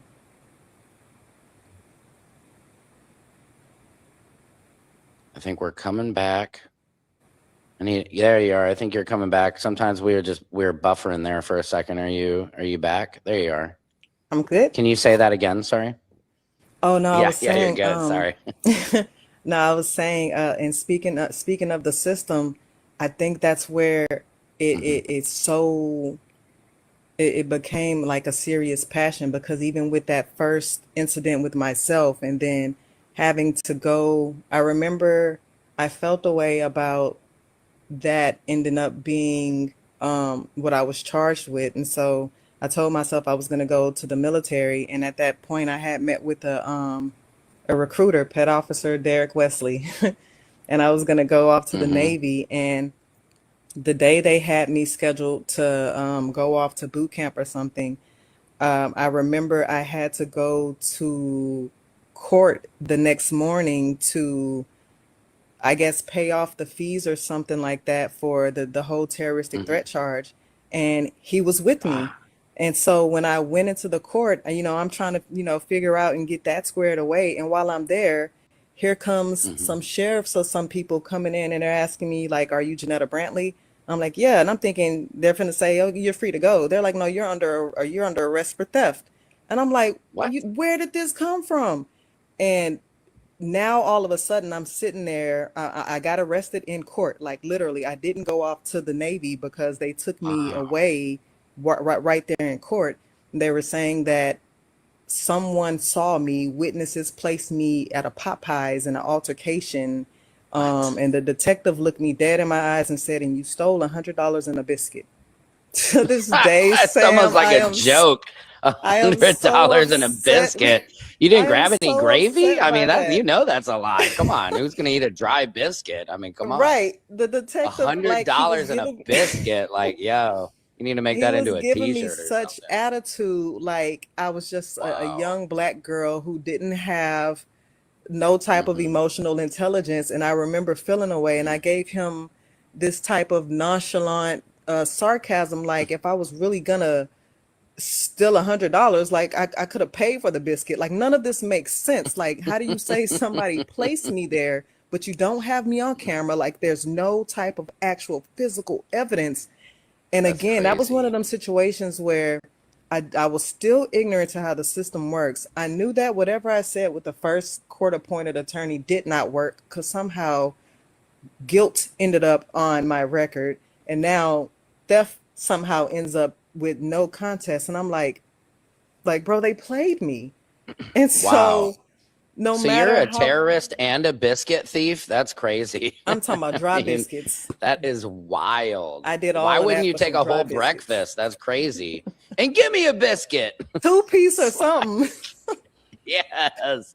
But it's literally Yeah, you that. didn't even It's, get any chicken. This is crazy. it's things like Oh my that. That's God. the I'm reason so why. sorry. It's okay, Yeah. but it's things like that that drive me to try and help where I can in regards to the system and how just the miscarriage of justice that people like me experience. Like Right. it's unfair, and it has always been unfair. And Yes. I experienced this at a very young age, like 18, 19 years old, fresh out of high school, national honor roll, Wow. track star. Right. Now I have 2 misdemeanors Wow. on my record. And so it's with things like Right. this Nolan Wells case, and even the Carmelo Anthony, is why I speak out about it, because of Yeah. how I was treated unfairly. And I'm never gonna, no matter what Yeah. people like Sarah does, I'm never ever Mhm. going to shut up. Like Yes.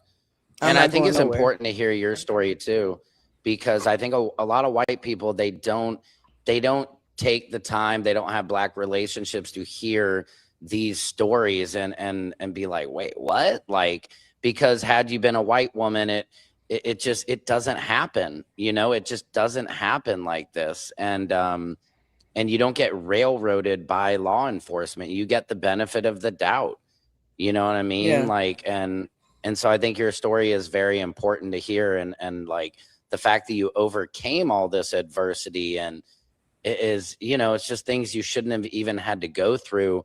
But this is when you have like racist police, or it's just a bias, you know, of the way you look, where people will believe the guilt before, you know, whereas when you're white, you get that benefit of the doubt, like, she doesn't look like she would do this, you know, that there's no, she doesn't look like she wouldn't do this. There's, she looked Yeah. like she would do, you know what I mean? Like, Yeah. and that's just, that's crazy to me. But again, that's why, you know, I speak out, because like I said, I haven't had that experience with the law. You know what I mean? By the way I look, I can get away with a lot. You know what I mean? And it's just, but I realize that. And so I think if more white people could listen to the experiences of Black Americans, put themselves in other people's shoes, they could admit, like, okay, there is a 2-tier justice system, and then we could maybe work to make that more fair, you know. But Yeah. it's just the denial of people like the Sarah Fields, and then you have somebody like this officer Race Tatum, who's just using these white people for clicks and views. I don't know if you notice in all of his videos, he's like, click, you know, comment Reed now, comment Nolan, and I'll send it to you. Like, I haven't quite figured this out, and maybe there's some smarter people out there, but I think it's called funneling or something. Yeah. But I think because he is having you, he's not putting the information out there. He's saying, comment Reed now, comment Nolan, and I'll send you a link. And I think what people don't understand, he's sending you a link to get you off of that Instagram or Facebook to somewhere where there's more of like a paywall, or he gets, I guess what I'm trying to say, he gets paid by getting you to a separate location. And I think that's what people aren't realizing. And if you look at Officer Tatum, and the irony is, like, I saw somebody in the comments say, oh, I can't believe all these influencers who are making money off this. And I'm like, you're literally commenting on an influencer's page who's making money off this. I'm like, why do you think he's directing you to a link? Because he's making money off of it in that way. Yeah. And you know, all money isn't good money. You know what I mean? Like, he's going to have to sit with his God at some point and be judged. Or like we saw with Lindsey Graham, you know, nobody cared when he passed. You see with like Rush Limbaugh, like, that's what a lot of these people don't understand. When you're on the wrong side of history, nobody mourns the day you die. When you're on the right side of history, people will come out in the streets. They will, you know what I mean? They will show up for you. And I think it's a really powerful thing to understand that those type of people, nobody cares when they go, because they didn't put anything positive out there. You know, I even saw Tatum, you know, when Sonia Massey was killed by the police officer, he was like siding with the police officer, being like, he was in danger. It's like, yo, man, like, you just can't, like, it's just like every single thing he has to hop on top of it. It's just, that's sad. It's crazy. And that form of marketing that he's doing is called funneling. Like, that's the correct word. Funneling. Yeah. And I want more people to understand that it's called funneling. And the reason he's having you go to another link is because he makes money that way. Like, he's not just doing this because he cares. You know what I mean? Like, it's just, well, he's making money off of it. Oh, he's made, somebody said he made like $2 million last year. Like, he's making mad money. It's so wild. But you know what? I don't need that kind of money. You know what I mean? I make a little bit of money off monetizing my channels. I have been for a while, but at least I know, like, I'm happy to make money doing what I'm doing, speaking my piece and helping people and bringing more awareness. I hope I'm a millionaire one day from doing this stuff. So like, I can actually have the money to get more resources, to get the word out there more and bring attention to, you know, because the fact is, you know, we had Cyrus Carmack Belton, who was shot in the back by Rick Chow, got off for self-defense, bookmarked by the next week, literally, when Carmelo Anthony gets 35 years for self-defense, bookmarked by Nolan Wells just going missing. And I remember when I first heard about Nolan Wells, I thought, like, because there's been some other kids, like, there was a kid from Chicago who was in Spain and went missing, but they found him in the water. And you're like, that sounds like he was drunk. It was an accidental drowning. And then I remember with Nolan saying, like, oh man, he's near water. Like, they always find them in the water. But then it took on this whole kind of different twist of, like, you know, there was a kid who was in Japan and he got in a fight with his mom and he went off hiking and they found him in the woods. And it's like, okay, I can understand that. But with this thing, you know, it grew and grew, and you're like, oh man, there's so much more going on here. And it's captured the nation's attention. And I wish more white people would understand the reason it's captured the attention is because this rips the scar off of Emmett Till. You know, it rips the scar off so many wrongful deaths where there was an all, you know, the Carmelo Anthony, people don't understand the all white jury. What's a big deal? Because Emmett Till's killers had an all white jury and they ruled in like, oh, you're good, Billy. See you later at the pub for happy. You know what I mean? Like it reminds Black Americans of this trauma and scar that's just right below the surface. And so a lot of people don't understand. And that's why we need to learn our history so much. So you'd understand why this is, ancestral like trauma that is hitting people with this stuff. And the dishonesty and the cover up is just something. The behavior from the beginning made it so suspicious off top, which is why we as a whole community, not even just Black people, but white people, Asian, Hispanic, everybody was calling it suspicious from the jump. And we were blaming the friends. We weren't blaming the friends because they were white. We were blaming them because of their behavior. If he's missing, why would you all deactivate your social media pages? Like, makes no sense. They deactivated them right when they got home. It's Right. almost like they were already told by whomever this is what you need to do, and they already started trying to continue with the cover up. That type of Yeah. behavior, and I'm not no professional in that realm, but I have been reading and studying a lot of books as far as behavioral psychology. That type of behavior stems from guilt. Yeah. And that Yeah. alone is why we all, as a collective, were saying like something happened to Nolan. We just didn't know what it was. Yeah. But Yeah. yeah. And I think you're absolutely right. It's like, if anything, social media could have been used to be like, guys, where is he? Has anybody heard? You know, that would be the natural response. And also, the thing that I've found so suspicious from the beginning, we only have that one video from the island. We know how all of us use our phones. We take pictures. If we're on vacation, we take pictures. It's just the fact that we know there's a video of that fight that Trayston got into. Like, there's no way that there's not hundreds and hundreds more videos, and it shows you it's being covered up because we've only literally gotten about like 4 pictures that Officer Tatum allegedly posted the other day, which there's one picture where it looks like they're being towed, but that rope on it almost, it's like drawn in such a straight line. It looks like it's photoshopped. But again, where are all the pictures? Where are all the videos from that day? You know, and they tried to say, oh yeah, people leave their phone on the boat. We understand that. But if you separate from the boat, even Warren said it in the interview, I went on a different boat, so I grabbed my phone. So why would you not expect Nolan to do the same? Right. And so it's just, you know, these are not natural ways. They didn't go to the funeral. Warren said he didn't go to the funeral because he was scared of threats or whatever. Like, if that's my best friend and I really am in fear of my life that much, then they got money. I'm going to hire security guards to go with me to my friend's funeral if that's how I really feel. And also, you know, like you pointed out, nobody was calling these boys anything. It's just, we're saying their behavior after losing your best friend is highly suspicious, and it's not how normal people act. Yeah. You know, I see this guy, we can make him a little famous. Tim Heathcock, Sphincter Servicer Sam. I love that.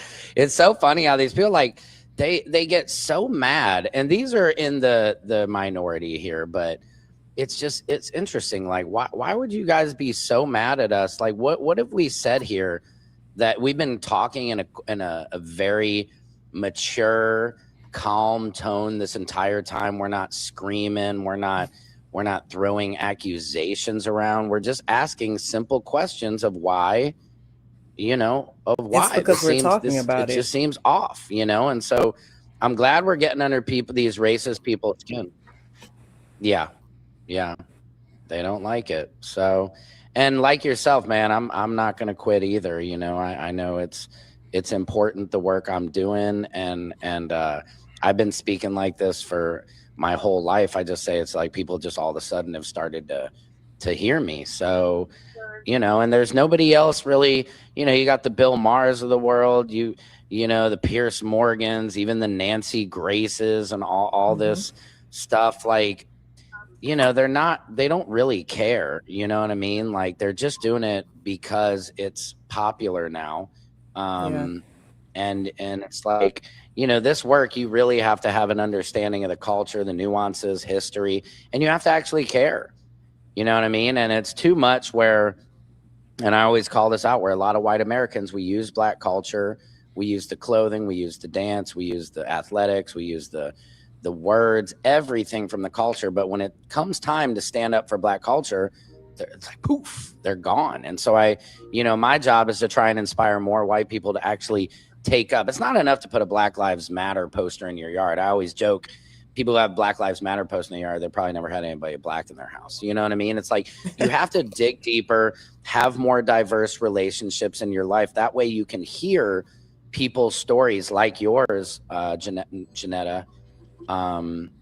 So like, we learn, otherwise if you stay in your little bubble in the suburb and watch Fox News or this and that, I always say, like, white people stole the word woke. Half the white people there, I hate hearing, oh, this woke culture. I'm like, woke means you're aware of atrocities. You know, it mean Yeah. it's like now they've bastardized the word. So it's just, I encourage people to really educate themselves on history, and then you wouldn't be so mad at me. You'd be more mad at the system, you know? Yeah. So anything you want to say in closing, Annetta? Not really, other than I see and I appreciate the love and support from far and near, and it definitely does not go unnoticed. Especially in regards to my wife. I genuinely hate that she even had to step in. She has my back far beyond anybody else that I've ever had in my life. I am blessed. She is my greatest blessing. And I appreciate the love and support that even she is receiving. We see it, we love y'all, and we're not going nowhere. Like, we're not going anywhere. I have been speaking to other engineers, and they've sent, their files, and I plan on actually getting with them to see if, as a collective, we can come up with some more solidified dialogue without trying to force or alter anything. But other than that, we're not stopping, and we want the same answer. We want the same question answered, which is, what happened to Nolan? Why hasn't anybody been brought in for questioning or arrested? Right. Because if they had been black, they would have all been arrested a month ago, and they'd still be sitting in jail. Yep.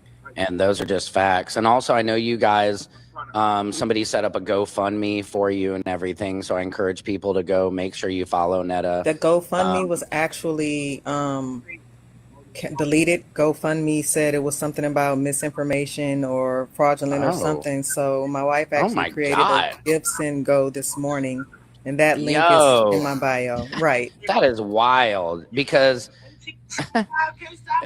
because you have like Chud the Builder sends up a GoFundMe. I think they canceled, or Give Send Go. Like, those racists raised like millions of dollars over that crap, and they canceled yours. That's I'm sorry. That's crazy.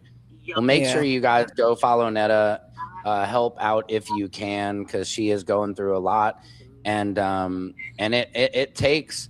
Look, it takes a lot of strength. These people try to come after your business. They come after your livelihood. You know, I've had threats on my family, my children. Like, my mom got threats. Like, it's wild. So this work we do does not go unpunished. But it's like, your guys' love, and the majority of love outweighs this little bit of hate you take on. But that hate can be scary and powerful at times. So make sure you support her, and we lift you up, and I'm just so happy I got to talk to you today.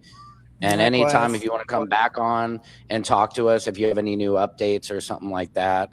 But yeah, and if you ever need anything, I'm always right here. So I appreciate you, Sam. Yeah, you too.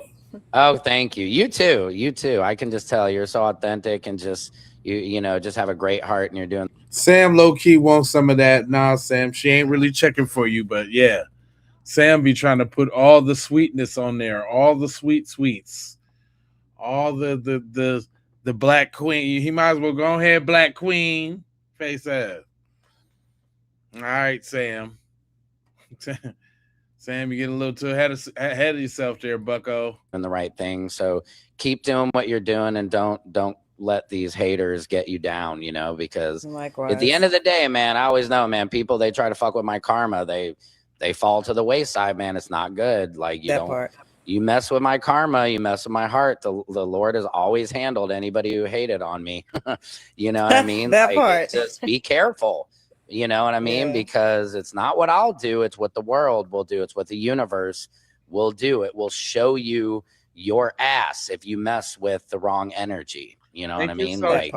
So don't bring that negative energy up here. So, all right. Well, thank you so much. It was great talking to you, and you just have a great day. Stay up. Thank you. And you too. And I will. And I'll talk to you soon.